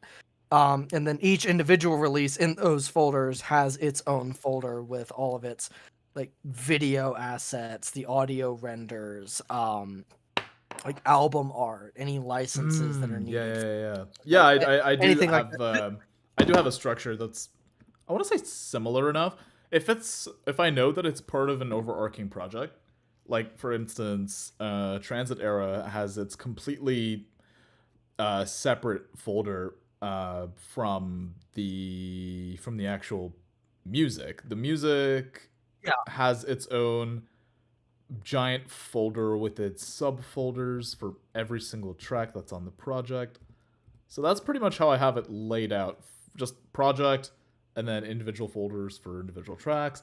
And then inside of the track folders are legit anything relating to the track. So I have several So it Word could be like the lyrics documents, file, the actual Logic file, some like, oh, when I do recordings for vocals, I will make completely different project files, completely different stem folders, so I can go in and do pretty much just my own breakdowns. I need to do that with my stems for each of my projects. Thankfully, like I do something similar where I actually need to go and like grab a couple of projects. I think that's also part of the reason why it's taken forever, because I try to keep things as clean as possible, and it's tedious as shit, but so worth it. It is, but it makes things so much better after the project is done, or when like something's nearing completion. Yeah, no. If I have people ask me for stems, I will be ready, like on release day. Yeah.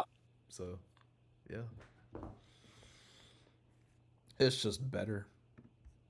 It also, yeah. Another cool thing about it is like I'll have separate inside of the track file, because there's so many different versions of the exact same track. Like, let's see. I have a track called Calming Down that has several old versions that I keep contained in their own little space. And then, yeah, 2024 files. I'll stop distracting you from splice hunting in a second, but like I'm curious, does Logic have project directories like Reaper does? Do you know what I mean by that? I don't think so.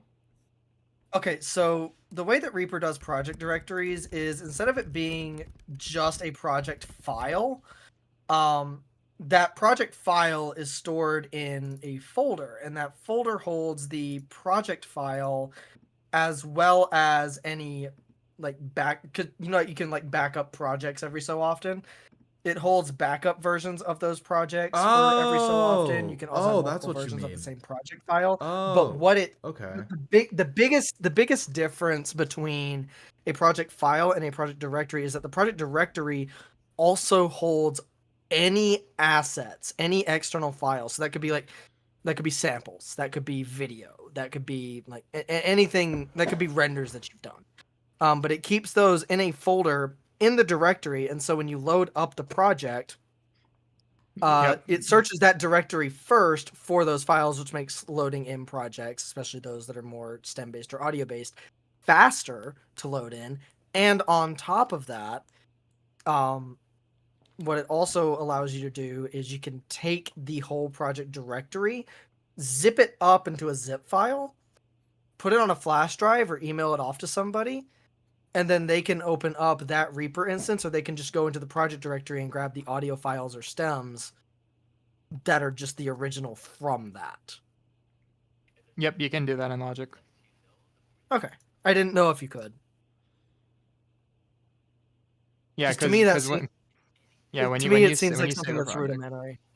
Yeah, when you save a project, you can choose whether it's a full package or a folder, and then you can choose what you want to be included in that folder. The more stuff you save, the larger your project, but you have the benefit of being able to backtrack with everything. Well, I wouldn't even say, like, as far as like Reaper projects go, like, let me go to like the Star Blast project file. Because this one actually is not all that big. With all of the audio files inside of it, it's only about with all of the samples, all of the stems, and the renders, and the backups. So everything. It only takes up about 6.5 gigabytes. That entire project takes up about 6 gigabytes.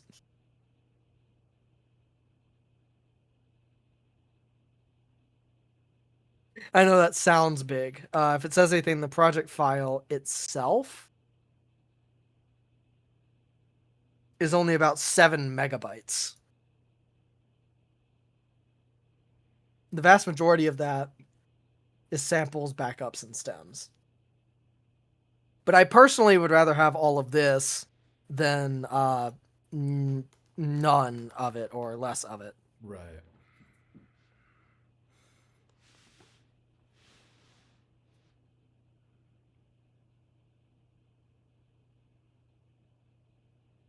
I just thought that was interesting. I didn't know if Logic had that or not. It's nice that it does. Oh yeah. Also, Logic has a really neat and tidy way of doing stems. I love it.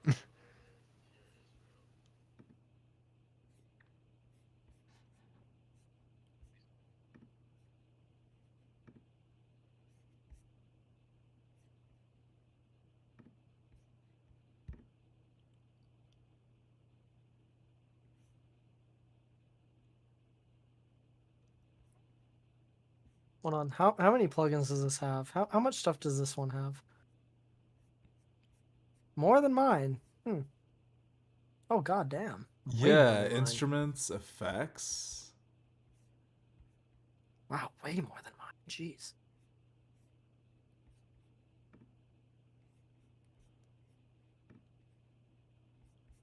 Whoa. Then again, mine is also pretty curated. I don't just put everything on there. But there's some of this stuff that I probably should.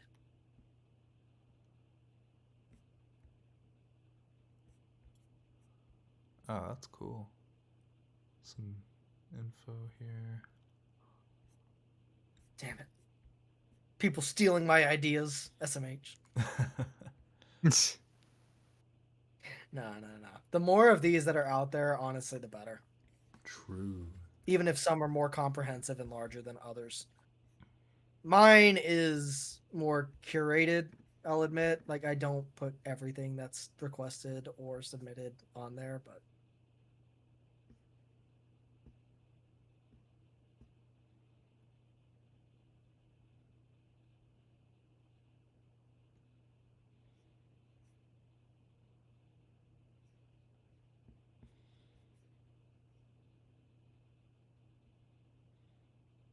It's only been 3 hours.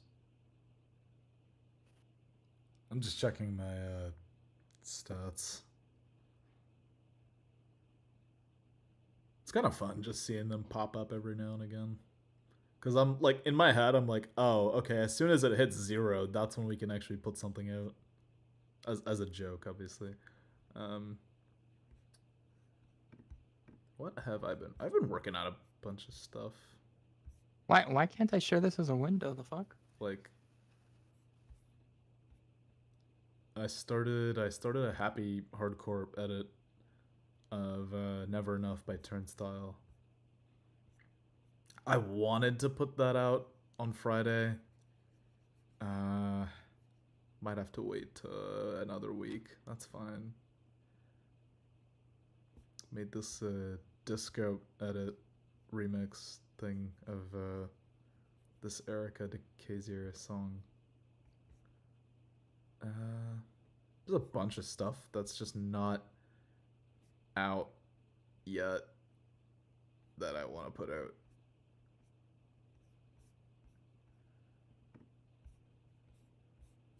Oh, hey, there's the Razor remix right here.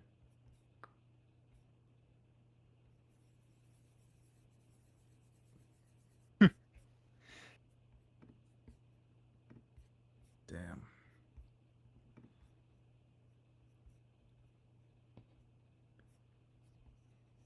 All right. Dude. Yeah.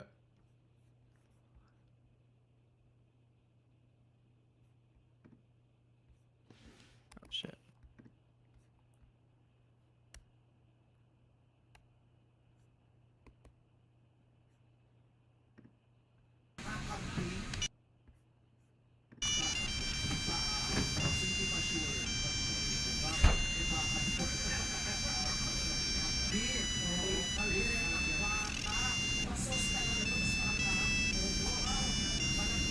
Frank, exporting stems and exporting stems in Logic is so much easier than trying to export stems in Pro Tools. Well, I would imagine any DAW would be easier to export stems compared to fucking Pro Tools. Anything is easy. Just about anything is easier to do just about Life. than Pro Tools. Life is easier than Pro Tools.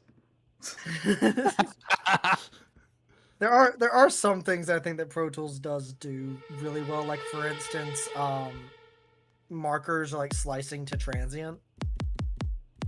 I think Pro Tools really excels at stuff like that. Not to say that other DAWs can't do it or don't do it well. Plenty of others do. I just think that Pro Tools, this is a rare praise that I will give Pro Tools. I think that Pro Tools does it the best and the most cohesively out of most other software on the market. Now, I will say there are plenty of software that do come close, but I think that Pro Tools just kind of edges out a little bit on top. Not by much, but it does. Just a smidge. But that's just like my opinion, man. And that's saying something because I really don't like Pro Tools.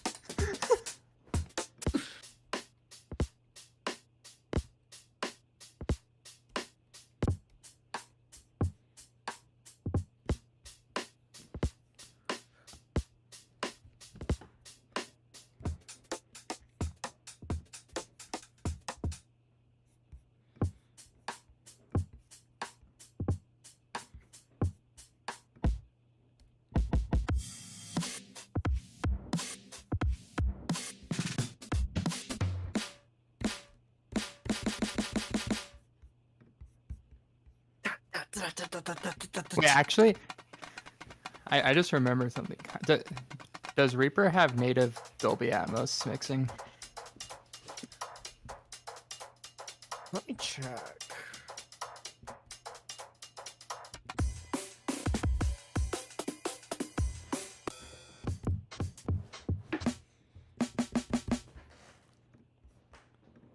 These drums are cool.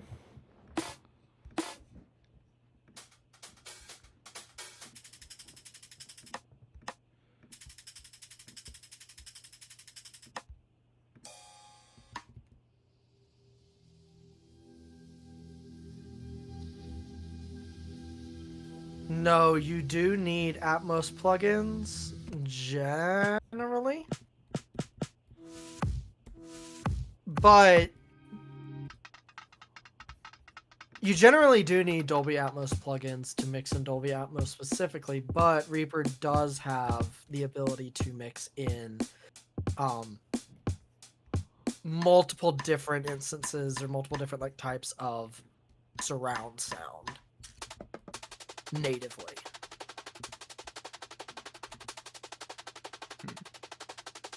If that Yeah, makes sense. because I remember because like It's not marketed as Dolby Atmos, but it's not marketed as Dolby Atmos because Dolby didn't come in and say yes, this is Dolby Atmos, which you would generally have to do if you were wanting to market something as Dolby Atmos, right? Reaper has something called Resurround Pan. It's a 3D surround panner plugin. It's been around since version 6. Basically, you set up a room with the amount of channels that you want in a similar layout that you want, and you can fully customize speaker layouts and setups, and mix that way, but it is not specifically Dolby Atmos, no. Not natively. But technically it would translate the same way, if that makes any sort of sense. Yeah, because I remember when Gil showed like the like when he was doing like a Pro Tools like lesson, and then he was showing the amount of like different ambisonics formats you could mix in Pro Tools. I was like, damn. And I was like, yeah, I don't really, because I don't work with surround sound, it's not really something that I think about, let alone really care all that much about or really look into all that much. Because like the most that I'm ever really going to ever be mixing in, unless I like really want to create something like Camellia's what was it, Seagull?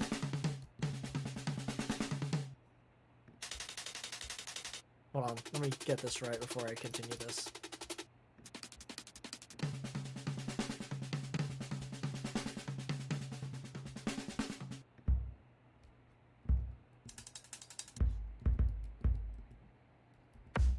Come on, load up his channel, thank you. Yeah, it was Seagull. Seagull had 2 mixes. It had a stereo version and a surround version. And obviously Camellia uses Reaper, so that kind of says all you need to know about that. But I don't think it was ever marketed as something that was like Dolby Atmos. Let me double check the description of this. Seagull is a song created using Sony's 360 reality audio technology.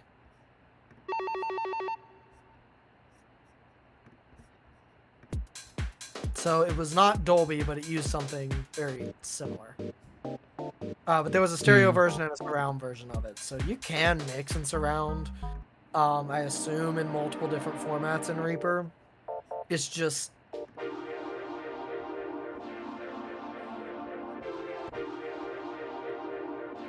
I don't know. It's not really something that I would think about, and I would think that if you're having to mix and surround, you're probably somebody that uses Pro Tools or something like it anyway, that has inbuilt certified Dolby Atmos mixing capability. I mean, let's be honest here. If you're doing it, you probably either already have the software to do it, or you know, you're using a DAW that has it inbuilt. yeah. Well, Logic's native Dolby Atmos stuff is actually really nice. I imagine. I've seen you use it. It's great. But again, like, because it's not something that I really work with or even have much of a desire to work with, it's not something that I really, I guess, care all that much about or even think all that much about. Yeah. The only Like, reason to I'm me, interested. to me that's kind of like asking, like, why don't you have a, I don't know, like, why don't you have this specific modification to your car? Why don't you have spoiler? or why don't you drive like a Hellcat or something? Because it's not something I think about or really want.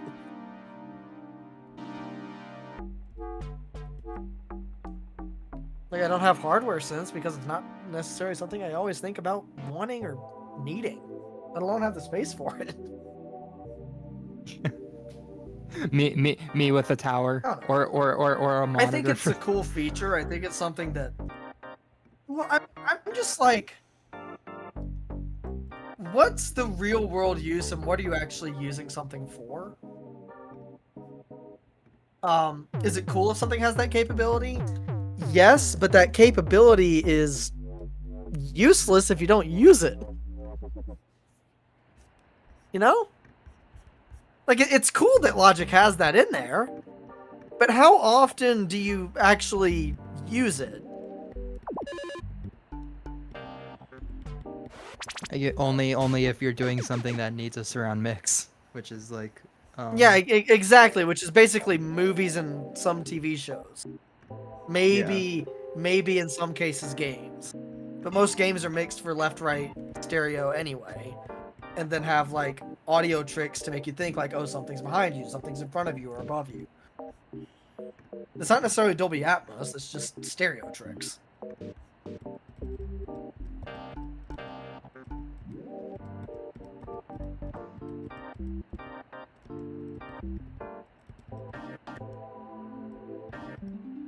I think it's cool. It's just not something that I think needs to be a major consideration in anything, or even like the worth of software or something, you know? But you know, some people would also take that as me just coping that Reaper doesn't have anything that's certified Dolby Atmos in it.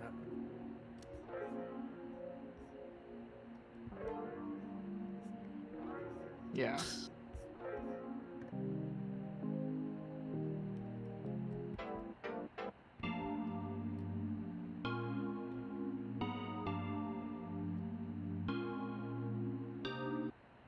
It's like, if I plan to do movie scores in the future, I kind of gotta know how it works. Yeah, and like Reaper's resurround pan is actually pretty damn good,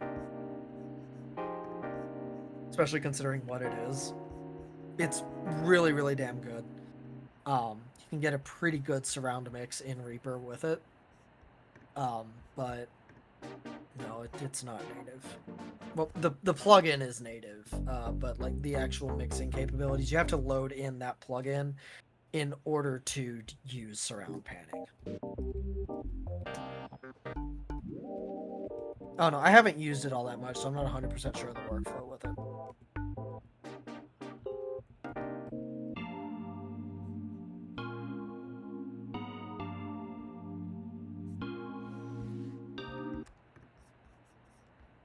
Resurround pan, input channels.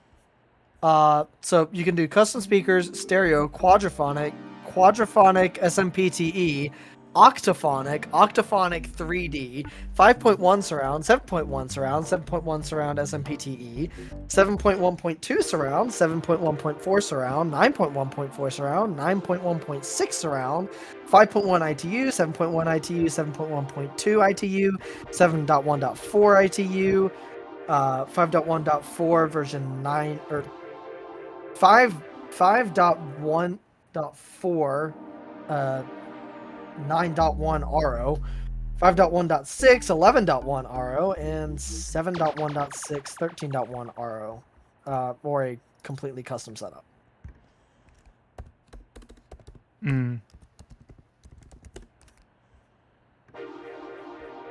There it is. Yeah, the new setup in the B room in the studio is 7.1.4. Oh, nice.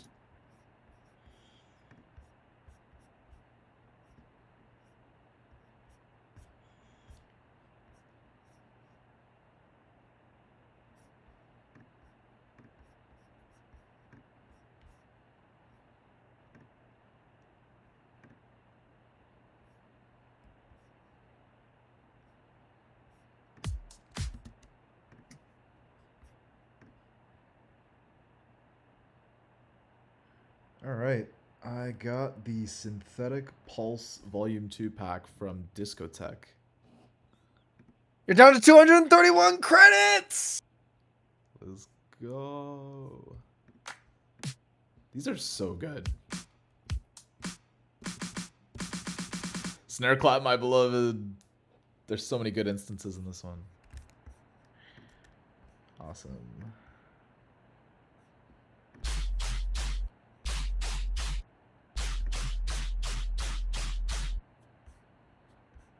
What else?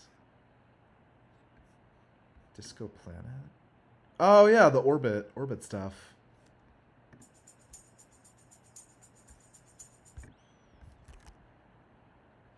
Ah, yes.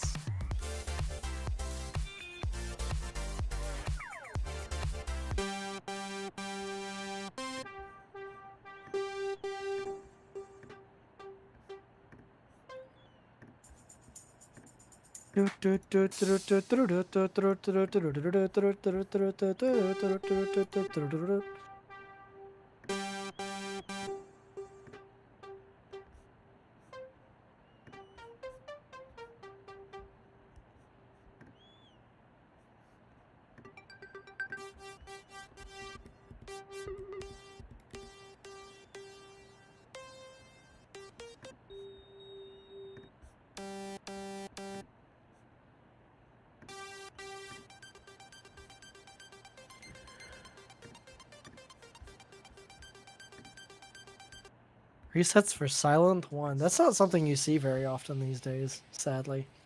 Yeah, that's how you know Presets these are for like Silent. kind of old. Yeah, it's kind of sad that Silent has kind of been resigned to being something that's old or not really in fashion anymore. Oh, it's still in heavy use though, I would say.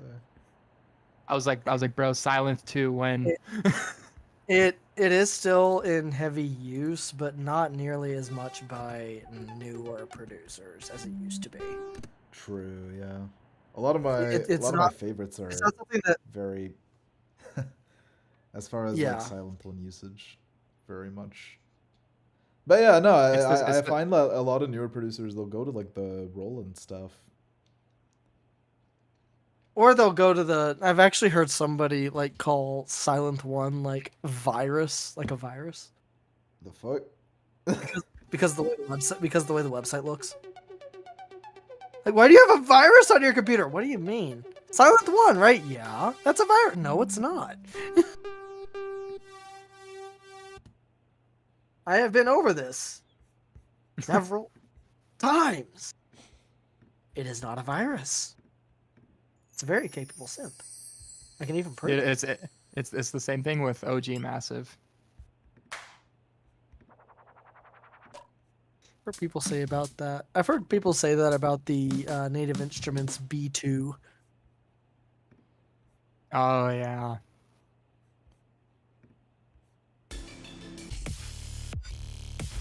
Mainly because like people are saying like everything you can do it like Massive is irrelevant now because literally Serum is literally Massive but better.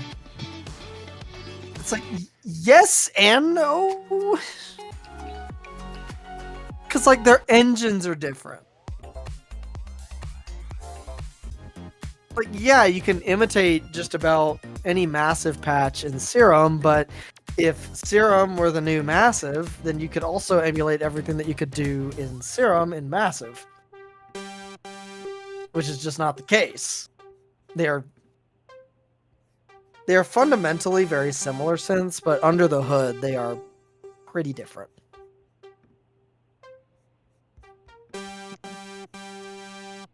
Not too many people like Massive X though. That I can kind of understand. I'm not a huge fan of it myself. But I also have an arsenal of other synths that I do like, so.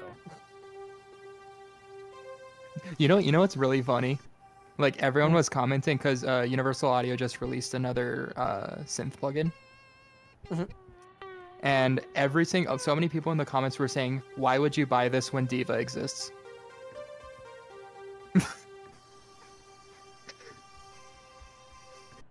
You know? it's Anthem, right? Yeah, that Anthem synth. Like literally everyone was saying, why would you Honest- buy this when Diva exists? I can kind of see where they're coming from, though. I really can.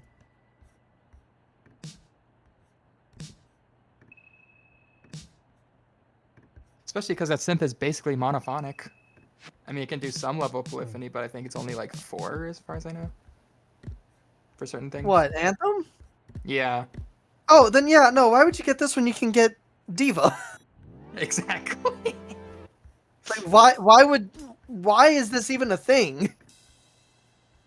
Diva exists and has existed and has been maintained for quite a while at this point, and it's great. It's a fantastic analog synth. Or Even post-analog. the UI of Anthem just looks like a It looks like a poor Diva copy of Lite. Diva.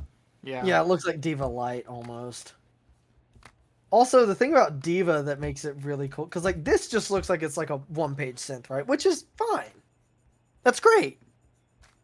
But compare it to Diva, where not only do you have like, let me actually go to Diva's product page really quick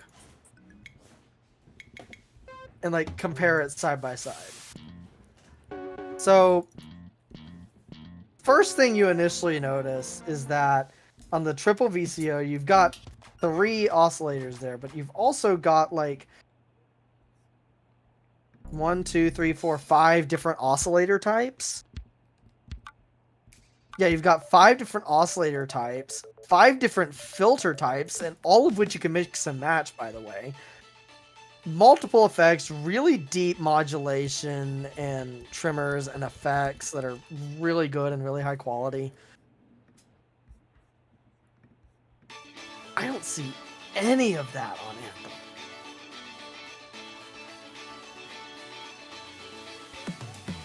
Yeah, no, UA is starting to miss the mark on some of their stuff at this point, I think. I think they're just getting desperate.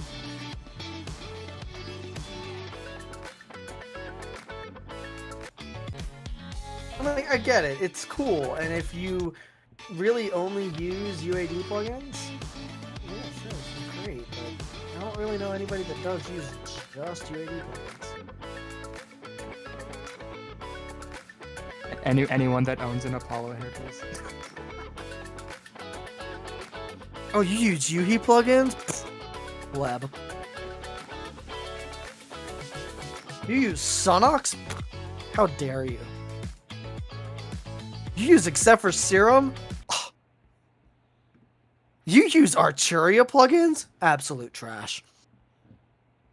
Your plugins can't even offload their processing power to the interface. Therefore, mine are better. Meh. Meh. I hate pretentious people like that. I really do. Actually, wait. Speaking of Apollo interfaces, I'm pretty sure the new Gen 2s actually are.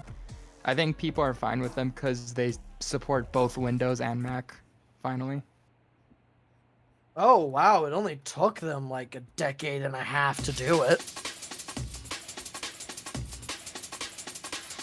But I think it's just on the. Is it just the Twin X? Let me look. Let me look.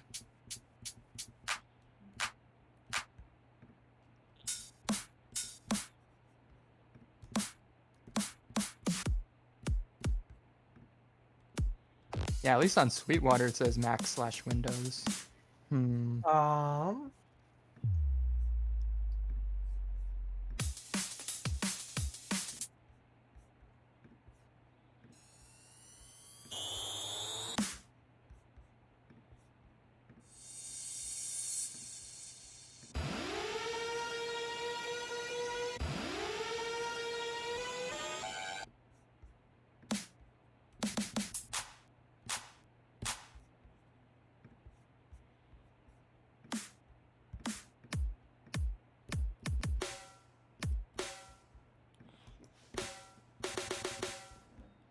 Even on the Twin X page on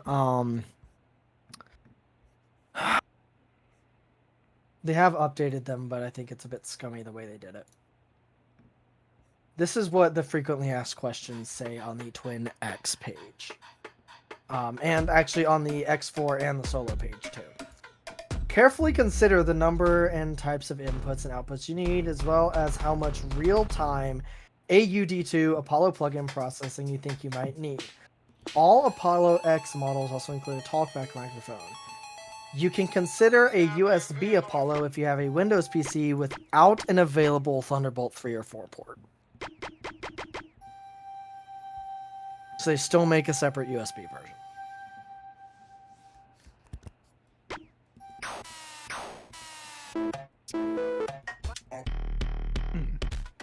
That's weird.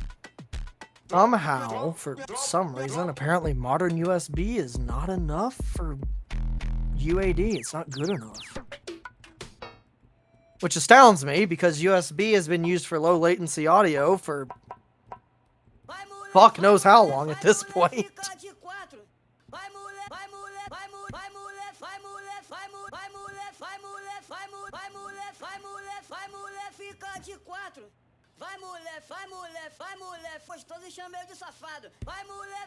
The fuck is that sound?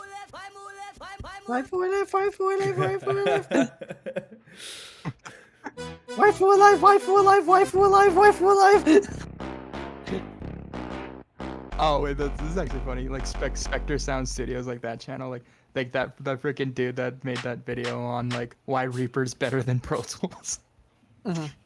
He actually made a video about like this one interface that destroys the Apollo Twin for $400 less. Which one is it? I'm curious. It's the Zen Quadro Synergy Core from Antelope Audio.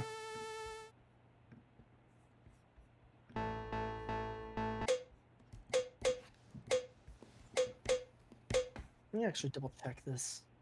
Zen Quadro Synergy Core.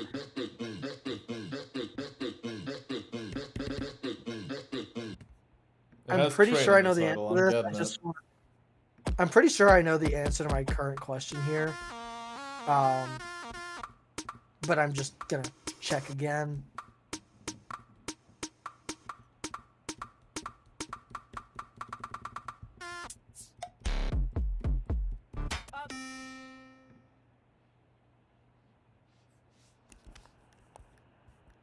Yep, it uses Windows and Mac. Suck it, UAD.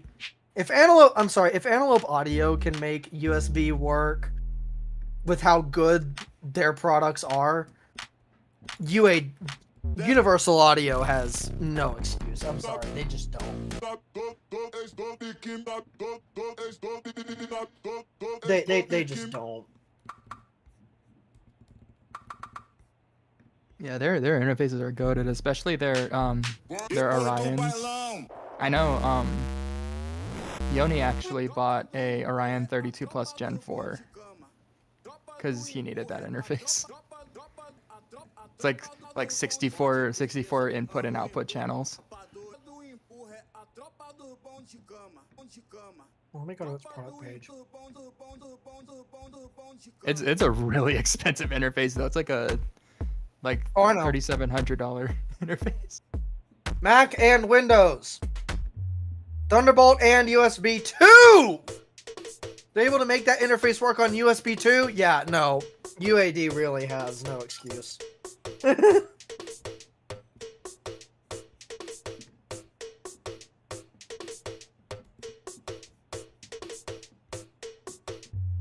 I wonder how good the DSP is on these interfaces though, because I'm not seeing. I mean, let's be honest. If you have a beefy enough computer, does it really matter? And by beefy enough, I mean like the specs that I have. Does it really matter? My argument is no.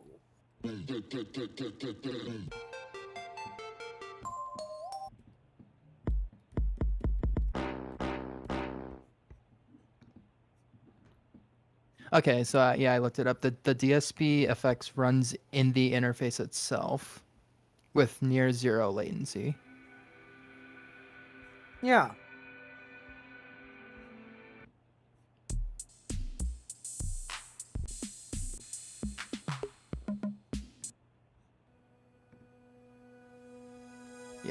it is kind of like UAD in the sense that like in their own DSP, like DSP, you can only use their plugins. So I guess that kind of makes sense.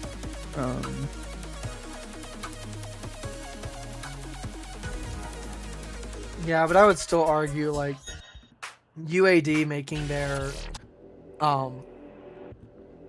basically their DSP offloading almost entirely exclusive to Thunderbolt, or at least having to make a separate version specifically for Windows to be used over USB.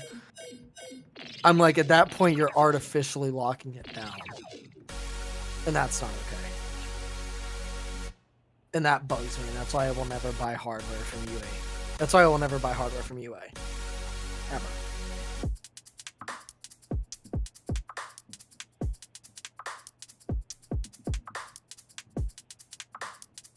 There are just better options out there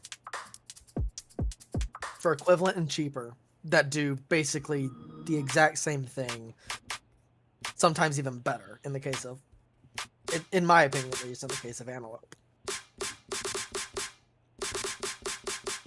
Because I love Antelope stuff. I think they make some fantastic hardware.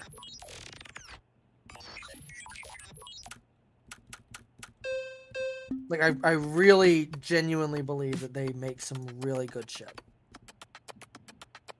Yeah. So it just, it just kind of bugs me when someone like UA comes along and it's like, oh, well, if you want to use all the features of ours, you have to have one version of or the other. Whereas Antelope is over here having figured out how to do it over USB with no issues on both platforms. Yeah, I'm doing a comparison. It seems the only quote unquote downside is that Antelope's DSP doesn't have native plugin support. What do you mean? So I guess like you can't I guess you can't load it like inside your DAW. I guess like as a plugin. Yeah, that is a bit of a downside, but I mean, again, if you're, let's be honest, even if you're buying like the Zen Quadro, right? At that point, you've probably already got a computer with beefy enough processing power that needing to offload it shouldn't be that much of a worry. Like, for instance, when I'm playing a project, you know what my limitation is? My limitation is not... My limitation is not CPU power. My limitation is RAM. That is really my only limitation at this point. It's RAM. Processing power is fantastic. I think that even on like really large projects, I don't even reach like 50% processing power. Even if I've got like one or two other things going. Yeah. I even chat GPT'd it, and then it said like when it comes to sound quality in terms of like the conversion and clocking in the interfaces, it says both are excellent, but Antelope actually edges out on the clocking. That doesn't surprise me. It is Antelope. They're generally known for being pretty damn good. Yeah, no, this is a $730 audio interface. Yeah. No, by the time you're getting an audio interface at this level, your computer's beefy enough. You shouldn't need the offloading of the... You shouldn't need the offloaded processing at that point. Yeah. Is it nice to have? Sure, but how much are you really saving as far as processing power goes at that point?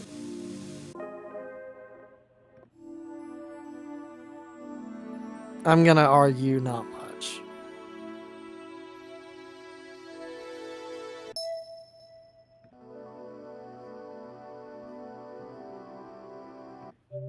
Let's see.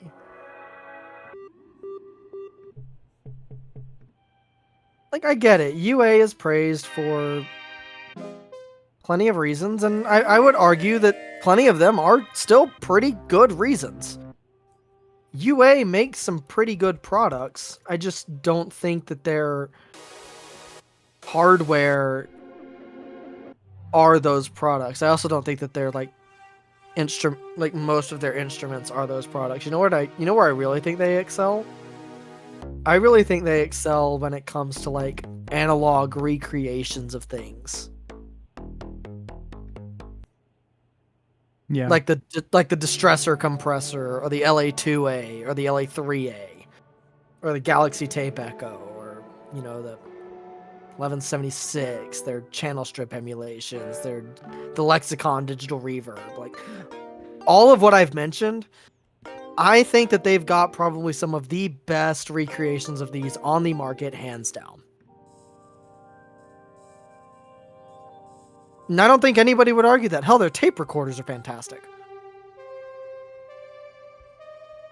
But I don't think that, like, for instance, Anthem Analog Synthesizer or...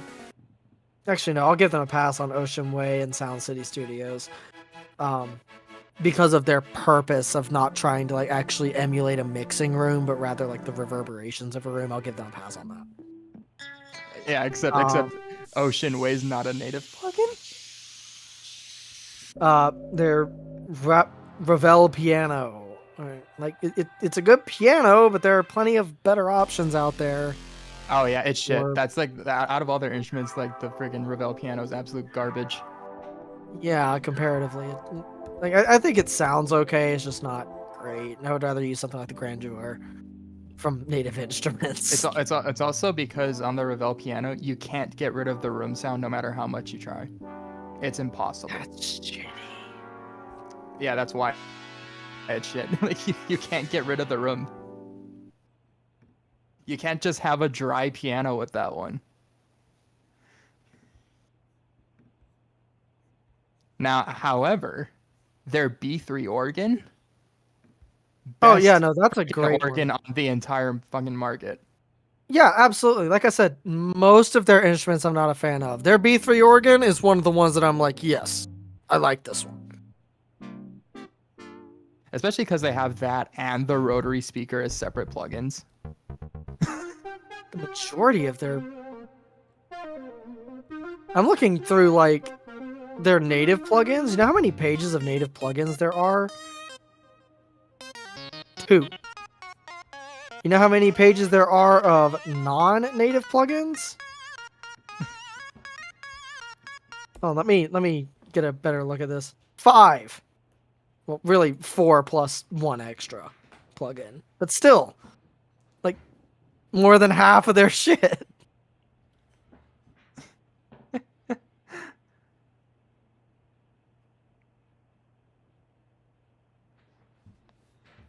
Yeah, I don't know why they never made Ocean Way a native plugin. Because if they can make Sound City Studios a native plugin, why can't they make Ocean Way? Because fuck you.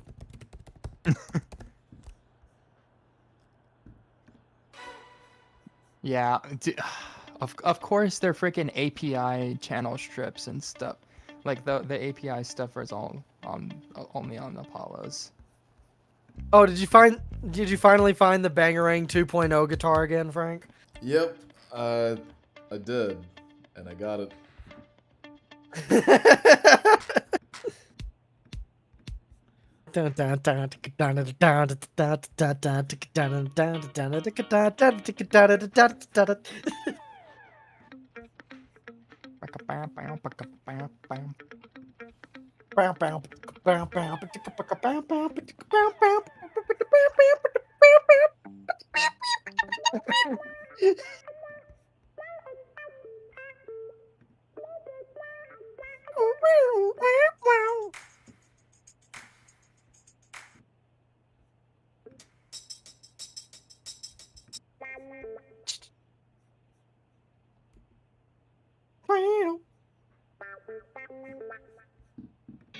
Aww.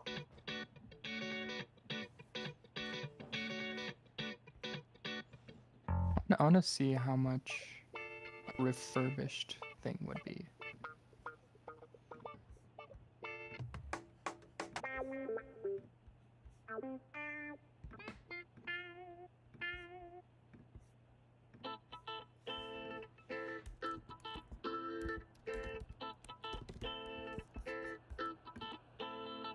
Oh my god, this discussion for my psychology class is so easy. Design a self-modification program to improve your study habits. Well, that's easy.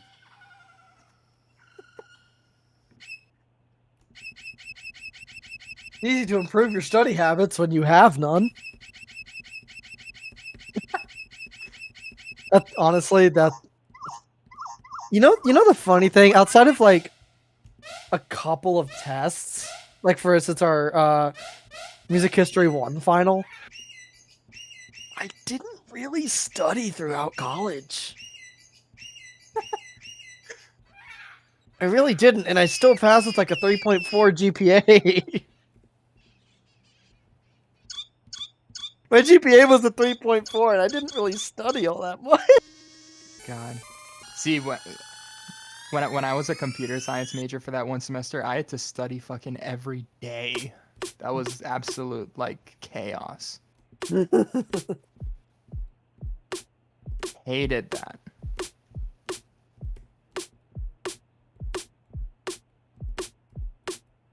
It's like don't I just loved that part of the semester where I studied for my second exam of the semester, and then when that shit happened, Alex gave me an automatic 0 on that exam, even though I took it fairly and I pretty much passed that exam.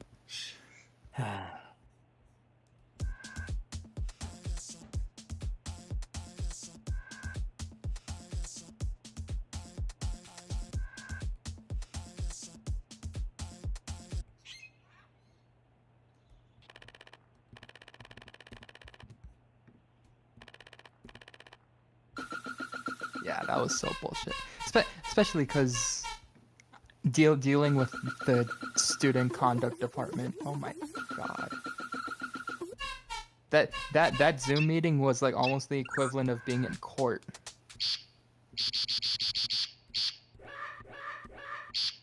I've that was literally the most stressful Zoom meeting I've ever been in.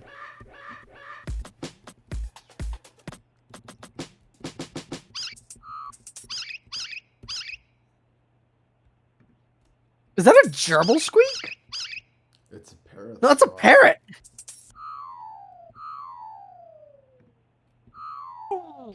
How is that a parrot?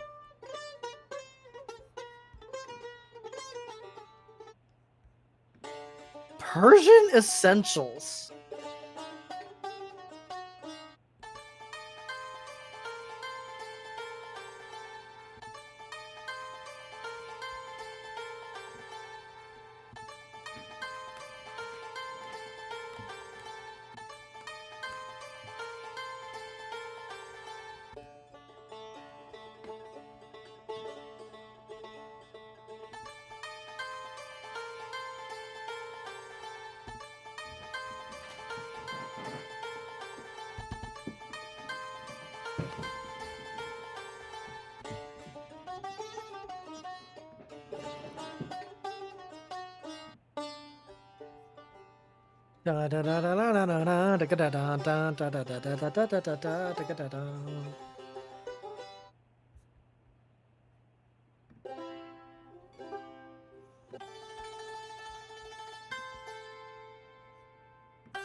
Frank, I was about to ask if you have the nano texture display on your Mac, and then I remembered you're on an M3 Pro.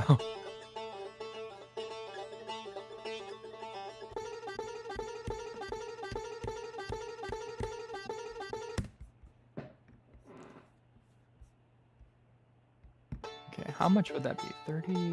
3569. So if I traded that in, Sweet. All right. that'd be bunch of 2800. Persian samples, Centaur samples. Yo, Frank. We got 129 credits left. What's next? I've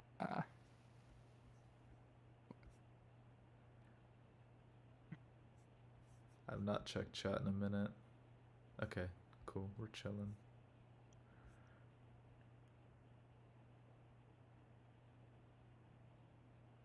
We're almost there, Frank. We're in the home stretch. Home stretch. I'm not leaving. I'm not leaving till you cancel the subscription. Delete the subscription. I ain't leaving until you finish this. Yo, Frank. We've been sitting here for almost 5.5 hours already. I ain't giving up yet.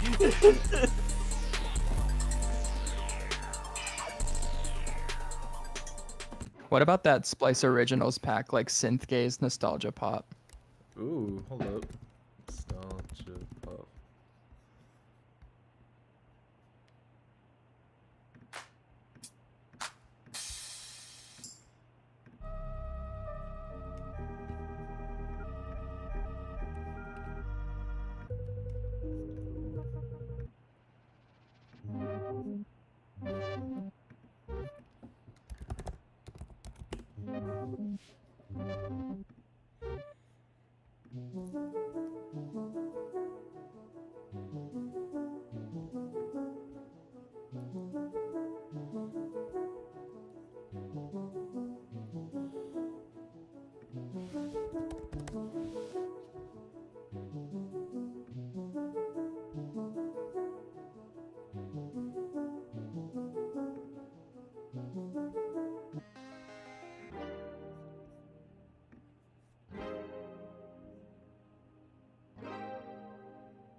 This guy. Ration just linked yet another free plugin list in fucking Studio. Ration, God. why? Ration, why would you do this?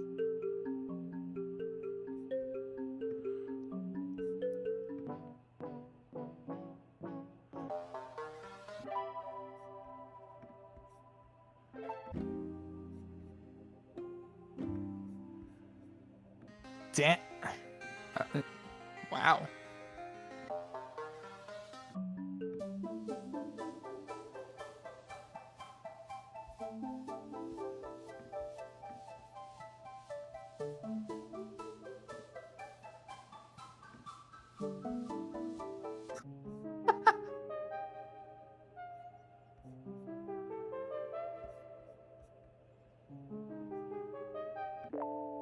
You see my response to it?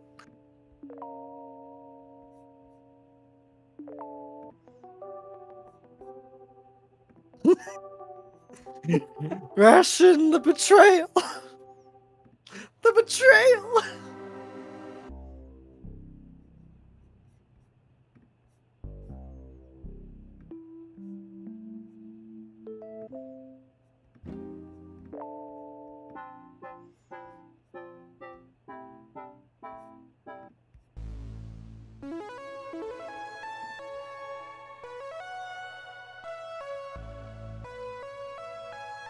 Oh, that's an. I'm looking on the free VSTFX. Ice 9 Auto Mute.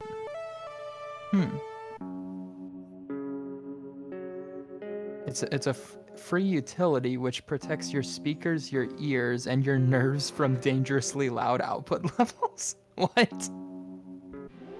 Huh? I'm confused. I'm Confucius.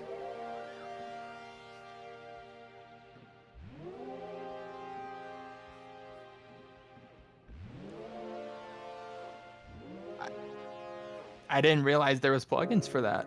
That's crazy.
Yeah, it's not a bad list.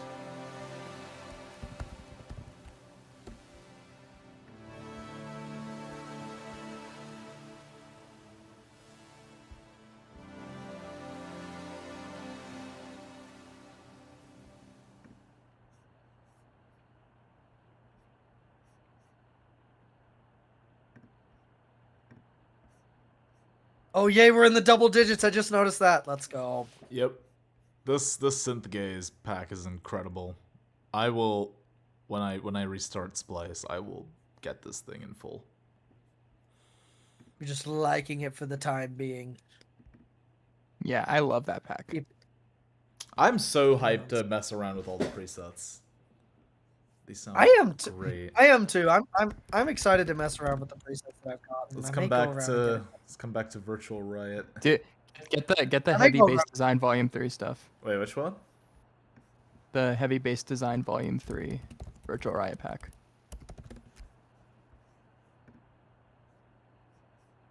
Because the new third one is like really cool. That's the first one. I mean, the first one's really cool too, but like, I mean, all of them are cool. But I mean, well, you know the first sample in the first pack, like that's the classic Virtual Riot clock ticking. So if you want that sample, that's like.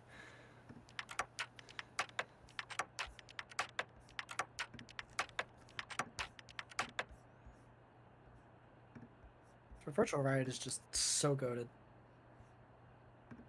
Yeah, Clock that ticking first right. sample.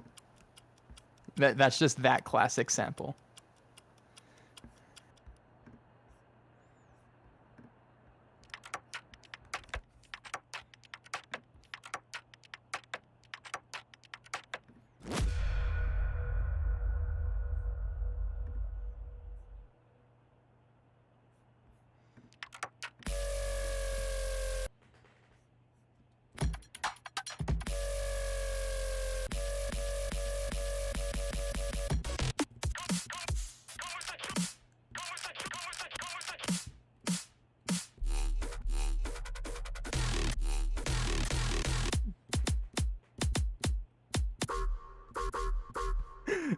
Sky, I just found something funny when I went on Google. Now it's telling me university students get a free upgrade of Gemini for 15 whole months. Yeah, I'll pass. Bruh. I think I'll happily pass on that one. Even though I'm not a university student anymore, I'll happily pass on it.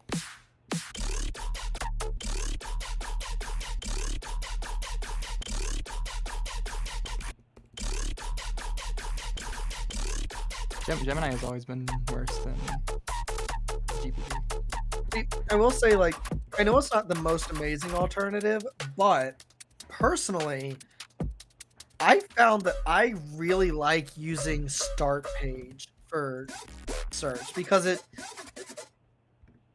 it's relatively private, but also it actually queries Google.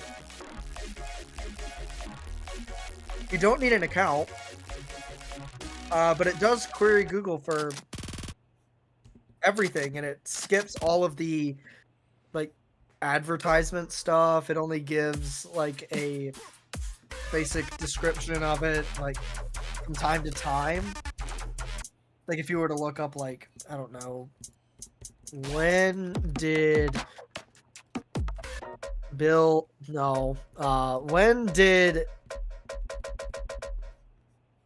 MLK Jr. die, I guess. What it does is instead of giving you like, you know, an overview, it gives you like a thing on the side that you can expand, and it basically gives you the same information that would be on the Wikipedia page, as well as a link to the Wikipedia page. It'll also, if it's available, like let's say if you're looking at like movie stuff, for instance, it'll give you like IMDb, but it'll also give you like 5 other sites to look at. If you're looking for like a research article, it'll also give you like a bunch of other sites to look at. And again, it skips all the advertisement stuff that Google has on there and just gives you the raw results.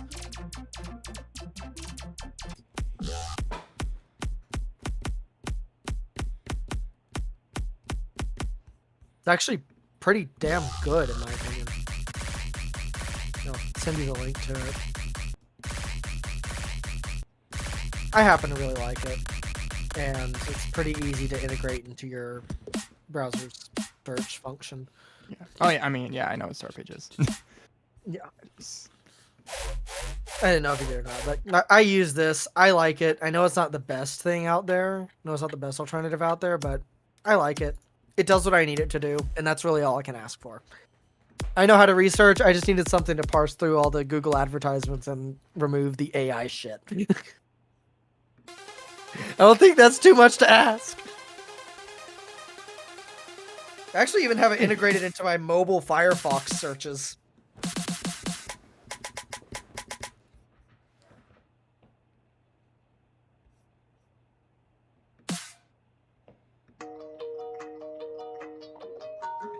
You know what I asked ChatGPT like earlier, and I was actually surprised on how much it gave.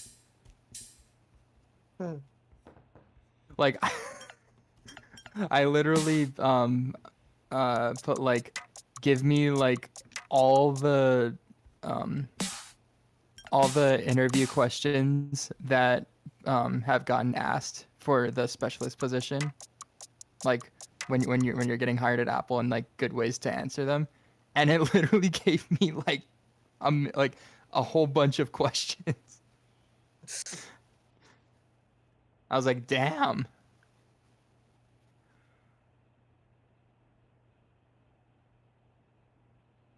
And like those questions were actually like stuff they would actually ask.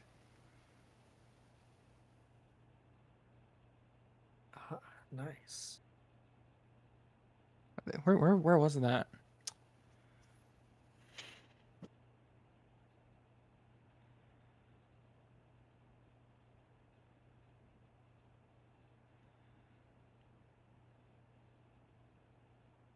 Yeah, like like ChatGPT was like, here's some questions. He's like, why do you want to work at Apple? Talk about a time you had to solve a problem for someone. How would you explain the iPhone to someone who has never used one before? What would you do if a customer was upset because they had to wait a long time? Let's see. What does great customer experience mean to you? That kind of stuff. Yeah. It's actually good. Came up with. I was like, damn.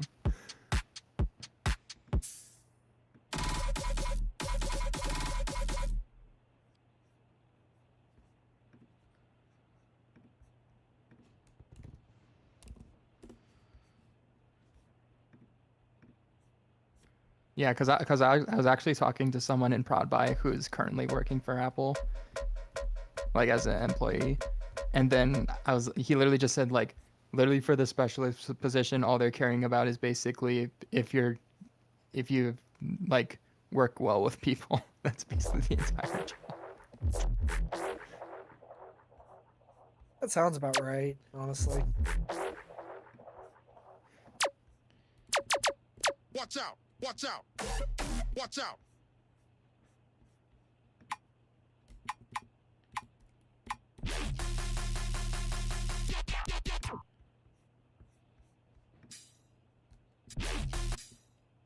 Come on, come on.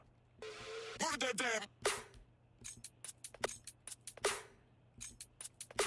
damn. Also, yeah, Wilson gave me all the freaking reasons that Smart Comp 2 is the best digital compressor plugin.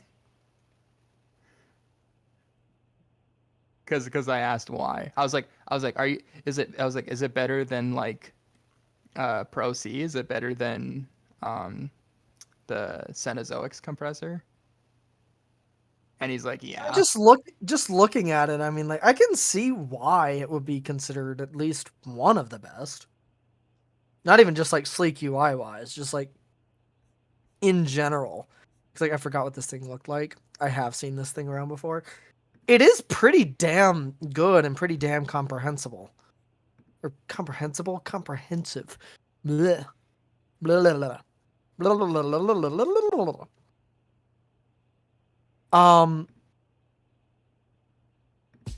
I mean, at this point, by the time you're getting into like this level of compressors, kind of just take your pick at that point. Yeah. He said it's like, he's like the adjustability of the attack and release behavior and basically drawing your own multi-stage transfer curve. You can add an expansion at the start. You can do like a 2-stage compression in one go. You can do both parallel and upwards compression.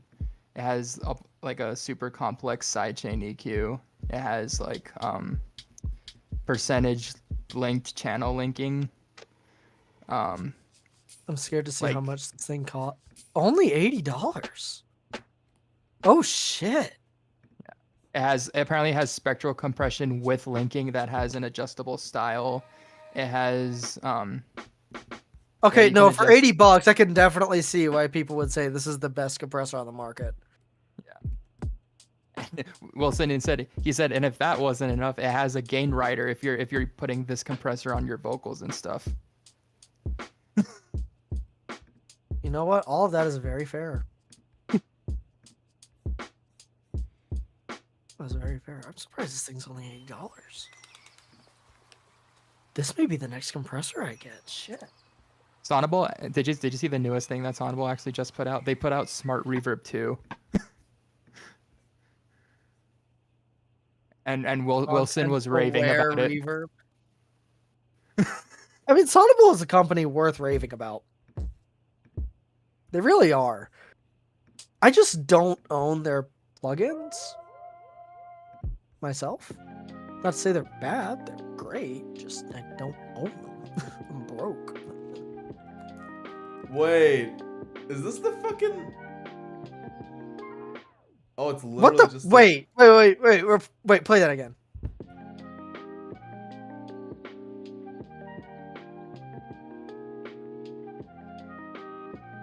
It does sound very familiar. What? That's crazy. That sounds very familiar. Yeah, it does.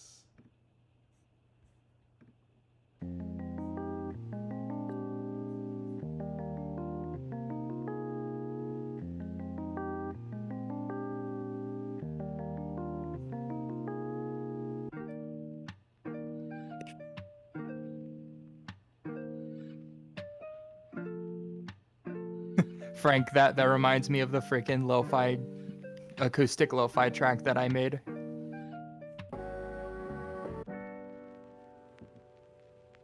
I actually sent that track to some of my friends and they said that track has helped them like study. and I was like, damn, well that's a compliment. Even though that was a fucking shit ass school project that I put together.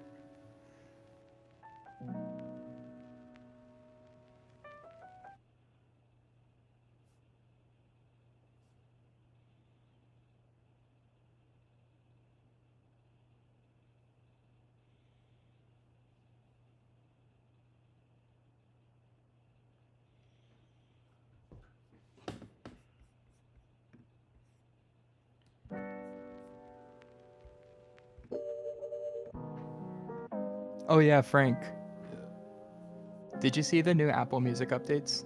I have not. Oh, with the fucking actually I think I have. With the transition thing. The translation thing. Hmm? Yeah, it's the pronunciation and translation. Huh? What? It's like, for instance, if you have a song in a foreign language. Oh, okay. I don't think I've seen that. Not only will it show you how to pronounce every single syllable of the lyrics, it'll also translate those lyrics, like in the lyrics tab. I have 40 gigabytes of downloaded music on my phone. Just from Apple Music. I definitely have more. Actually, I can show you a really good example because like one of the BTS songs has that in it already. I think they're gonna be putting that for more songs, but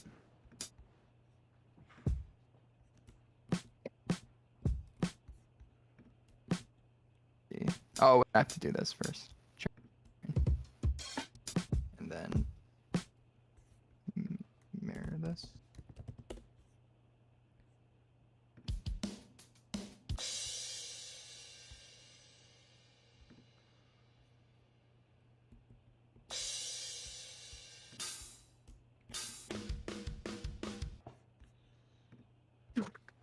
I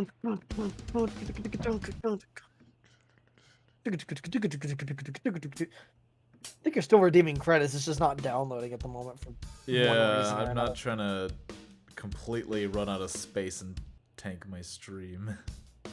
Right before the finish line, too. That'd be so frustrating.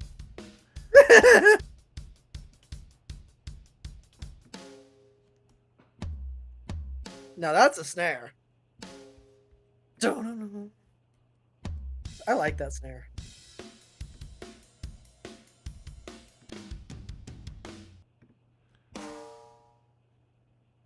Yeah. Come on, Frank, you're almost there. 27 credits left. Almost 6 hours later. Oh. A whole quarter of a day later. It's almost 5. It's 4:15 in the morning for you. You can do this. 26 credits left. Let's go. Let's go. Oh yeah, the that sound packs are actually really nice. Wait, why is it not letting you add the credits? Oh, he's redeeming the credits. It's not downloading the files. He doesn't want to run out of space.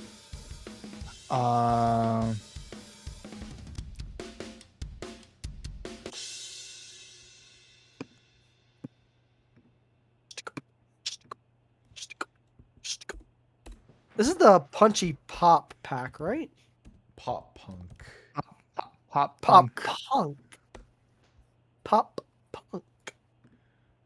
Pop pop pop punko.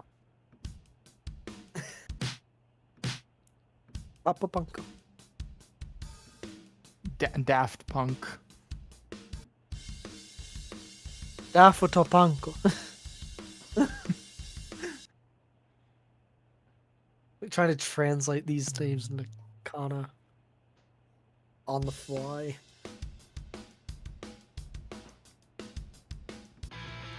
Oh wait, Frank. Ooh! Wait, Frank. Look, because that says anime, right? Look up anime. I want to see every like what you can find on Splice. Oh, hold on. Yeah. Let's do it. The last 20 credits might just go to anime. Of course, it's the Komorebi pack. Of course it is. The anime soundtrack.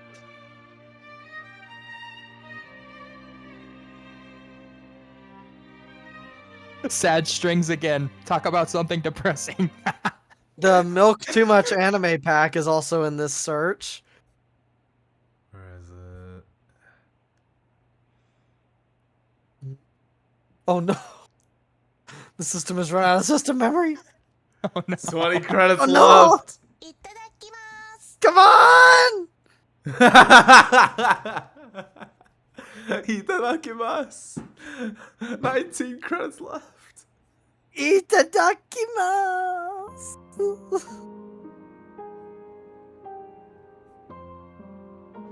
Wait, what's the MDK one? Wait, which one? Boss Wow Vocal Female Anime Bass. It's the one right below. Yeah.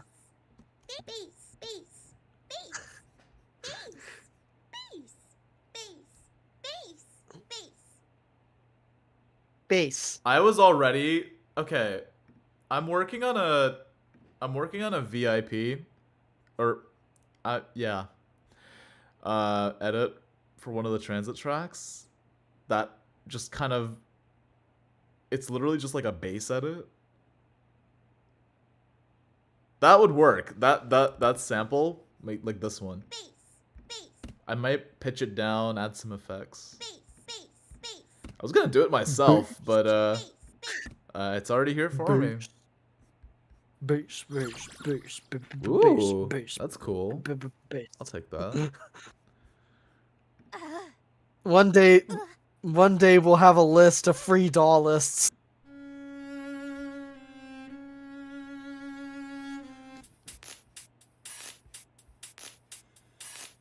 Top 10 best plugin lists to exist. At number 10, it's number 8.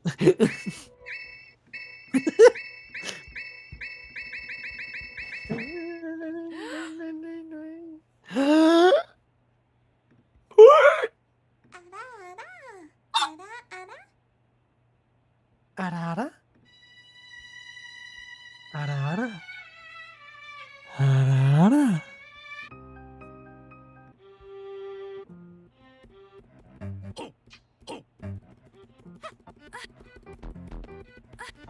I'm sorry, what? What? What was that one sample? He's just gonna skip over it just casually.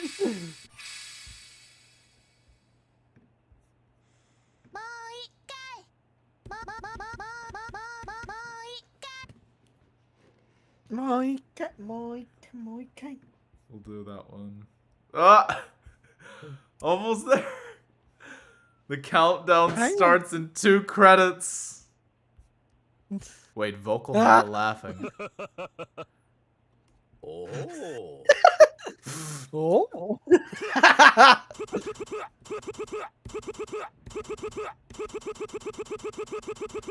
Alright, let's get that one.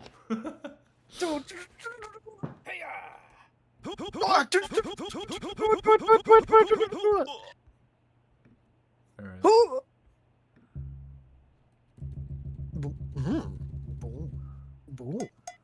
That's a cello.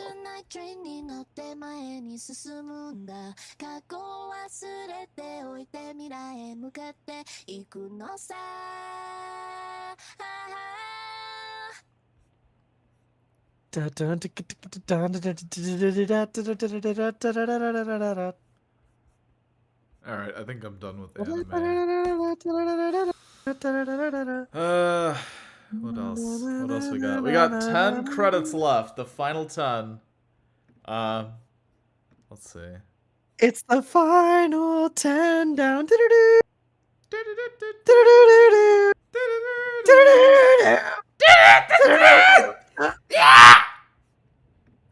Right.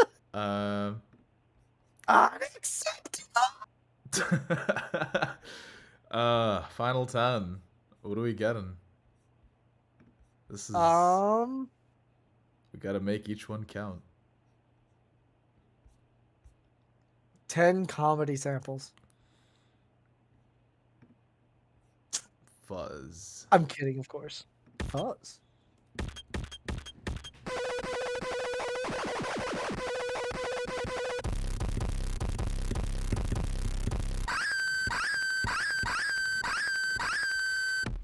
Doodle ball.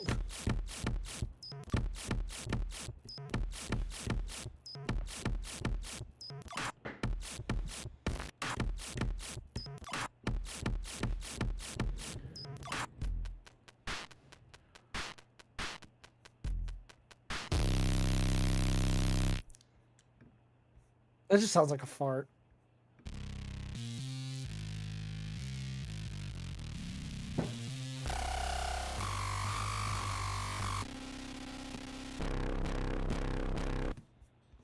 Yeah. So much distortion.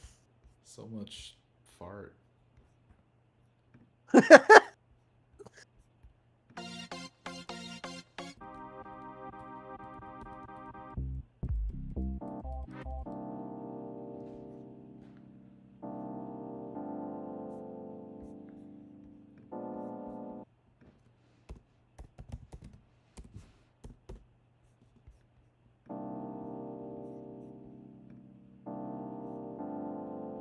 Seven more credits.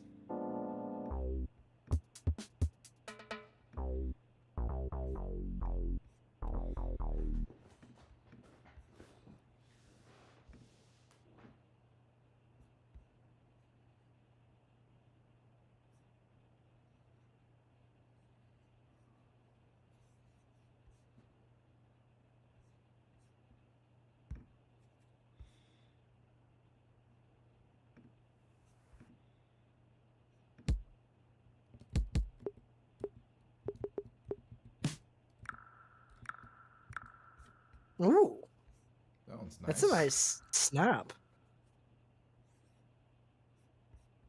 6. We're down to 6.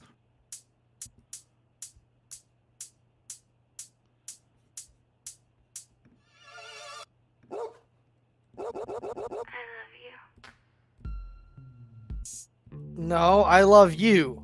SMH. You can't love me because I love you. Come on. That's how this works.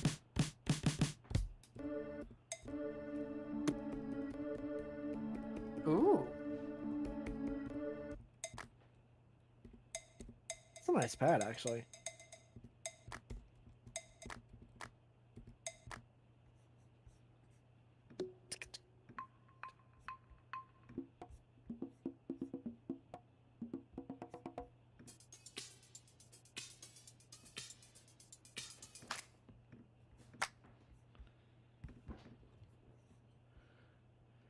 Lucky number 7.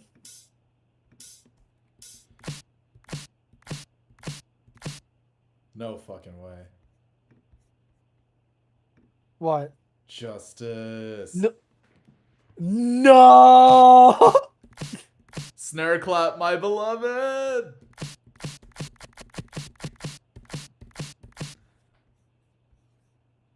Ah! 5 credits left, Frank. 5 credits. Can you do 5 credits in 5 minutes?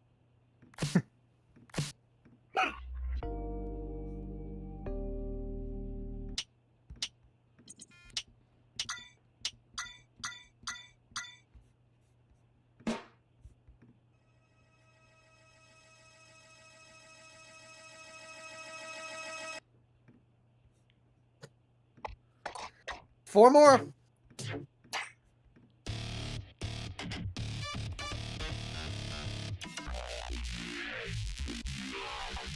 Three.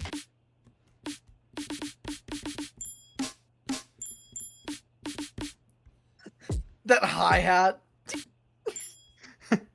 That's a triangle. 1 credit left. And he's done it. We're done. Let's go. What was that 1,046 splice credits in one sitting? Ah. Now you just have to cancel your subscription. Yep, already on it. Already on it. Let's go. It's done. It's done. Let's go. Woo! Let's go. I don't know if my mic is even picking up my thing anymore. Oh my god. Alright. Okay, there we go. Is my voice still coming through? Yes. Okay, I have to force quit Splice so that I can end the stream.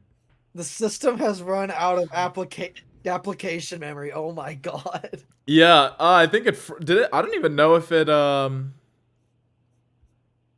captured the ending there, but we did it. It's done. Can I verify it? Yeah, it's still going. Oh. Awesome. Oh, I think it did capture it. Yeah, literally. What, the browser screen? Yeah, the browser. I wasn't sure if it froze or not. No, it didn't. It didn't. Okay, awesome. It didn't capture the browser. No. All right. Okay. Let's go ahead and yeah. This took so much longer than I thought it would. That's crazy. How long did you think it would take? I'm curious. Like maybe 3 to 4 hours. Not. How long are we at? Not Almost. 6. Yeah, not 6.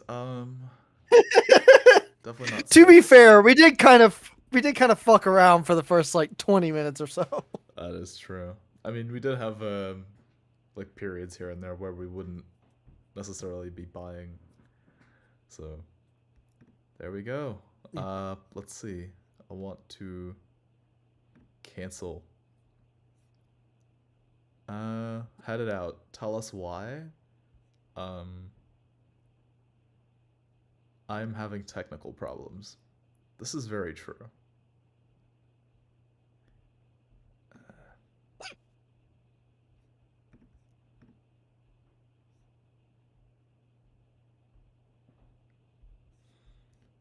All right, it's done. You lose Sorry to access see you to go. Splice. Yep, sorry to see you go. Dude, Dang! that was today was your last day? Yep. Yep. Oh my god. Frank had asked me about. Frank had asked, like, he had brought up like doing like a huge purchase with Splice credits, or just like a huge splurge of Splice credits, like a while ago. We just decided to do it like what, a few days ago. I want to say, yeah, I was still in India, and I was planning out streams for when I came back, and I was like, okay, this is the first thing we have to do because I do not want to be charged again. Well, and this was also like a pretty chill and easy stream to do. Just Oh, yeah. sit down, chat, and buy a bunch of samples. Yeah. This is pretty chill. This is good. This is Yeah. pretty good. I am very, very excited to use Splice as a browser for all the cool stuff that we now have. I went from 1,460-ish credits, I believe. I'm currently sitting at 514. Yeah. If my computer wasn't having issues, that number 1,688 is actually there's actually like way more. Like I want to say double, little under double. I have 5,100 sounds in Splice. Yeah. 5,100 sounds on my end. I've got the hiccups now. Damn it. We've got to make like some of the best music we've ever made now. Like it's a requirement. It's a requirement now that we've gone ahead and now that we've done it and put it out in the open. Literally. People Sky, people you don't want to know how many will use this stream to hold us accountable. Sky, you don't want to know how many Splice samples I have in my Splice folder. Oh, I'm scared to ask. In my Splice pack, it says in the amount of items it has, because well, I guess this includes the amount of folders too. So I guess a little bit. That number would go down, but like it says in that folder, 171,419 items. Say that number again. I did not even catch that. Apparently, I have 171,419 Splice samples. I'm going to bed. Jesus Christ. I'm going to sleep. My brain cannot handle that. I'm going to figure out why Splice won't let me move my Splice folder elsewhere, because for some reason I keep saying set new folder, move it over to my D drive, and it continues to default back to my C drive. I don't know. Yeah, that's the thing of I'm gonna try to figure out later in the morning is because I want to move all my samples over to my external, while also still being able to use Splice as a file browser. If it says anything, I know for a fact it's possible. I've done it before. I don't know why the app isn't letting me do it now. But it literally should just be as easy as unloading all of your samples initially, relocating your Splice folder, and then syncing all of your samples again. Okay. It should literally be that easy. I don't know why it's not letting me do it, but oh well, I'll figure that out later. Yeah. Anyway. Yeah. All right. So, yeah, we did it. This is fuck. How do I end? We definitely did it. Alrighty. Well, thank y'all for watching. Go check out Sky's stuff. I put all the links in the description, so you can go check that out. Thank you, Question, for hopping on here, and alrighty, that'll do it for tonight. Take care. Drink some water. I know I need to. As soon as I'm hopping off, I'm gonna go grab some water, get some sleep, and then Yeah, get your bottle of water. Bowl of water. All right. All Alrighty. right. Take care, y'all. Good Bye night. bye. Good night. Good night.